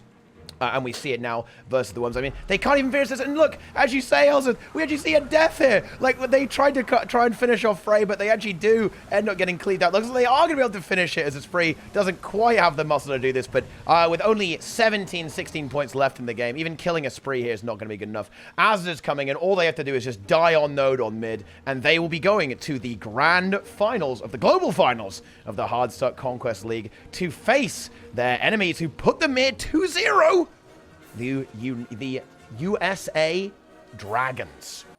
I see that Frey is definitely on the winning build. That's definitely a big advantage. Maybe I called it too early when I said the Worms wasn't going to win this, because I feel like the merit of a team can be measured in the amount of minions they have, and there's no minions on 55 USD, which clearly means that the team is incompetent. True, although we have seen many teams using Terramancer, a lot. I think Terramancer is pretty strong, and if they are trying to team fight a little bit more, which I think USD are doing, right? They've got that. Yeah, if they go for the team fights, then it makes more sense. And again, we're going to see draw on this Broad Hollow that, I don't know how I feel about this, because I really do think that Zan is showing. I mean, obviously we talked so much about how Zan is, is on a different level than other engineers, and obviously that's fair, but that being said, I mean, we saw Jesus Sage Splitter do quite a bit, of good work on the Nade Hollow himself. I think that it would be interesting to see if Draw decides to try that. But regardless, we're just waiting for USD to ready up, and then we'll be underway. The rematch that I think a lot of people have been hoping to see. Obviously, we saw USA versus Worms earlier, but it ended a bit of a 2-0, and I'm sure people are expecting the Worms to be able to fight back a little bit more. But we'll have to see if they have an answer for the Nade Hollow this time, or if it's just going to be a repeat of the first time these two teams fought. It's crazy because Worms have been fairly dominant in the past, haven't they? And all of a sudden, you just make a super pug with so many people. It's interesting that you say that, Hellseth, because I think the last time that you and I casted a Worms match together, there was actually a bet we made about the winner of that. The game is starting. That's fantastic. I don't think that game has been fulfilled. The gates are opening, and right now the Worm. Oh, I'm sorry, I can't hear you with the fact that the game just started. We'll have to. Okay, game number one. We'll have to bring that up. Revenge of the Capricorn. Yes, it is going to be USD Dragons or USA Dragons on the side of red team. The international Worms coming across to North America here on the blue side. The Frenchies themselves. This is it. This is the finals for our tournament that spanned 2 weeks. Let's see what happens. Helio going pretty aggressive here with Zan, trying to get some pressure onto Spree already. Yoku going to be the one on the node there, trying to contest that with Zeromus. Obviously, I think Naru heard my comments earlier because he swapped to Minion Master as well. He may have indeed heard that, yes. And I think I don't like the idea of Draw pushing into this. This is not a good matchup to be pushing into, right? I mean, do you think he would have gotten value if he'd gone into mid? Oh, hold that thought for a second. No. I mean, he gets die, bodied by Minion Master. There's no way you're going to win this. Trying to peel for himself. He is able to get out for now, able to survive the pressure, and USD will be able to claim the middle node there for themselves because of that. Spree's still going to be very low. Not sure if we're going to see a follow-up kill on it. It looks like instead they might be going for Frey. He's going to be immobilized, but nope, they're not going to commit to either Necro at the moment. Spree actually able to get out of combat. Instead, they're going to try and rotate towards their home node, which is currently getting almost decapped. Yeah, basically there was a 1v1 going on between Naro and Draw, and Naro was bodying him, so his node was fine, and they have the advantage for this close fight. So right now, you're looking at an advantage going on for USD 55. Middle is going to be stale. Nothing's going to happen there. We do see a Lich from Frey, but I don't think that's going to budge anything on the node. Naro's actually going to swap here, and if they have this much time to make this Necro rotating, then I'm confused. Helio absolutely erased here. Zeromus does get a signal the last time, but the damage coming out from Worms a little bit surprising, I think, maybe. And Zeromus now going to be under pressure. I don't know if he's going to be able to get out of this. RF keeps him alive for another moment, but the damage is there, and they're outnumbered still. Zan and Helio trying to peel for him. We do see Misha coming back in now. The barrier has been enabled. This is maybe what USD needed in this fight, but Goku, as well as the rest of the Worms, looking very healthy as of now. Can't, really say the same for Frey in his 1v1 with Naru towards middle node, towards Bell, which will be coming up in just about a minute now. And neither side able to really find an advantage, but Worms, they've turned the map around. Oh, wait, hold on. Zan is going to find that kill to Frey, but Signet comes through from Goku. I mean, Worms both these really Guardians, need to win the fight here because they had so much time advantage here. But it looks like they've already blown their signal, and Frey's probably going to go down again with the looking at his health. I don't know. Naru is pretty low as well, and I think Frey's gotten peeled out. They might be able to turn this around if they can find a kill. Helio going to be really low as well. He's going to have a little bit of trouble pressuring. They're still trying to find the kill, but Draw just doesn't have the same damage in these fights that Zan has. And all the while, Zan actually gets a decap over at Doc. And it looks like Naru might be going for the same thing towards the Bazaar. I mean, what do Worms need to do to win these fights? Again, hold on that for a second. As Helio's going to go down, this might be it. Transfuse from Misha's going to get him out for now, but Goku going for the stomp is going to be good, and I think that's the first kill of the game, I believe, onto the Dragons but there. Frey's still pretty pressured, so it's not like they can outnumber, even though they got the pressure. Oh, a really good crate actually landed on Zan, and they were able to literally 100-0 him. And that's going to give them the chance to start winning fights. And the really important thing right now is that if they manage to win fights in this current state of the game, well, that's going to snowball into them winning Cannon as well. Yeah, and I mean that is going to be pretty impactful. The thing is, though, all the while that happened, I think USD they were a little bit outnumbered in that fight because we saw Zan go for that decap earlier. Naru as well made his way over there, and they have gotten the map back. So even if they lose first Bell, it's only 25 points, and it's very easy to contest Bell with this meta, right? You can just send almost anybody there; it'll be pretty easy to contest. But obviously, with the map advantage, they should have been able to find something from it. But, I mean, I'm not seeing really what they got from that. They're able to put some pressure on Naru out this node. If they can win this fight, maybe they'll take the map back. But they haven't gotten Bell. It's still being contested by Misha. They didn't really, after they got that initial kill there, they haven't it looks like they have an advantage on the fight here. No, actually, no, because of the rest. Yeah, they're having a hard time capitalizing off getting kills. Like, even if when they get the kill, they can't convert it into nodes right now. Yeah, so I think a big reason why is it takes so long to kill anything, right? And then, again, we said this before, Prestige has a little bit more of an opportunity to chain and snowball kills, but again, hold on a second, as Azur's is going to go down. Goku has his Signet available. Oh, he got it. Yeah, he got the Signet. Yeah, he does have it. The decaps come out, so again, a neutral map there for USD. Naru going to be very low, and remember, no Signet available here as Zeromus just burned it. He should be going downstate. He's 1 HP out of Shroud. He does have his heal available. He's still healing up. Healing with a nice Jade Winds to try to peel for him. And a nice knock from Zeromus. He's just running around this pillar in a circle. And the Worms they can't find him. They cannot find a kill onto this Necro so far. And Azur's might be the one to go down. Do you think focusing the Necro over the Renegade is a mistake that the Worms are making here? And they should be going for Helio instead of Naru? I'm not sure because they're so close. It's kind of hard to... Like, we're talking about, like, 2 crits away from actually just getting the kill. So... I mean, I guess so, because they're not pulling it off. And the Minion Master has so much health. It has an insane amount of health. It gets Shroud so quickly. And because it's getting supported, it's such a big HP pool to deplete. And then if it actually manages to get rest, it's immediately fine again. So I guess they need to swap away from the Necro, because while it's a nice target to hit, it doesn't have a lot of evasion. It doesn't have many tricks. You can just keep hitting it. It's such a big HP sponge that it takes too long for you to be able to capitalize on it. And unfortunately, there was a kill there on Misha at the bell, but Spree nicely done. Excuse me, not a Spree. Spree couldn't stop the res hat from happening there, and Zan was able to get him back up. And we've got an interesting 1v1 that's going to happen on middle now between Zan and Azur's. If this actually lands as a 1v1, this is not a 1v1, which is a bunker fight, which Azur's doesn't like. He wants a bunker fight, so he immediately leaves the exciting matchup. I think that's okay. I think, to be honest, well, it's not really okay anymore, because unfortunately he cuts here too late to support Goku, who's going to go down. Draw probably can't do much except die on node if he wants to try to get out. But I think it was okay if he made it there in time, just because they had side nodes. But Zan almost one-shotting Azur's, and maybe we see why he left that. And Azur's, unfortunately, kind of, is left, on his own. He went over to Bazaar, went back towards mid, couldn't really find a way to get in. Eventually goes to Bell, but it's going to be a little bit too late, and it is going to be an even map as of now. Actually, wait a minute. Mid immediately gets decapped and now full cap by Frey. Zan just giving that up completely. Bell's still not capped from the first time it's been up, and it's now been the second Bell as well that's been passed.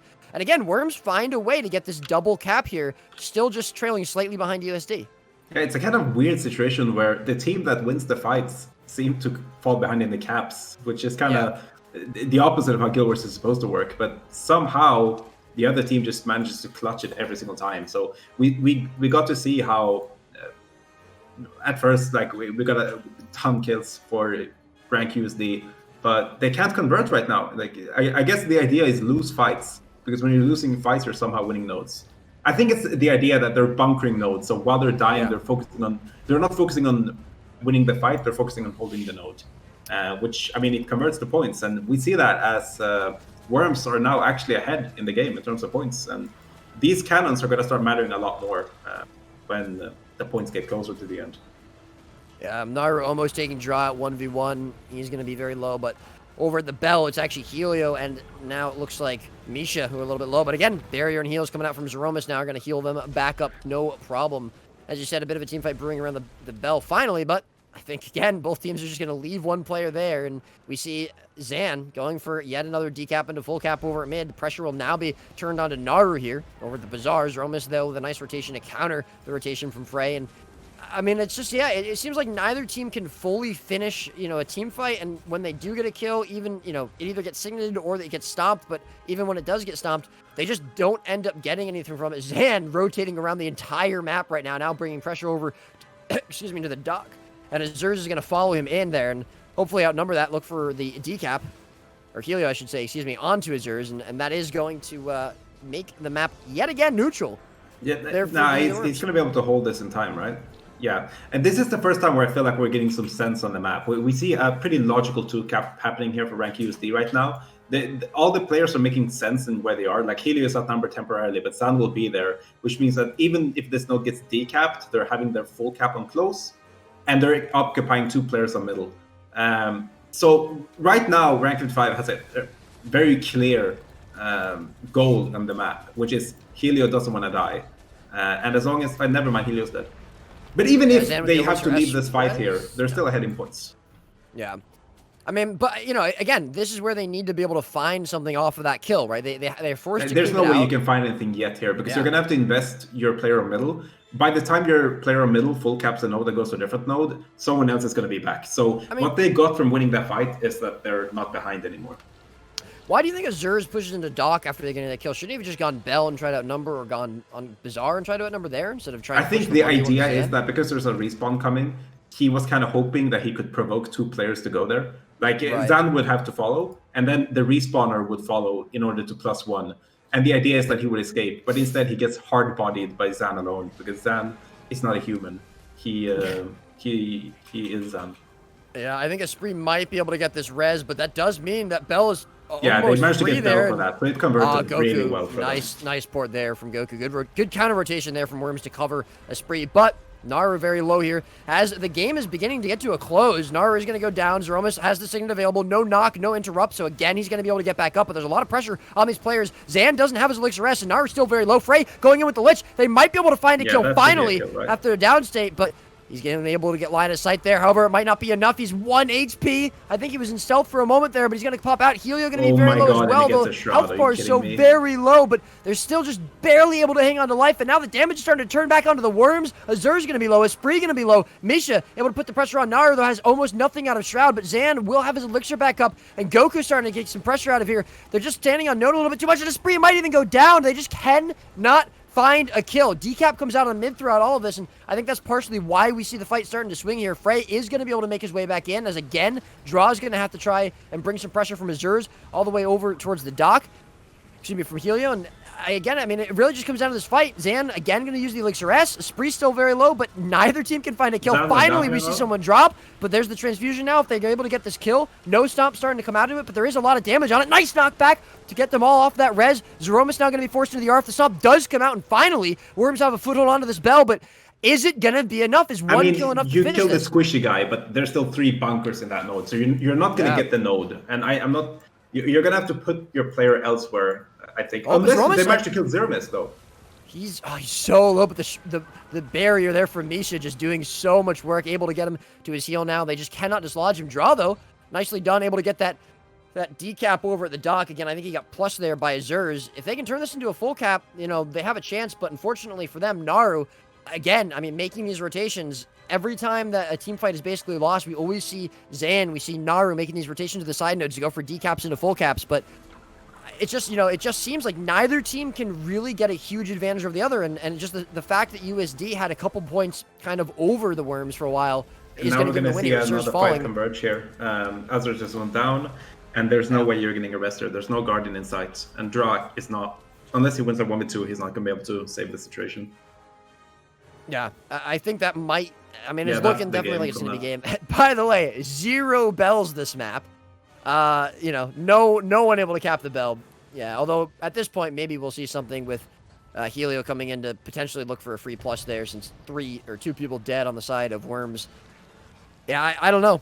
Still a close game, right? Considering this is NA, Worms obviously gonna have a little bit of issues with ping, but overall, it just seems Yeah, like I mean, they did really well for the ping. They I'd did like to extremely see well. Draw play the same build that Zan is playing. I know that we say this over and over again, that, it's hard to compare other engineers to Zan, but I just feel like Draw, if they had a little bit more damage in these fights, like USD have, they would be finishing some of these fights and probably finishing them in their favor, because obviously, it's a squishier build, right? It's easier for him to die in these fights, but almost every team fight we've seen has started out with Worms having the initial damage there, right? They having the initial low health bars on USD. They're having almost even sometimes the initial kill. And I The think issue if is they that had Dry that, is basically playing as a side noder most of the fights. yeah. So like if you put him on nades, then he needs to swap his role entirely.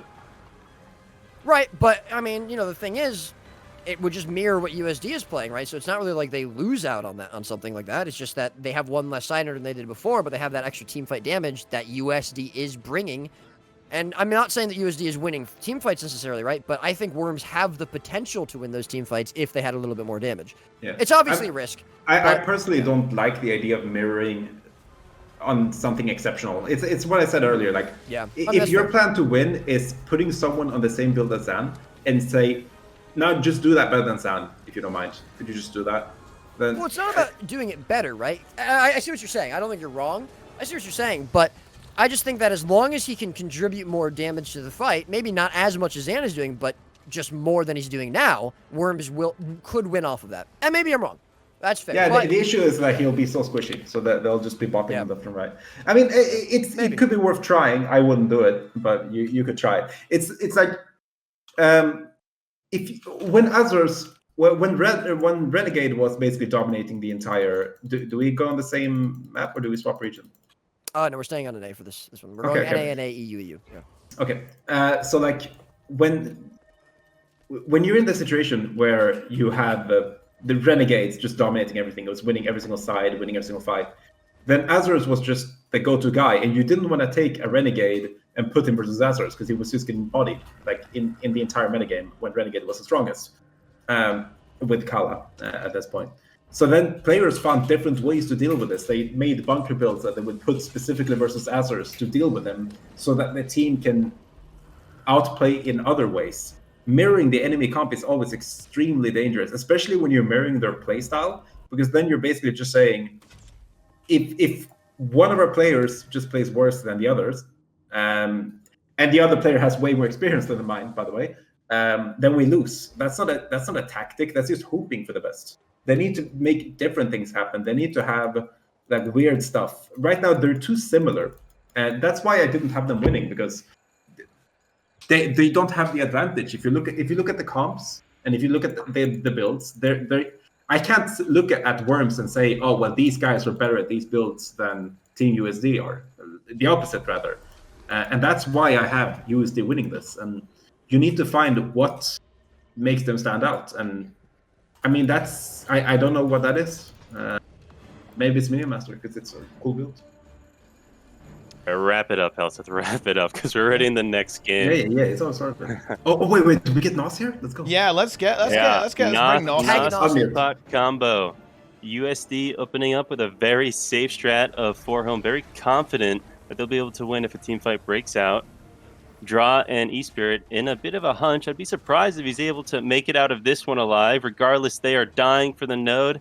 And I don't think this is the play here, because that is the free spot on the bingo board. Runs right into his death as if it's a hot join match. Definitely don't want to be seeing that if you're the blue team.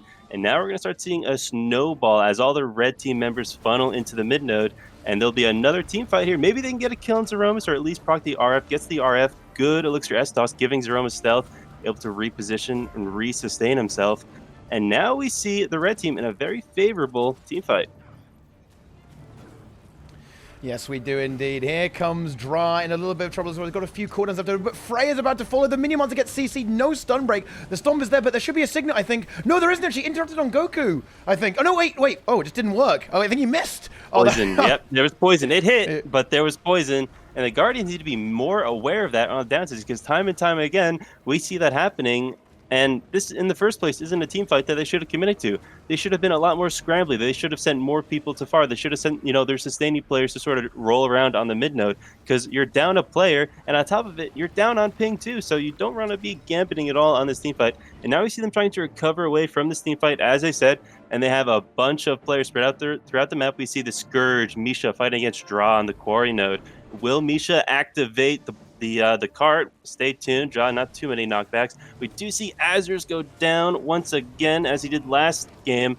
And Frey not able to get the res off. And Zeromus Naru, a terrible 2v2 to go up against, because the AoE burns just empower the minions. And it's as if you have a third player, a burn guard, and that Lich is feeling the burn right now. 9 burns tanking, and Frey's going to be falling shortly thereafter. And this is a much more dominating game from the US Dragons. And they sort themselves out there. And that's what happens on this map, right? Where if you have an early death, and the early death there, of course, onto a spree is just not what you want to see. Like, just dying so early there can really set the game against you. It is, I mean, we've seen this map time and time again just be the ultimate snowball map. It really was. It was madness stuff. It can get really crazy. Actually, Misha in a bit of trouble, but Hilo will be here to peel, but the Scourge might still die here. The damage is good from Azers and Dra. Can they find this guy? I think they can. They should be able to. That is a good moment here for them, but they actually need to finish this. And actually, the cleave isn't good enough. Hilo just gets the res with the stability road there. Great revolver there. And now with Zeromus here, if necessary, the Signet can be used to bring back up that the Renegade or the Necromancer. Or honestly, it wouldn't even be necessary. They could just go for a Blood Res potentially here too. And USA, they're going to keep holding onto this node here. They are looking very, very good in this game. And this fight is probably not going anywhere anytime soon. Worms trying to get something done on mid, but that's going to be extremely difficult there. Into the Minion Mancer and the Scourge, however. Holosmith now of Zan moving into this fight. And here come the grenades. Let's see if the Worms can pull something off. They need to do it quickly. Of course, the game can certainly spin around on its head very quickly thanks to the snowballing nature of this map. But already, Frey incredibly pressured in this fight, and it's looking good for Team USA Dragons, although Helio also under a little bit of pressure here. Yeah, this fight is a must-win for the blue team at this stage, because if they lose this fight, they're going to get triple capped and then spawn capped. Helio knows this. He's aware of this. He knows he's the target. He's trying to play a bit safe, peeling back. Frey, the Minion Master, will be the target for the US Dragons, knowing that he has no outs, just 2 dodge rolls, and that's it, and just minions. And they get the kill on Zeromus. Zeromus goes on the downside. There's no sitting to res him, because they all rally together to get the res. Zeromus instantly comes back up, puts that down, a little bit of stab, and just heals himself back up to full, and they do manage to get the kill on Frey. And this is a tragedy for 55 Dragons. And not to mention, Dra is also getting clapped up on the mid node. 700 health, 87 health, and down he goes, losing 1v1s, losing 4v4s. It's just losing what you need to win, to put it simply. Yeah, this is looking a little bit bleak, to be frank. There, Goku can get this Signet. It does have stability, so we'll be able to get that. But honestly, is a spree really getting out of this? Either way, I don't think so. No, he's going to die again, and I think Goku will be following there too. He does have renewed focus, but where's he going to run to? He's going to run directly into a Minion Mancer. Yeah, and Frey doing his best to salvage the situation, going back to his home node, and hopefully, what they can try and do is all regroup at this point, even though they're extremely staggered. They may even need to give up the waterfall node, because that is the 55 USA Dragons' next target, and they know this. Helio porting in, poor Frey on the node. He cannot die, because I'll just continue the stagger. Do your jumping puzzles, Frey. Run into base. Get out of there. You're as slow as they come, and don't die. Zan sees this. Helio comes in with the taunt. He's now running for dear life. Azers wants no part of this. He's running away as well to the mid node, seeing if he can get the decap. But Zeromus aware of this, watching it on the ledge, ports right in, doesn't even give up a single tick at all. On the other side of the map, on Quarry, we see Dra versus Naru. Dra trying to get the run back. Didn't go his way the first time. Maybe it'll go his way the second time. And simply put, the Worms need to start generating kills. Have they killed anyone yet this whole game? Not yet. They generated a downset, of course, onto Zeromus. And if they'd actually managed to convert that, that could have been a massive swing back in their favor by winning that team fight. But it just did not work out. They're going to try and push towards mid. But look, it's a slow meta, but not when it snowballs this hard. We're already on 300 points. It's almost impossible for the Worms to come back at this point. Like, I mean, obviously they are still playing on an A. They get to play on EU next. But losing a game this hard is just not what you want. They made the first one close, which obviously bodes well for them. If they're able to get that and generate those points to try and force maybe the ace match, if they can push to all 5 on the EU. But yeah, this is much, much more dominating, as you say. USD really just making sure that they are going to be denying all the points, all the wins, and of course putting the Worms in the precarious situation of being 2-0 down. Okay, 1 game away from giving the tournament to the USA Dragons. Helio is down here, but I think there's a signet here from Zeromus. There is poison, so it will be denied, but the hand res might be enough to actually solidify that. Yes, it is. Signet into the hand res, gets the job done. They're very well played. They're nice discipline from USD. Helio will be able to wriggle away, and in fact, Frey goes down. Goku going to go for a res, tries the signet, but he gets CC'd, and he's going to get cleaved out as well, and that has got to be pretty much it, I think. Yeah, if you're the US Dragons right now, what you want to be asking yourself is, all right, we need to perfectly time this Lord Kill to maximize points so we get our region if it ever comes to a best of 5. Because short of a Miracle or a DC, I don't think the Worms can come back in this game. Losing that mid-node downstate war, them getting theirs in Helio, Frey going down, no res in sight, sort of their last real chance to truly come back into this game and have winning chances. So now we're going to see the snowball effect happen. E-Spirit extremely low, going to get outnumbered. Helio, Zan, the monstrous Zerker duo, tunneling him down. No buttons left in the tank, not a dodge roll in sight. Down he goes. Will Job be able to do anything on that build? Unfortunately not. I don't think there's a build in existence that could have saved that man, aside from Bunker Chrono, Helseth's personal favorite build from the past. We do see Frey still trying to get as many points for his team as possible, realizing in case it does go to a best of 5, which could be the case, that every point matters. And Nard doesn't want to quite throw, going to possibly hunker down the mid node. No need to play 3 nodes if you're the US Dragons at this point, because you're just 80 points away from winning. So you just have to play extremely safe.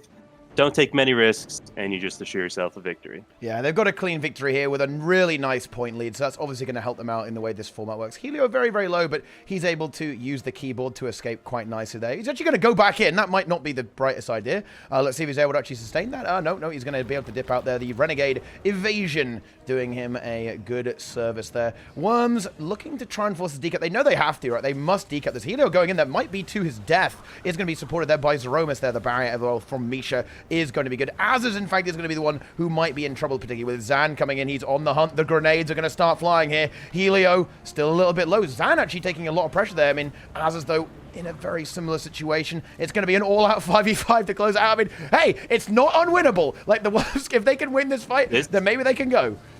This could be the miracle that the Worms are hoping for, because if they get a clean team wipe on mid, they could turn this game around and still play in time. Zan goes in the downstate. Zeromus with the clean signet once again gets him back up, but Zan is still the target, has his elixir coming back up, and it's the same story over and over again, Teapot. We see them generate a kill, but the signet's always there. It's always good. They get the res, and shortly thereafter, Frey falls, and with that, so too do their chances of winning. But wait, Zan still dangerously low, gets good team support, has shield, but just not enough, and E-Spirit will be dropping down maybe soon. Yep, and there he goes. Misha instantaneously transfuse him away. They secure the res, and they're just going to win off this node at this point. Yeah, and denying the points there is nice too. Like, Naru knows he's not crazy value in the team fight and not needed anymore, as it is, of course, going to be a 5v4 there. Just makes it a 4v4. Leaves over there, gets the decap, accelerates the victory. No decap here as well for the Worms, so the game is going to end pretty much no matter what there. And there was a glimmer of hope there, right? There really was. They almost were able to find that, but, you know, like, going, trying to get that kill just wasn't enough there. And of course, the Minion Mancer, just a bit of an easy target, ran out of steam, taken out there. And it's a shame that Goku didn't get that signet. Then that team fight would have continued, of course. But great interrupts there from the red team here, right? Like from the US Dragons, like getting that boon rip there, denying that, getting the interrupt, and preventing that fight from getting out of control there. It can get a little bit funky, of course, in a 5v5 as we see it, the chaos unfolding of the death match on the middle node here on Legacy of the Faux But it's still going to be the 2-0 for the Team USA Dragons. They are one game away from winning the whole tournament, but they are going to have to go to EU now. And, well, that Capricorn game was very, very close indeed. So there is definitely some potential for things to get at least one map here. There, of course, it's going to be on Kylo, I believe. And we go back over to EU. I think it's Temple. Wait, oh, yeah? Oh, you think it's Temple? Are we just going to mix it up and get a bit of Temple action going on there? I mean, I wouldn't mind. Yeah, we're going to have Temple 5 games in a row. Oh, I mean, we just had 2 Temple games. All right, look, if we really want to go full Clown Fiesta, then that is the way you want to go. Is that what we've been doing? I thought that's what we were doing, but... Oh, in all seriousness, okay, I actually don't think that the games have been really, really that bad, right? I think they've been, even though the meta is a bit funky and, these have been great games. You do have extreme snowballs like that. I think these games are exciting, high energy, and there's always, like, a lot of potential for turning around there. Like, even in that last fight, like, in the same way that Team USA Dragons, they were able to lock the Worms out pretty early on there with some really nice, getting that early kill onto a spree and then snowballing them out off that. The same thing can happen to you, like, because the games, in a way, go very quickly because they locked, right? Yeah, to you, exactly. Could happen to you, Roy. You get the Worms could burrow into you and snowball the game away. Oh no. Oh? What's happened? I don't like that. Wait. Oh, I was just saying it. You don't want the Worms to burrow into you. You might not have to worry about that for the time being, because this could potentially be the final map here. It is 2-0 for the USA Dragons. And let's see if they can make it a 3-0. Of course, that's something that rank 55 they're very used to. Like Zan and Misha, they're used to making it quick, making it clean. Let's see if they're going to introduce the Americans to that here on their team here. Well, we're on Capricorn, but don't worry, we're going to reset that over to Kylo very, very quickly. But suppose that the Worms are able to win here. Like, it is, I think it is important to note that the game there was not super close, of course. Like, the Worms did get a good amount of points. I believe it was around 230. Actually, I didn't write that down. I need to go quickly check that in the VOD, actually. It was 214. 214. Okay, good. So 214 points there. There we are. Good. So 214 points scored there and 418 in the first game. So they're going to have to really make sure that these games are not close. Okay, and that is not going to be easy into a team as powerful, of course, as the USA Dragons. Like, if they aren't able to get a lot of points, then the finale will go back to NA if it goes to a full best of 5. So yeah, but I think that given the comps that both teams are running, I was surprised how close Capricorn was. I think that Legacy really spoke to how most of these games should go. I mean, I think that's what Nos and Hellseth and you were saying, before we started this set. And it really, that's just, I think most games should be mostly one-sided, unless for some reason both teams are trading team fights. But yeah, I think that we should see, now that the Worms are back on their region, I think they'll have the advantage again, or potentially have an advantage. Kylo's been a comfort pick for them, it seems like, most of this set. So we'll have to see if they can make things work here. But they are obviously under the most amount of pressure they could be at this point. If they lose even one game, they are done. Their tournament run is completely over.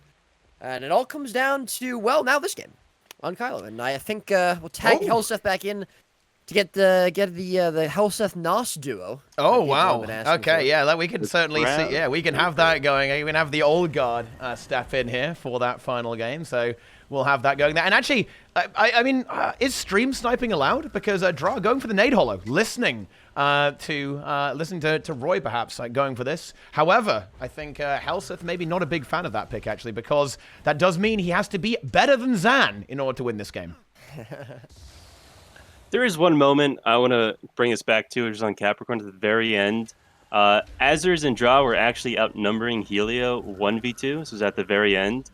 And Helio was able to live for like 10, 15 seconds outnumbered. Zan rotates in, and they win that game off the back of that conversion, which should never have happened, which I think sort of speaks of volumes of like how much either that build, is more effective, or just how much more mechanically better they played during that moment. We'll have to see, indeed. And actually, wait, I think is he actually here to cast the game? Yeah. Oh, no. There we go. Oh, there we go. Oh, there are a lot of situations like that. Because there was another one in the start of the game where Misha wanted to be in the team fight, because they wanted to have Naru versus Frey. So Misha literally walks from actually Naru walks from the fight at close to middle, and Misha walks from middle to close, and that fight isn't a disaster for USD 55. And those, when you have those time lapses where a player is gone from a fight for like, I don't know, 15 seconds, that should be brutal. And if you're somehow able to convert that into a win, that means something is going really wrong for for the team that's outnumbering and still losing. It's like this typical trope in like when you're queuing a ranked game, and if you see your own team outnumbering and then losing a fight, you're tilting because it's like, oh, this game is impossible. I can't win if they can't even pull this off. And this is essentially what's been happening to a smaller degree in these games. And honestly, the best way I see as a solution to it is find something else where you guys have an advantage and utilize that. Because right now, mirroring them, it's just gonna increase that advantage even further. At least that's my opinion. I've never liked mirroring other enemies like that. Unless it's Mesmer, then it's fine. Yeah. I tried not mirroring, and didn't work. Once upon a time. Should have mirrored. But anyways, it looks like Draw is unsure on what he wants to run. Just like, you know, I'm not going to interrupt you. I'm sorry. No, it's fine. It's fine. Yeah. Gonna run Demo Amulet. I think what I want to see the Worms do is never get into a big team fight, because I swear they never win them.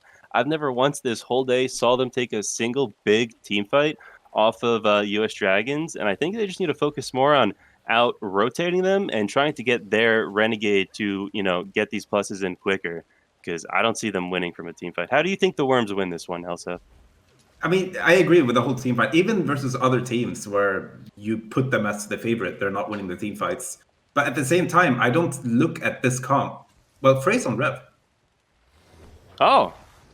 Yeah, I like that. Frey's a top tier Rev.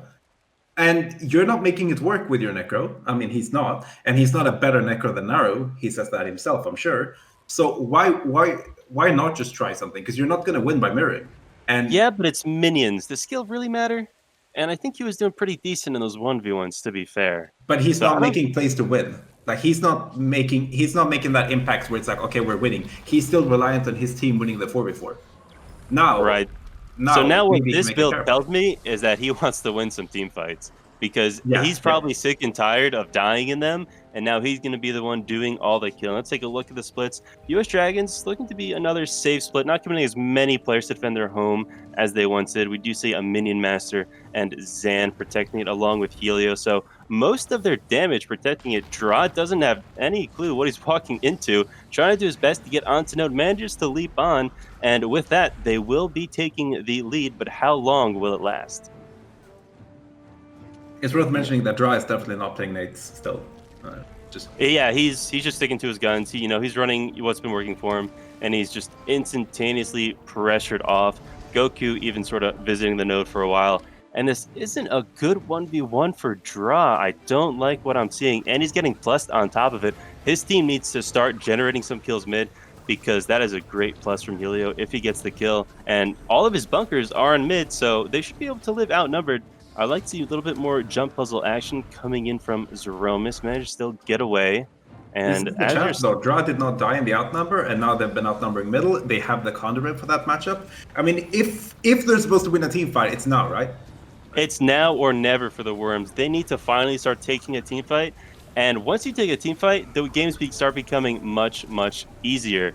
And at the end of the day, it's not a big deal that Draw is necessarily in a losing matchup, I think, because they're not really generating pressure on the Mansion. And this generates a +1 opportunity for Azers. He does manage to get the decap. I'm not sure if he changed his build or something, but really good job from Draw. Maybe it was the ping, maybe he changed something up, or maybe just a little bit less lucky with the minions that time around. But that's really good. Not doing well. That's extremely good. Yeah, he's also pressuring the matchup, honestly. Like, Naru's going low on the health, while Draw is full health, despite having been plussed. So this, whatever is different, it's working.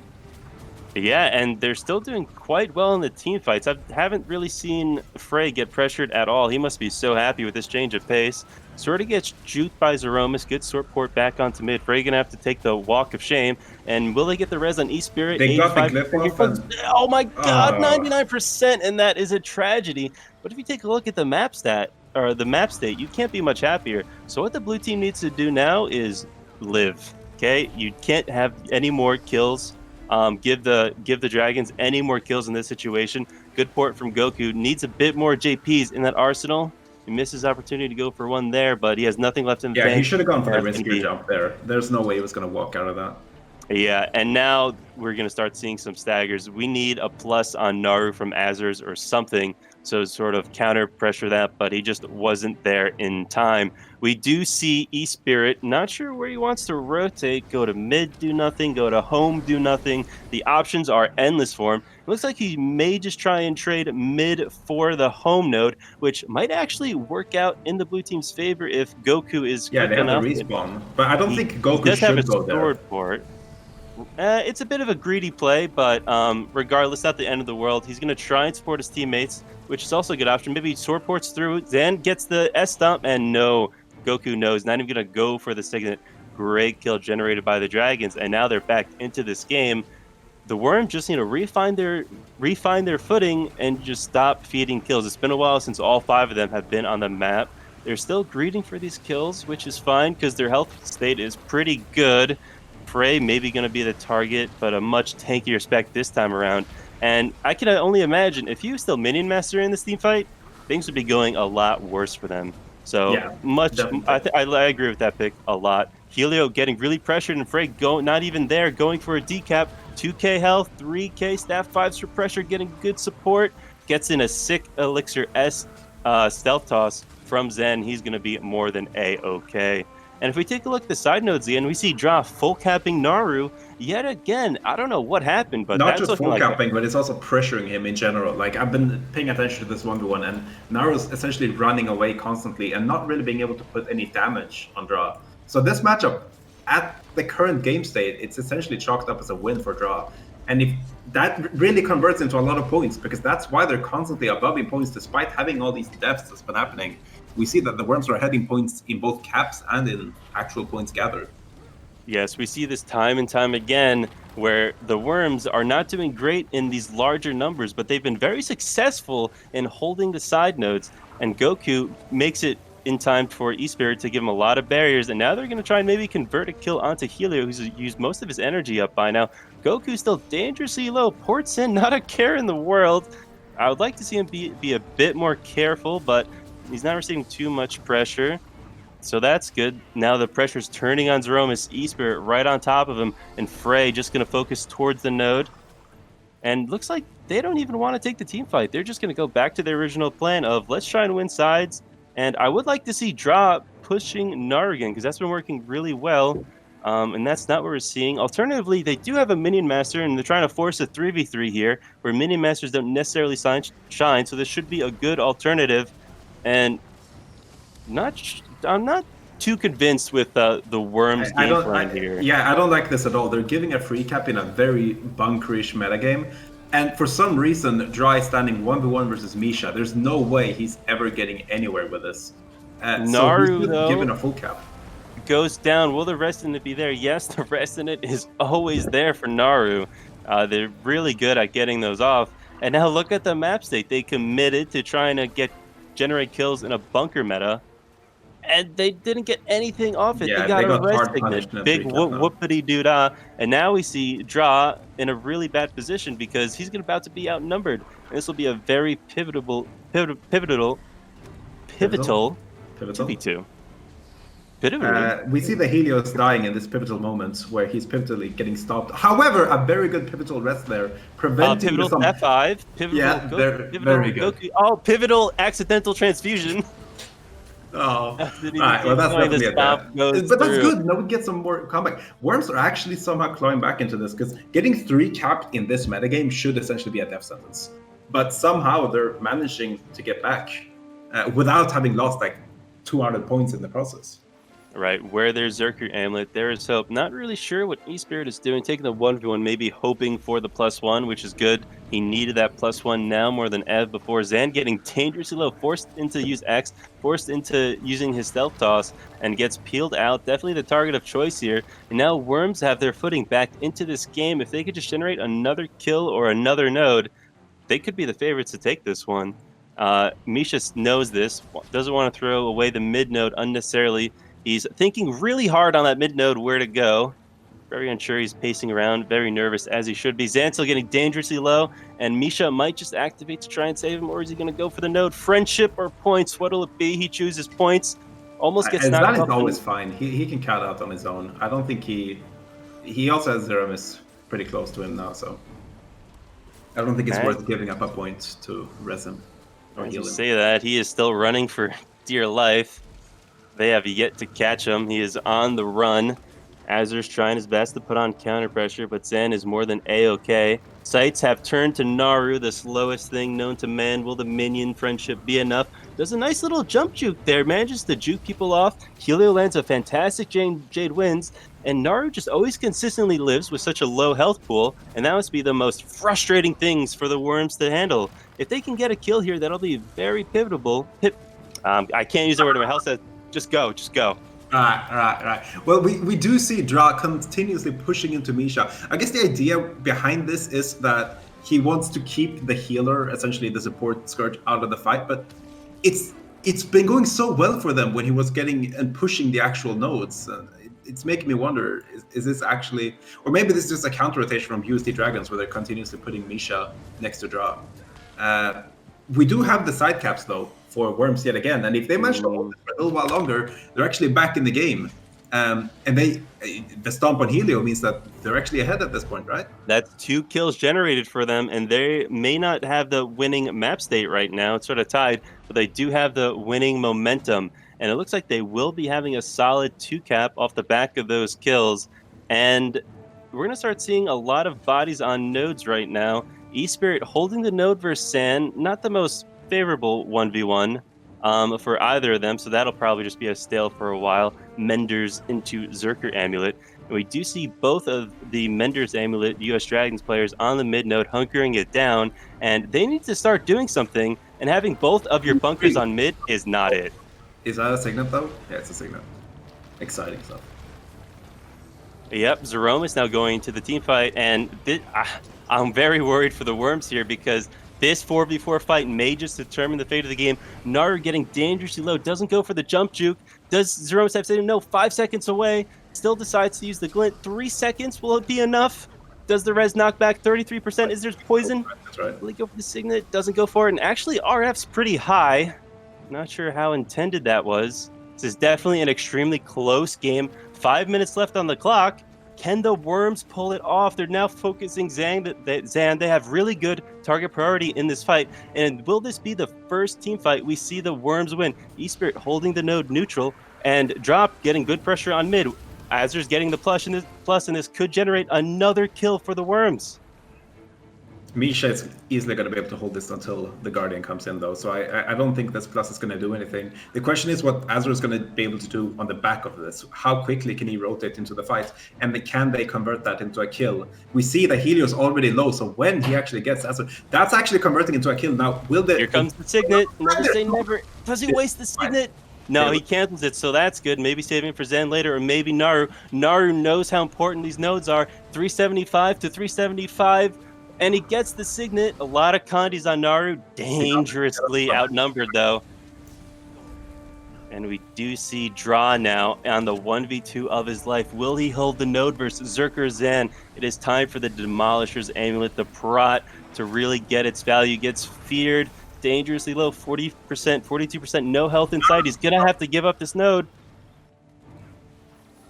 Naru does get stomped out, and Zeromus will soon follow. 16 Torment, not a chance.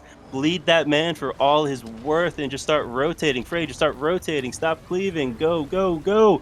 You got to go to mid. You got to move. Draw dies for that node. Will the Signet come out? Yes, Goku. Great rotation. He gets the Signet, and now I don't think the Worms are going to lose at this point. This is a very hard map state to lose. eSpirit fighting Naru. That's not going to end. Look at the sides. Draw, hunkering you down. All they have to do is AFK sides. 75 more points left to go. Misha, Helio, they're just on mid. They don't know what to do. They have to push something, or maybe everything. I don't know. It's really hard.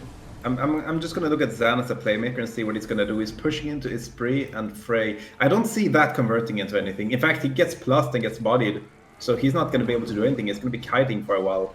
And 50 points left means that we're approaching the point where we're gonna be able to have everyone just bunkering a single node soon, and still win the game. I think Worms somehow managed to upset this, despite Nas insultingly saying that there would be a 3-0 body in the favor of lies. 55. Wait, eSpirit goes down. This isn't over yet. If they get enough kills, just leave him to die. Just play for node. Die on node. The classic team chat line when you're dangerously low. Frey on node. They have too many players on node here. They're taking too much cleave. You just gotta stall it out, but it's not enough. Yeah. I guess that I was is a great game. A game could swap either way, and all that stuff. And You know what? You know what I think? That was a very, very pivotal game in this set. Don't you guys think so? Yeah, I don't know what Pivotal in chat for Teapot gem giveaway. Oh, I don't know what I consider like, the bigger upset: the fact that Worms was able to win, or the fact that Nos is a good caster. I was like shocked. I couldn't. Right? I was Right? like, what's going on? I'm also What's pretty going good on? at arm wrestling too, Hellseth. Yeah, I was gonna say I'm not saying that. Just because about to of- bring it out. I'm Like, even better than his surprisingly. arm wrestling skills again, Yeah, if you can imagine I'm it. not saying that to avoid any And I further think that arm wrestling. I'm matchup just has saying it's only legit. gotten worse for you, Hellseth. Yeah, probably. Well, I mean, I don't know. Maybe I don't as know. I understand, like, Elseth's been hitting the gym, man. I think No. it's- I legs don't only. gym that much. The only thing I do is I lift my first place trophy, the one I got over observed. Oh. And it's pretty good. Pretty good, but it's not. Carried off the back of balance. Damn. You say that, but all I see when I think back, I see talent, I see skill, I see efforts. And the effort was on your side; it just wasn't enough. All I So- can see is Nas's biceps and shoulders. Yeah, they're Ooh. massive. They're massive. Right, but is your name etched on the Golden Lion trophy in the ArenaNet offices that might just be in their basement collecting dust by now? I mean, maybe. I don't know. Well, you know what, guys? That was a very entertaining cast to listen to, and that was an entertaining game too. We now have ourselves a real set. It's not going to be a 3-0 stomp for USD.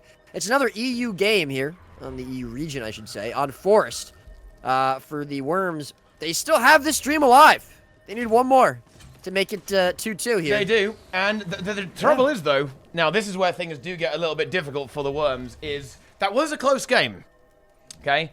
And they that was 448 points for USD, which was 30 more than the Worms were able to get on that Capricorn game. So in order to force this game to be on the EU, which of course they definitely want, right? They really want to have that. They need to actually stomp this. This needs to be, USD needs to get less than 180 points in this game. Otherwise, it will be NA, regardless if the Worms are able to actually win here. Also, huge shout out to draw that game, by the way. Yeah. Clearly proving me wrong. Yeah. He made so That was much game. work That on was build. absolute There are beast two mode. things to note of that game, because I kept looking for something different for Worms to do, because whatever they were doing, it wasn't working. Well, Draw essentially reinvented his 1v1 role a little bit, where he's actually winning the matchup versus the Minimaster, which is huge. On top of that, he's surviving the +1s, which is on top of that huge. Not only is he surviving the +1s, but he's winning the match, his matchup after getting plus. And the game before, I just mentioned that when you're outnumbered, you're supposed to be losing your matchups. Like, that's how Guild Wars works. And if someone can convert a losing scenario, that's massive. And on top of that, I think Frey just got to do way more in the team fight. He's a really good shot caller. He's really good in the presence of a team fight. So I can imagine that just Frey getting to be involved a little bit more as a Condi Rev is probably going to be better for this matchup. Which is why I'm really glad to see him on that role as Revenant. At this point, like they're definitely proving that they can actually hang. And then I guess I'm going to mute now, and we're going to have someone else talk. So Actually, this is actually something that Floody was calling out, actually. Instead of the usual breakout of any stun, any immobilize, right? And go really fast with Crystal Configuration Zephyr, he's going with Crystal Configuration Eclipse in the same way that your Guardian F1 can apply loads of burning. This will apply loads of barrier to the Engineer when there are minions about the place. So, big counter pick there from Dry. If you're worried about minion monsters, guys, break out the holo. But yeah, let's go, Roy! This is it. The Worms, they've got some fight in them yet. They're not just about to give up the ghost with a 3-0. They're going to take it to at least this 4th game here. They're obviously wanting to push it towards the 5th. And they're looking to go very hard in this game. Because if they don't, if Team USD are able to get a lot of points, then they might find themselves playing once again on enemy territory. But here we go. Let's see if they can do it again. They've got 1 on the board. Can they make it 2? Absolutely. And, well, we'll have to see if it works out. This is potentially their last time on EU here in this set. So, I mean, win or lose, really. Team fight going to be brewing up here on the middle node. We'll see if it goes any better than it has previously. We've seen them really struggle in a lot of these fights. Esprit taking a little bit of pressure early on, but he is going to be okay for now. Dropping a bit of a zoning breach. Wait, hold that thought. Actually, maybe not. He's way too low, I think, to be okay right now. And it looks like he's probably going to be going down. Goku going to be looking for the Signet, of course. No knock there, so it is going to be good. But that's going to be an early Signet burn and probably potentially the node as well. A lot of node pressure brought up. Helio, as well as Zan, still looking for that kill in Esprit. They don't want to just give it away that easily, and he's hard kiting for his life. RF forced out of Goku as well, so it's going to be a little harder for him to provide support for that Necromancer. There's the Jade Wind's going for the peel, but they just haven't been able to put any counter pressure back onto USD right now. Zeroma's a little bit low himself, forced into the RF, but right now Zan basically just free casting Helio as well with some nice taunts out there. They're still looking for that Scourge kill. They're still looking to find this team fight and just swing it their way, as no one really going to be able to get any pressure onto the node as of now, besides Misha, who is going to stay behind a little bit. Doesn't mean that, obviously, a couple less players on top of Esprit there, but again, it forces Goku to go back now, so he's not going to be able to support Esprit in this fight. And so far, again, I mean, we gotten to this point where neither team seems to be able to finish this. USD certainly a little bit ahead. There's still no signal on the side of the French Worms, the international Worms, but as of now, neither team can get full control of this node or get a kill. Cooldown's starting to come back now, though, as well. Esprit just narrowly able to get that cheeky kite there, but he's still going to be taking so much damage. The damage from USD is just so much. The Renegade in that holo, like Zan and Helio, working so well together, just holding W Roy and walking at Esprit until he dies. They are now trying to turn it back around onto Zan, shot those grenades down, but it's not going to be easy. Esprit does get the kite there. He's going to be free casting that, and actually Zan under a lot of pressure here. Frey looking to bring some real pain there as well, but once again, they just do not stop. Esprit just getting battered here. Jade wins from Az, trying to take the pressure off that net, off the Scourge there a little bit. Actually, Naru in a bit of trouble there in the 1v1 versus the Prot Holo in the meantime. But actually now let's see, Esprit once again going to get focused. Is there a Signet? There actually is again. This fight has been going on for a while. That should come through, I believe. It does. There was slow, and because of the slow there from the breach, Goku taking so much damage, and he's going to go down there as well. And Esprit is going to catch. The team fight goes towards USD, and that is just such a massive thing in a game like this. Dra, though, is maybe going to be able to pick up this side node, potentially. Frey rotating very, very quickly, but Zan is going to be doing the same thing, looking for that henge. And I would have liked to have seen Azur's go the way of the mine and Frey go the way of the henge instead, just because it would have been a little easier, I think, for them to get that kill on Naru. Transfuse from Misha actually gets Naru just out of stomp range. Wait a minute, he might be able to get this res. I think he does. I cannot believe what a hero play from Misha. Naru's still not out of the danger zone between Dra and Frey, but it's obviously going to be a lot easier for him to survive now with the barrier from Misha holding him up. Zeromus as well coming in from mid. And, you know, the Worms, they lose 2 of those players, but they do an excellent job of still holding on to a winning map state with that. Again, I mean, really highlighting Dra's play here right now. He's holding on to mine. He's pressuring Naru out enough to get him away and lead up to that down state. So really, I think a lot of what the Worms are resting on is the back of Dra right now. Esprit a little bit pressured here as he goes onto the node on Henge. Zers as well as Goku going to be here. I don't think Goku will have his Signet back up just yet. Another few seconds, and Esprit is going to fall yet again, the 3rd time now this game, or 4th time even, I should say, and I don't think it's going to be a res coming out there. Frey with a knockback to try and look for it.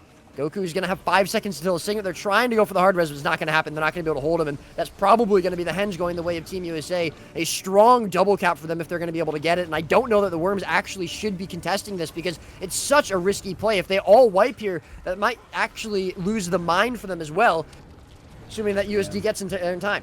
Esprit's back alive, which is good, but Goku might about to be very, very dead. The Scourge is going to have to peel from very, very well. And there's the 2-cap for Team USD. They're looking strong right now. 1-3-4 to 1-3-2. They're in the lead after their slight deficit at the start. Goku going to go down. He's got nothing left. No cooldowns. Good barrier there. Goku gets a really nice K. But here comes Zan. You just can't get away. He keeps chasing you down. Goku gets a really nice empower on 4 targets. That's going to put him all the way back up to full health there. Very, very nice indeed. Draw into a good 1v1 into Nara once again. He's been able to consistently win. But this team fight, these fights are just so good. The team fight for USA is so good. But having said that, Helio goes down. Zeromus is going to get the signet though, almost certainly. Zan holding that, and there it is. But can the Worms keep up this pressure? They get the decap, and actually, once again, Draw is actually, dude, Draw, he's not even playing 5v5, Roy. He's just playing 1v1s all game and slowly winning. He thinks this is ranked or something, and Zan now in the downstate. But a brutal hard res there. Very well played there from the Americans, getting the Lithuanian back up on his feet. Yeah, honestly, what I'm seeing more than anything else, well, again, I mean, we're going to keep on saying his name. Draw, absolutely winning this game for the Worms and potentially the last game as well. But really, I think the biggest thing in these fights is that the Worms cannot finish kills. They never get the interrupt onto the signet. They never get the knock on the downstate. They're never able to prevent these hard reses after the transfuse comes out. Helio going to once again get sucked away by Misha. That transfuse just absolutely pulling him through, and they get the res yet again. The Worms just cannot finish a kill. The pressure now starting to be turned back onto Azurs, back onto Goku. Zan's a little bit low, forced into the Elixir S, but they just cannot find the connection there. They cannot finish these kills. They've gotten 3 downstates, and every single one of them has either been signated or hard res by this transfusion. Finally, they're starting to make some serious pressure here, and again, Draw winning the rest of the map for them, so as long as they don't lose this fight, it's fine. But they really are looking to try to finish this. Helio gonna be low. Zeromus forced to kite very far away. He was low as well. Now back up over half health. Zan, very low as well. Very nice knock from Zeromus, getting all the Worms off the back of Helio. Is it gonna be enough to prevent his Renegade from going down? But I don't even know if it matters because, again, Zeromus' signet coming up in 5 seconds. He'll just be able to get it again unless there's a knock here from the Worms. But at the end of the day, the tale of this is just Draws winning the map. Nubu goes down. Helio might go down himself as well. Nar dead, and I think, Draw just hard winning this map at the moment. That's all there is to it. Really nice play there from Draw. Like, this team fight still going on. The node been neutral for such a long time. No one able to find a kill. Worm still making that Conny revoke. Actually, Esprit does need some serious help, though. Although does bury himself quite nicely. Goku reloading there as well. Zeromus has all his cooldowns back, more or less, though. So, like, once again, like, USD are going to be ready to go. But actually, here comes Zan. Zan in trouble there, but does have the Elixir. Almost baiting in Esprit to play aggressively there. Zan drops down. Helio looking for that kill onto Esprit. Can he find it? No, Esprit going back onto the node. 5v5. Is there any heal? Here it comes. Here comes the minion monster for the all out 5v5. USD, of course, falling further and further behind, and good heals there from Goku. Worms all the way back up here to full strength here on the forest. Can they find the kill on Helio? Helio very, very low. Worms actually maybe, USD looking to maybe disengage this. Good Lich there from Naru. Can he actually find value there? Esprit's a bit exposed there. Might end up getting punished there by the Lich. No, it's not going to happen. It's going to be that. They're going to try and switch up the rotations. They're going to have Zan into Draw. Hollow v Hollow. But this does leave a bit of room for Naru to actually make up some ground here on the map. Wait, but Zeromus kills Goku there, and he's going to go for the stomp off node. A really nice shield 5 there from Goku to prevent a lot of the Lich auto attacks from Naru, but Zeromus somehow able to find that kill. I think there might have been some pressure from Helio off to the side as well, and Goku just low in general. Neutral map now for the first time in a while, and this is going to be the first node on the board, as well as Naru is going to be able to freely get mid after mine gets decapped by Zan into Draw. And yeah, I mean, Worms looking so good for so long while they were able to keep Team USA in that team fight, but Naru, after losing that 1v1, decided to rotate in. They swapped up some of the players. They adapted. That's exactly what they needed to do, and they're now looking to come back into it. But they've still got a very hard hill to climb. Mine will go the way of the Worms. Beast actually started up by Azurs. I don't know if anyone sees this from USD. They're going to probably want to try and stop that, but I don't think it's going to happen. Zeromus now trying to follow Goku into mid. Naru keeping an eye on it.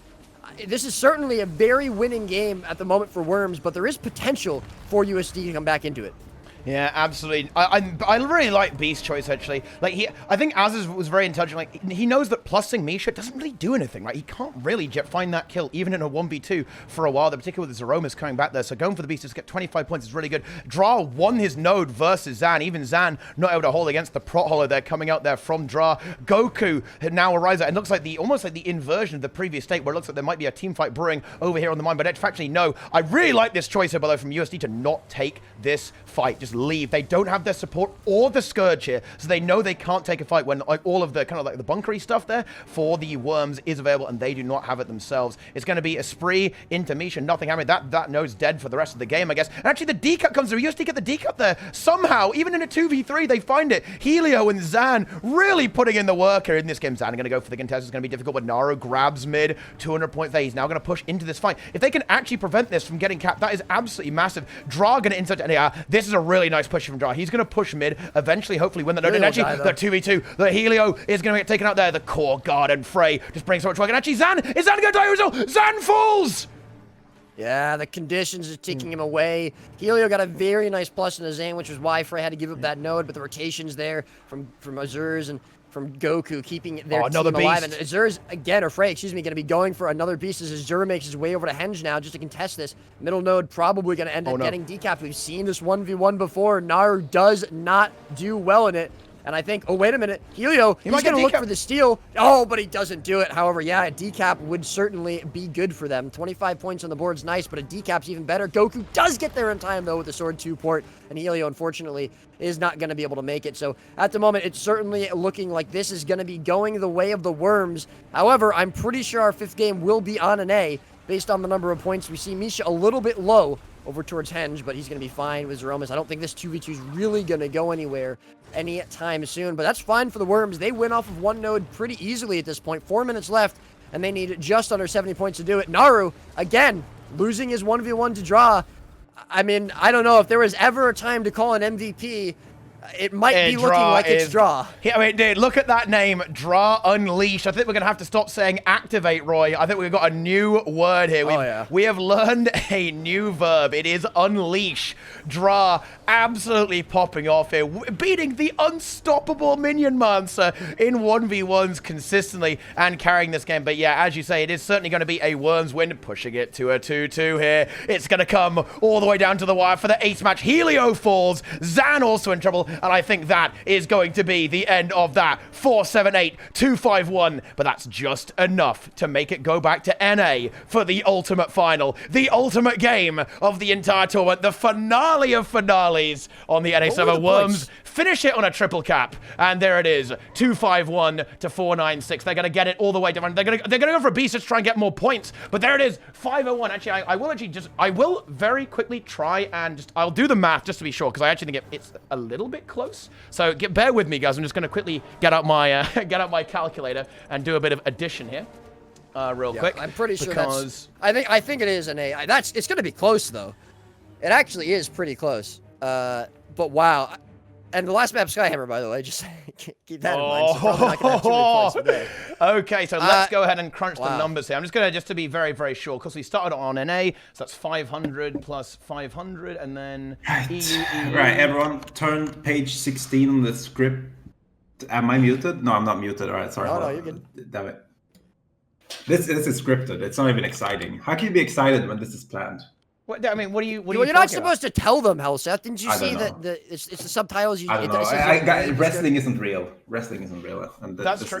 That is. I mean, I'd wrestle you, Hellseth. You want to? Are you saying you want to wrestle, Hellseth? Saying you want to wrestle? Spooky. You want to get oiled up and step in the ring? Oh, wow. Ooh. Oh, I see. Roy? Right. Okay, Roy. Wait, am I going NA now? I'm just quickly crunching the numbers here. It's got to be. They are washed on. It's very likely. Yeah, I think it almost certainly is, but I will just check I'm going NA while you're done. I'm just going to check it for completeness, just to make sure. But it should be NA here, very likely. We can break this down. Dude, do you know how close it was? Oh my! Is it NA or not? So I can tell them. Yeah, it is NA. Yeah, it is NA. USA. 50 points. I'm going to guess 70 points. They had the advantage, a 70-point advantage over the course of the series. So it's going to be NA. Here it is, the full best of 5 on Skyhammer, the International Worms break. And this is a worm map. I mean, isn't the easy idea that you just swap away from the Minimaster here? I'm sure they know that. There's no way they don't. I think Naru can match it, I think, on the holo. In there and slap on a Ventari red.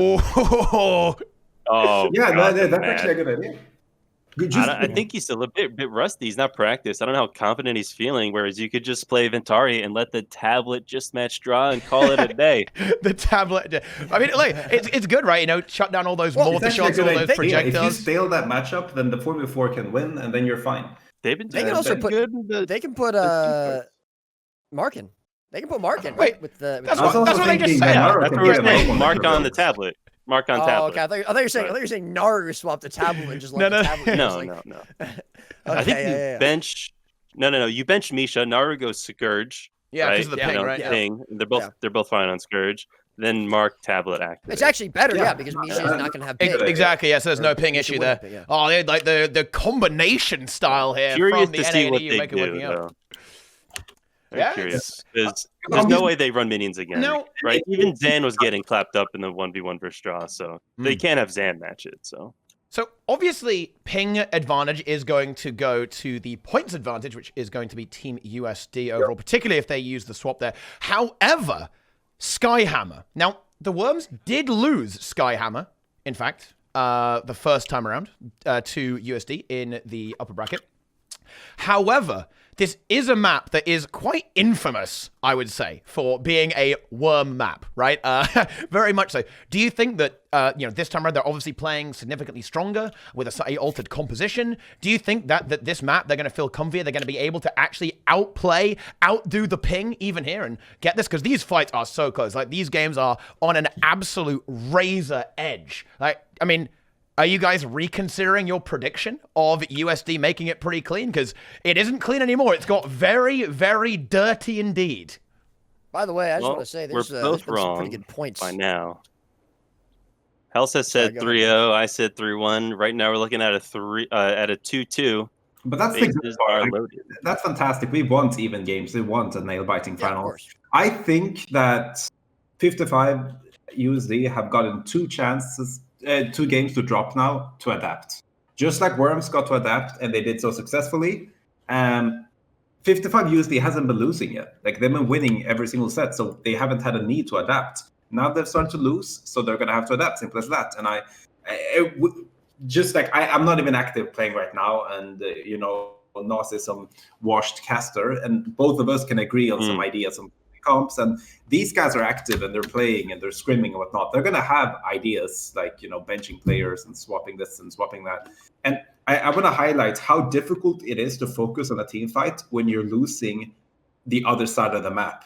Like if I'm focusing and trying to win a 4v4, but I have someone losing middle and close the entire time over and over, then it's really difficult for me. Like, I'll be like, even though I don't want to, I'll be distracted by this, and I'll be like, maybe I need to go middle and plus it, or how do we do this? Maybe I go too aggressive because I have to win it now, instead of just playing normally. It's really difficult to win the team fights when you're losing the other side of the map, just because you're on a timer. You're on a really punishing timer, and if you literally never win the sides and you're just constantly ticking, then it's such an unfair advantage. And I think that if they fix that, we're looking at a completely different 55 USD. So Worms still have a really difficult match coming up here. Oh, here's the Ventari, as Nos predicted. The tablet has been brought in. Oh no. Never mind. Okay, This is another alternative because I do think Kanirev is a much stronger piece of the puzzle to have in your team fights, which I think is a strong reason why the Worms have been looking a lot cleaner in their team fights. And though the Worms have momentum, they do not have the ping. I do wonder if Zan will just mirror draw on the demo and see who can unleash more. That is another option they have, just in a pure classical mirror composition, which I know Team USA, just as a general rule, likes to do. And though Naru's on minions right now, there's not a shadow of doubt in my mind he's just going to swap the Scourge. Yes, I think they won't want to leave without that puddles piece, and there it is. That's swap. I'm actually going to very quickly bear it back. I need to grab some water to hydrate for this game, so don't start. Dude, Hellset is such a cutie. It's going to be a nail biter, my friends. The grand finals, the ultimate final. I'll be right back, guys. Entertain the chat. Okay, get some. Oh no, Nos, talk about Surshot VPN or something like that. You've been doing a great job of that so far, actually. Don't tell them how much I'm paying you, though. Okay. Actually, when you bring it up like that, it makes me not want to talk about it. You know what I will talk about instead, based on Roy's comment? It just reminded me of the photo of Helseth with luscious long locks of hair eating that slice of pizza. Now that is a picture right there while playing that vampire game. That's what that reminded me of. What was it called? Masquerade Bloodlines? It's a fantastic game. I've been yeah. 8 years in a row that I'll stream it on Halloween, which, by the way, will happen this Halloween. Weren't they making a new one? Or am I crazy? Like an updated one? Is that a thing? I don't think. I mean, there's.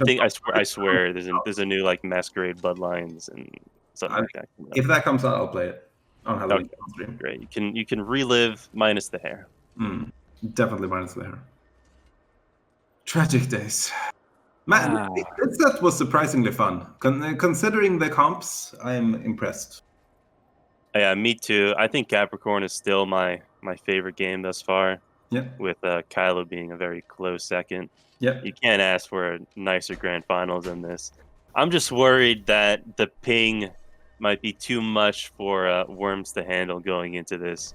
Because if it's a mirror, then the ping really starts to matter. Because you're not going to win by your comp carrying you, which they sort of have been doing. Playing right? on ping, and then you're swapping to the bad ping without any warm-up through it, You're just going into the game with this. Yeah, and it's looking like they're just going to mirror them for the most part. So they're going to have to play out of their minds if they want to win this one. And we do see Naru replacing Misha, finally locking in the Scourge, as to no one's surprise. The first game, I think we don't see Misha playing. So I wonder if that's a good feeling for you or a bad feeling for you if you're Misha. I guess you just have to wait and see if you win. I mean, it's not really on Misha, right? For a victory interview after. At this point, if he's not part of the winning team, then he's not getting an interview. I mean, he's barely a winner in that case. I mean, I guess I'm a winner as well in that case. So I want to just kind of take a second to think about what exactly we're seeing here, by the way, because we're 2-2 in these finals, right? And about 10 months ago, we had USA, right? The actual USA. They were in a finals, in the Moda finals against, rank 55, two of the players who are playing with them in this tournament. And they lost pretty significantly, right? And they've come back from that defeat, and they're here in the finals. It's 2-2 though. The Worms, who didn't really, they didn't go as far as I think a lot of people expected them to last year. They also lost to 55 in the October tournament that we ran, but and obviously getting upset by Prestige yesterday, which was a huge shock to everyone. They also got knocked down to the lower bracket today early on.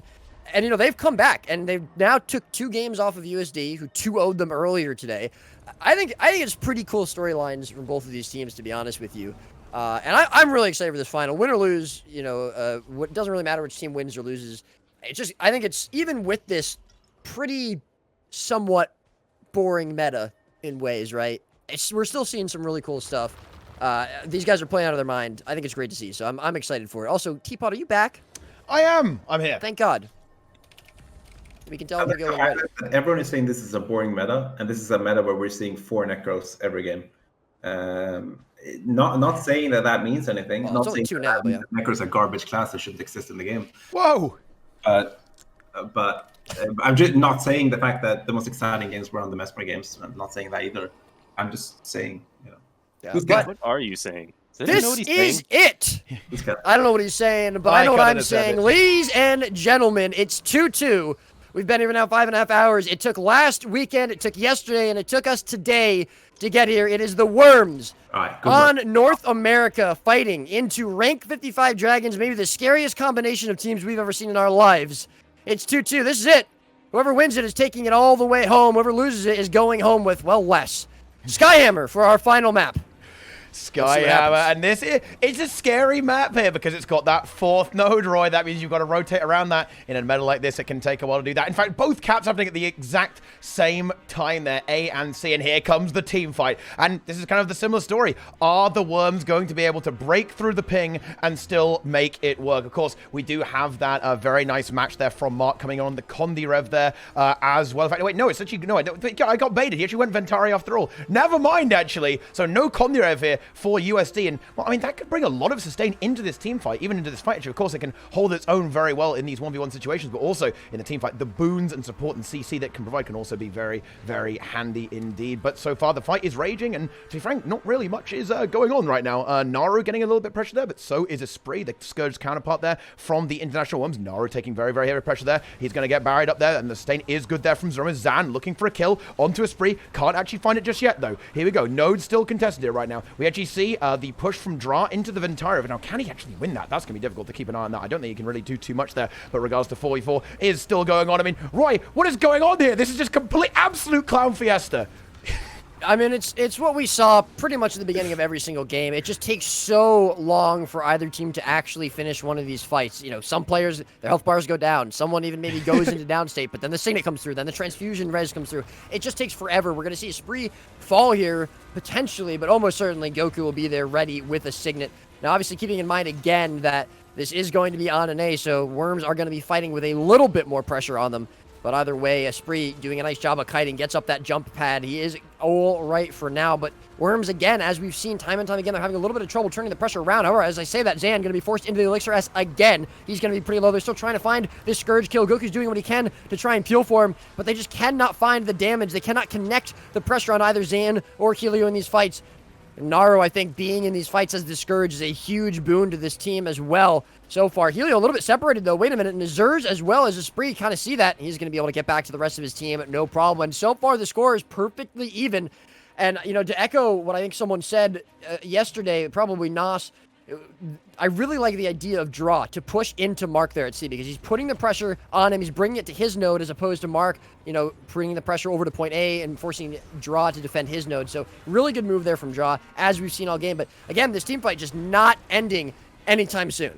Yeah, Zan really on the back foot, and they are just chasing him down. They want that kill so low. Elixir does come through. Of course, Zeromus is here as well with some fantastic bits. Zeromus actually running a little bit dry. Hammer now up as well. Hammer's over, but Draw actually finds the decap, Roy. Even that, and USD are actually going to disengage this fight. A Spree and Goku are going to follow through, but are they going to get that? I think Helio should be able to force this decap, just barely. I don't think a Spree can make it. Oh, he actually does. Oh, he does make it. They're just barely in time. I've got the Zan into Azaz here on the hammer. We actually saw, I believe, Zan win that 1v1 earlier on the Capricorn game. Let's see if the roles will be reversed here a little bit later on. Azaz looking for that. Here comes Naru, though, to reinforce, but Goku is here now. But Helio's here as well. There's got to be a response here. And actually, we see maybe a Spree a little bit caught out, not in position to actually help this hammer fight. But actually, never mind that. Azaz fully unleashes it. Look at actually maybe even get a kill in an outnumbered fight there on the Helio. But then again, once again, Zan is going to lead there, going to try and deal with Frey here on mid, freeing up Zeromus to push into that fight. Meanwhile, over here, Worm still going there. Draw, looking to try and find that node eventually. It's going to take a long time to do that, though.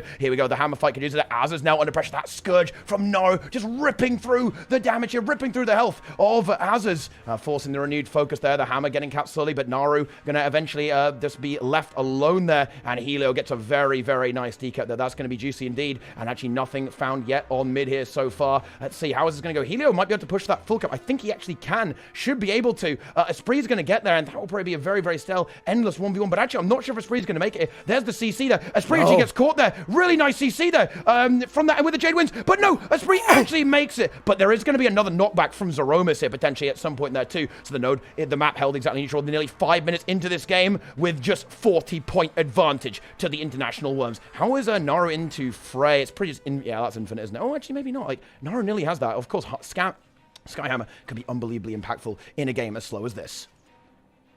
Yeah, and I think, I mean, Helio getting that cap into a Spree obviously going to be very, very big and impactful, and actually getting plus there by Zeromus as Goku tries to follow him in. I think that, you know, USD, what they realized was if they lock themselves into that endless team fight and they cannot win it and didn't look like they were able to, then Draw eventually wins the map, and it's just a repeat of Forest. And they didn't want to do that, and they split up. Obviously, they had to time that with Skyhammer coming up as well, but I think that's definitely the right call because they would just eventually lose the map for it. And if they can't win those team fights, nothing is going to happen. Unfortunately for the Worms, what this means is they now have to adapt to USD changing up their approach. And so far, it is USD coming back into it now 15 points behind with point A still ticking for them. Spree maybe eventually able to get that decap, but no one really going anywhere on this Skyhammer at the moment. It is USD currently ahead, but Frey Helio kills a Spree. Find an edge here. That's a massive kill there. And actually, there needs to be a kill. Honestly, at this point, do you just give up the hammer at this stage? Yeah, they're going to decide to do it. Fraser's going to leave. They've got to get their damage out there. Without the damage of the Kondirev, they can't really do that much. 1-2-4 now. There's the lead. Very nice kill there. Fantastic 1v1 from Helio. But Dra also getting some work done here on point C. Can't really get the full cap into the Ventira, though. It's just taking too long. And the carry of Dra is not here, at least this time around. But Spree is now back. Are they going to be able to make some value of this? They need to start pushing these fights and get these kills. Frey is actually going to go directly into Helio, and Spree's going to match that as well. So if Goku, that does leave Goku and Az in a bit of a predicament. They're going to have to hold down this fight over here while Zeromus is going to go and help out Helio. Can a Spree and Frey actually get this decap? Should be a good 2v2 actually for the Worms here. Yep. I mean, we'll have to see how they play around. Again, you know, there needs to be some adaptation from them to kind of counter the way that USD countered them. But I mean, at the end of the day, one node is all either of these teams technically needs to win. We're about 7 minutes into the game, just about, and USD are about 30 points ahead now. Zan going to be a little bit low over at mid, but again, I don't think we're going to really see kills happen too often around the map, no matter if it's a 4v4, a 2v2, or anything like that. And it really is just going to come down to, can you rotate just a little bit faster, get these decaps, get these caps just a little bit faster. Unfortunately, they cannot now rely just on Draw. He got the decap into Mark somehow, but I don't know if it's going to be the cap, and Goku actually falling around middle node. Zan probably going to get him. This might be the end for the Worms as the double cap comes through for the first time on this map. And that's going to start really opening up the lead that the USD has over the Worms. It's going to be close, but at this point, it's starting to look less close. The Worms are going to have to regroup, and they may be forced to actually go to win a team fight, which we've seen just does not happen. Azure is very low on this point. Zeromus with a nice kite away after his RF is going to be A-okay. They almost get the decap. They do get the decap on A, but now they have to get the decap onto B, and so far, I mean, it's just USD one step ahead the last several minutes here. Yeah, the game can turn on its head pretty quickly. Helio now getting pressure with the respawn there from Goku. Zan coming in hot, though. Looking to find a kill onto Azaz, but Helio very, very pressured here. Can he survive this? Getting good evasion there. And Zeromus is there for the peel, but Frey is waiting. Can he find something here? Can they get this kill? They've got to get this done quickly. They're just falling behind, moment by moment, second by second. And look at that. An 80-point lead, a 90-point lead has manifested out of absolutely nowhere, thanks to the rotations here from USD, though. Helio actually is still under pressure. He's really pushing his luck for this node. He really wants to go for it. Zeromus, of course, ready and waiting with the Signet. Doesn't have stability, so he's potentially interruptible, but he is on a great spot here to actually get that. And in fact, the Worms are not going to be able to get this. They're just going to leave Azaz to 1v2 this. But in fact, no, Esprit dies again to Naru and Zan. They get that kill, and that's really scary at this point. We just haven't seen enough value here, and we need to see kills right now from the Worms. Otherwise, their tournament life is going to be over. Yeah, it's looking rough. They're now over 100 points behind. That's going to be such a long crawl for them to come up into unless they can somehow get a double cap, but it's just not looking like that's the case. And when they're constantly bleeding these kills, Esprit dying, and it's for the second time, and now potentially Frey as well, Goku dying earlier, it just, you know, it's just not going to happen. And I really think that USD, they figured out they don't want to go for these team fights, and because it allows Draw to get value on the map. As soon as they start splitting up more, as soon as they start rotating, maybe they're not winning every single fight, but if they can find a kill here and there, and they can just hold on to a cap longer than the Worms can, it's all that they need to do to win this game. A Skyhammer honestly might be irrelevant. I don't know if we're going to see people really go for it too much. You know, obviously neither of the USD players are going to leave mid. We might see a rotation coming out from Zeromus if they do get some sort of advantage on this map, or on this node, excuse me, but he probably doesn't want to leave Helio 1v2. So I think honestly Skyhammer might just be given away. Unless we see the Worms go for it, which we do. Esprit's going to get there.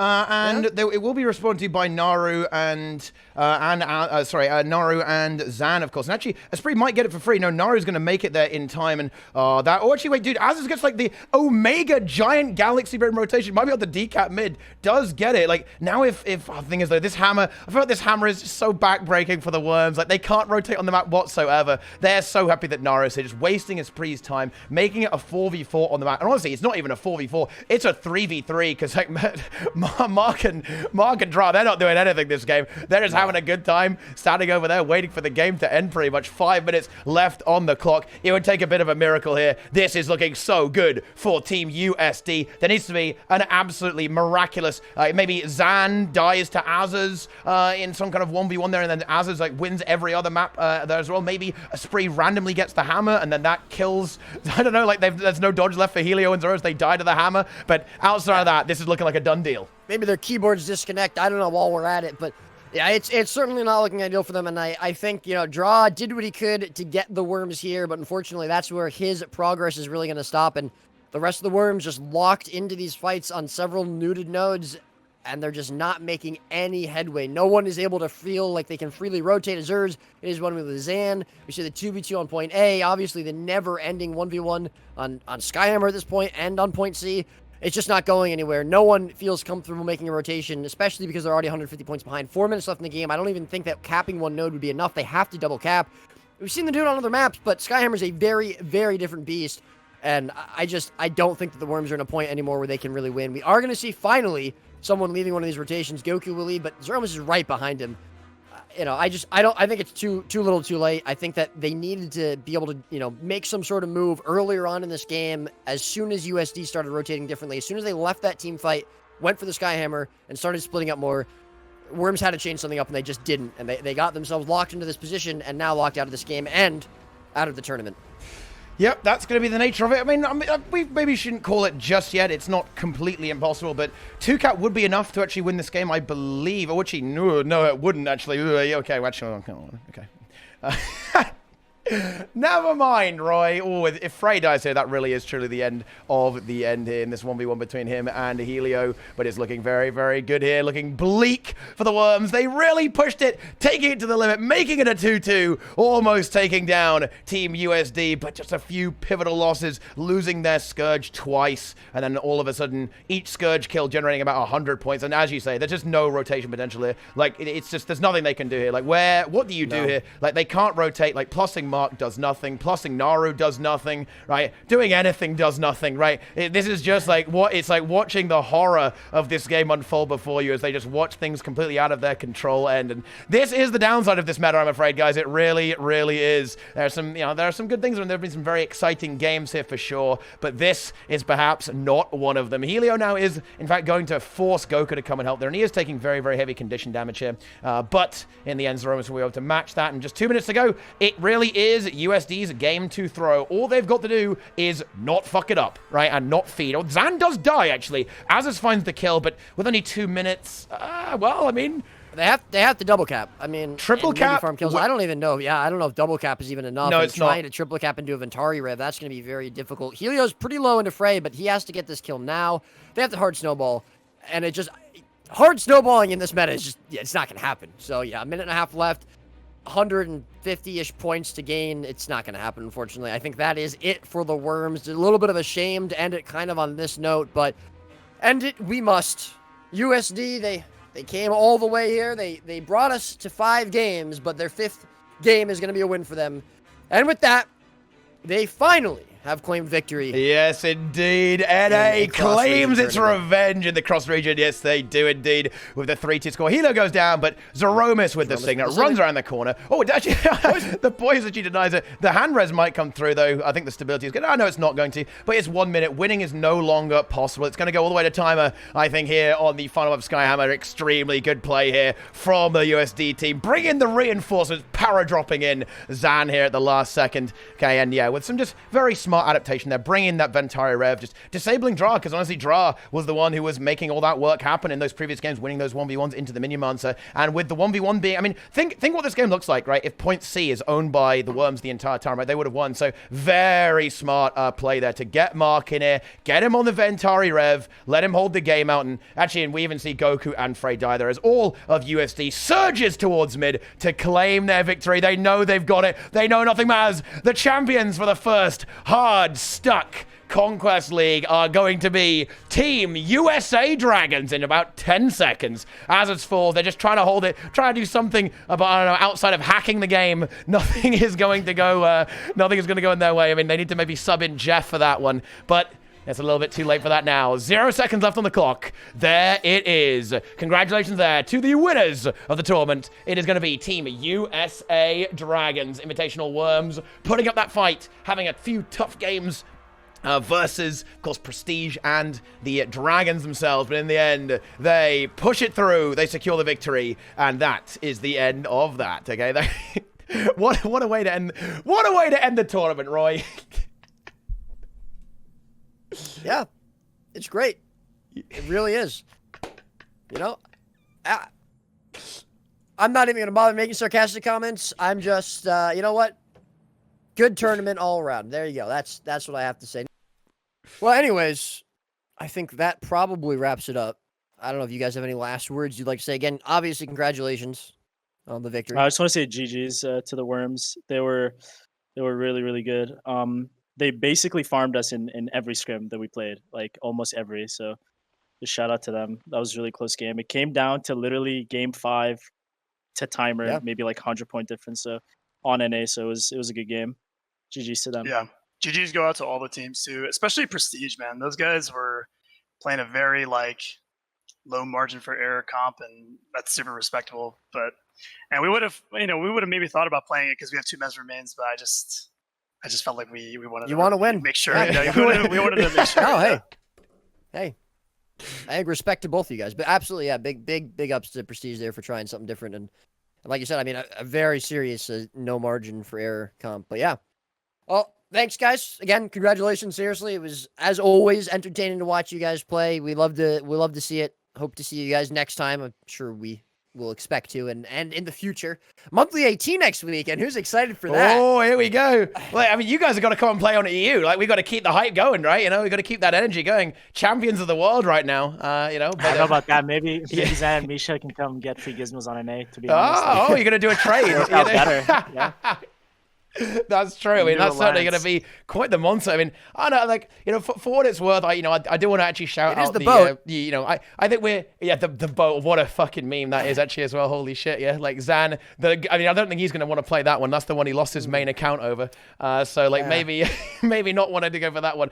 But yeah, I do want to give another shout out actually to On Tilt there as well, like our second seed NA team as well. Like, I know that some of the players on that team, I think, you know, a word to describe it might be unstable or volatile, but I really hope we actually see some teams start to form up on NA, because I think they really gave some great fights there into Prestige and also into Team USA Dragons there as well, like, you know, kind of coming together and building up, you know, NA not known for its multitude of teams, and hopefully we can actually address that in the future. So very well played to them. And obviously all the teams across the open bracket and the invitational bracket have done a fantastic job of hyping up the game. And I do want to give a big actual shout out to all the teams who actually, you know, made this possible, right? Like, it was so cool to see all these teams forming. Like, initially we were very worried that we weren't going to have enough teams. We were going to do the invitational bracket in one day. Look how that turned out. Okay, the invitational bracket has taken what? We're up to 6.5 hours now, so 17 hours more or less, or no, sorry, 15.5 hours of invitational bracket there. So one day might have been a bit of a push, I'd say.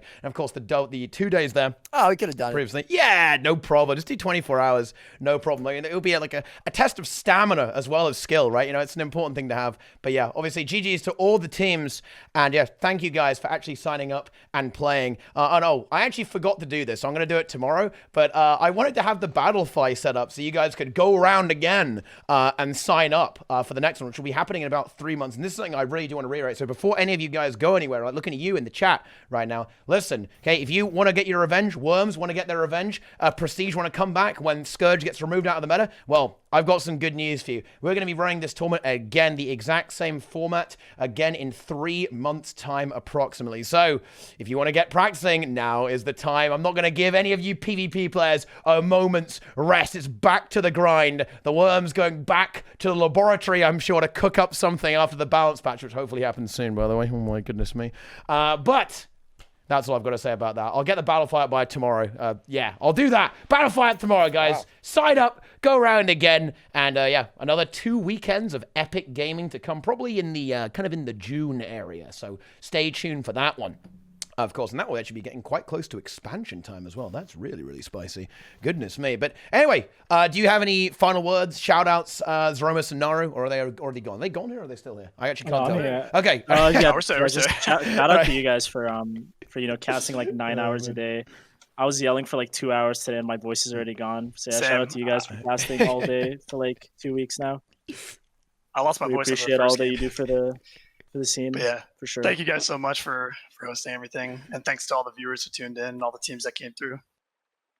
Oh. Ooh, I need to rest, man. Yeah, it's time to rest up. Okay, the monthly is next week, so you got a little bit of a reprieve there before going round again and then getting back on the grind. But there it is. Congratulations to our brand new community conquerors. In fact, they're over on NA. It's one apiece. So, I mean, guys, are we going to do it a best of three? Like, best of three, EU's 1-1, NA's 1-1 now. Okay, a bit of a hybrid comp there, so, we'll see about that. Okay, if the hybridization will continue. But another tournament coming soon. Right, what's it going to be, right? I like, call it now. Easy win, 2-1 NA, or you think, maybe you're not feeling, confident enough to call it just yet?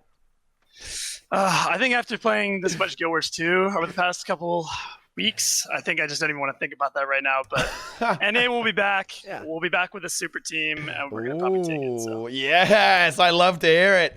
Very, very nice indeed.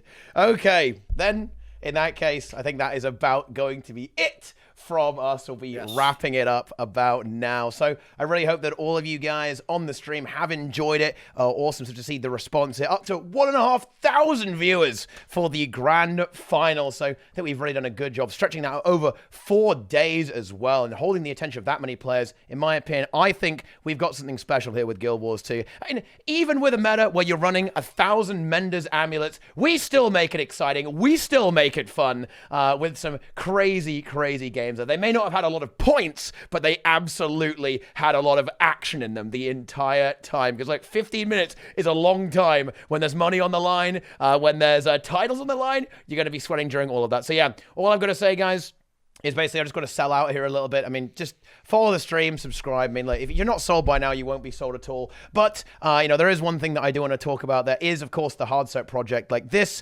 tournament is but a piece in the puzzle of trying to get some energy going in the Guild Wars 2 community. So if you do want to get involved with that, make sure to join our Discord with !Discord in the chat. Hardstuck.gg/Discord will work as well, or discord.gg/Hardstuck. All these things work. Get involved right the hell now, guys. You know, we're going to be doing loads of stuff like this. We're going to be doing little PvP tournaments, minor stuff like PvP in-houses with Arena Labs, raid training, world versus world stuff at some point, raid tournaments, fractal tournaments, dungeon tournaments, everything. If you are into Guild Wars 2, then this is where you want to be. This is where the action is going to go down. So make sure, if you enjoyed this event, guys, support us in the future. Get the word out there. Get involved in the community. Start having some fun in Guild Wars 2. And let's build up this scene, because I think this is a great demonstration that Guild Wars 2 is absolutely not a dead game. If we can have 50 teams signed up, not all of them Blade, but you know what? I'm going to take it. 50 teams signed up for a PvP tournament in a dead game with a bunker meta, then I don't know. Think what's going to happen when we actually wind this up, keep grinding out this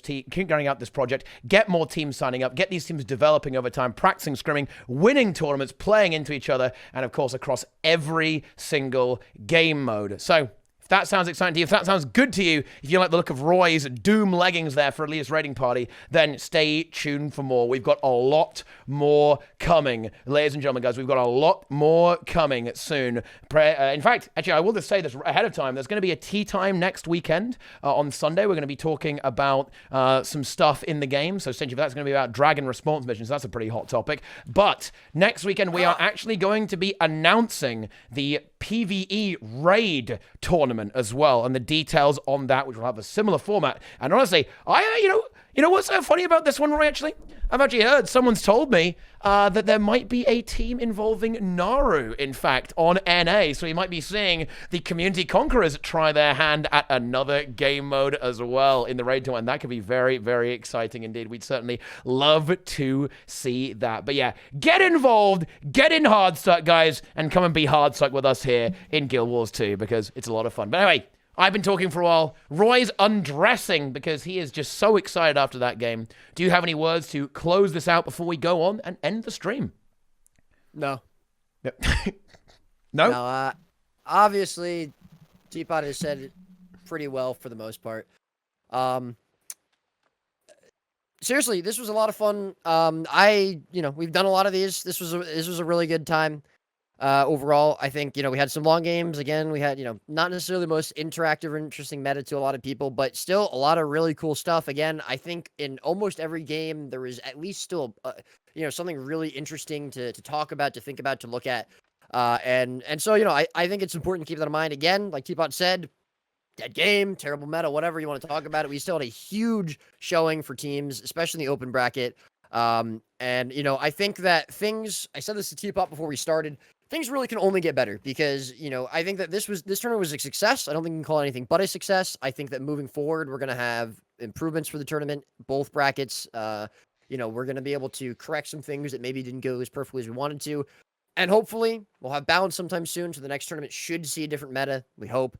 But regardless, we would not be here. We would not be doing this except for two things. And the first being the community, of which, of course, includes all the viewers, all the donators, all of the players coming out and joining the tournament. And of course, at the top end, at the middle end, the bottom, whatever you want to say it. So thank you to you guys for coming out and joining and participating. Seriously, whether it was your first tournament, whether this was USA's 20 millionth tournament, and they finally were able to claim victory over EU, which we're, glad to see. Regardless of it, thank you very much. And again, the viewers and the supporters and stuff. And I also do want to say a big shout out to the admin. Seriously, we've had a lot of admin work done for all of our tournaments. I, of course, did a lot of it, but, we would not have done this tournament at least even half as well if it wasn't for the admin team that, again, did a lot of behind-the-scenes stuff. Crayola was streaming. Guys, make sure you go and support him. He's doing in-houses multiple times a week. It's a really, really great initiative for EU. You could get involved with it, support it. At least, make sure you go and follow twitch.tv/ArenaLabs. He was doing a ton of the streaming for us. Jazz, who was helping him with the admin. Jester, who helped us. Delta, who helped us. Odds today helped us a little bit. Of course, all of our casters. Seriously, I loved having the guest casters today. Nas popped off. I mean, talk about natural talent. That man can captivate us. A real pivotal moment in his career, I'd say. But Nas, of course, Helseth, of course, are coming in and casting and doing a good time. Having a good time with us last weekend as well. Yesterday, Thiskin casting with us. Last weekend, Capablanca, Floody.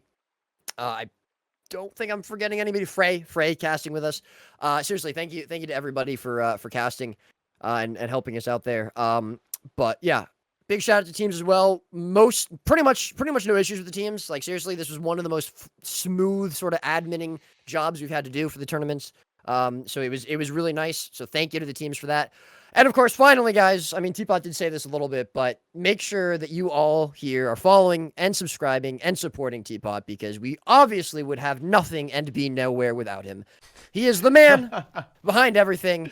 Big ups to him. Thank you, Teapot. There is nothing without you, so I appreciate you. And everybody else hopefully does as well. But yes, thank you guys for watching. I hope you enjoyed the tournament. Hope you enjoyed watching these teams. Big ups to everyone who played. Thank you all very much. And yeah, that is, I think, where we can end it there. Yes, it is. I mean, I can only echo that statement, of course. This is an absolutely massive team effort. And look, that's going to be ramping up over the future here as well, actually, as we continue to advance our way through this project, making it more organized, more structured. And as you said earlier, do want to talk about this, guys. We are going to be iterating this project very, very hard. This tournament is just the first one. It was a little bit rushed. We ran out of time. Next time, we're bringing up the production to the next level. We're bringing the format to the next level. And the same will be true for everything that we're doing here at Hardstuck. But, of course, stay tuned for that. Make sure to retweet, by the way. Seriously, a cringe amount of retweets on the glorious victory of Team USA Dragons. Get over that tweet link right now. Follow the Hardstuck Guild on Twitter. Follow me on Twitter. Subscribe and hand over all your money so I can waste my time trying to save a dead game. But that is going to be it, guys. Thank you guys so much for watching. Really hope you enjoyed the show over these 2 weekends. Of course, I'll be around all over the place here, and you can find Roy about the places too. And also the Arena Labs guys there as well. So hop on board Discord, follow all these streams, and we will see you all for the next time, guys. Stay tuned because there is a lot more to come. Good night, my friends, and I will see you all a little bit later. Well, I mean, for me, it's tomorrow, so, I'll be back then. But, of course, we'll see you around. Good stuff, my friends. GG well played to all of the teams. Roy, still on camera, showing off his... Hold on. Wait, what's up? No, I was pretending. Okay, well, you're I pretending. know I'm on cam. Oh, yeah, that's good. All right. In that case, with a slightly scuffed end to the stream there, I will now go ahead and raid. We'll do a victory stream, I think is what we're going to do here. Of course, Naru starts the stream. That starts the victory stream. Let's go ahead and check that out. But, okay, you're going to see a little bit of the ending screen there as well. So, good night, guys. Thank you guys so much for watching. I'll see you around. Stay tuned for more and get on board because you aren't going to want to miss what we have in store. See you later. Good night.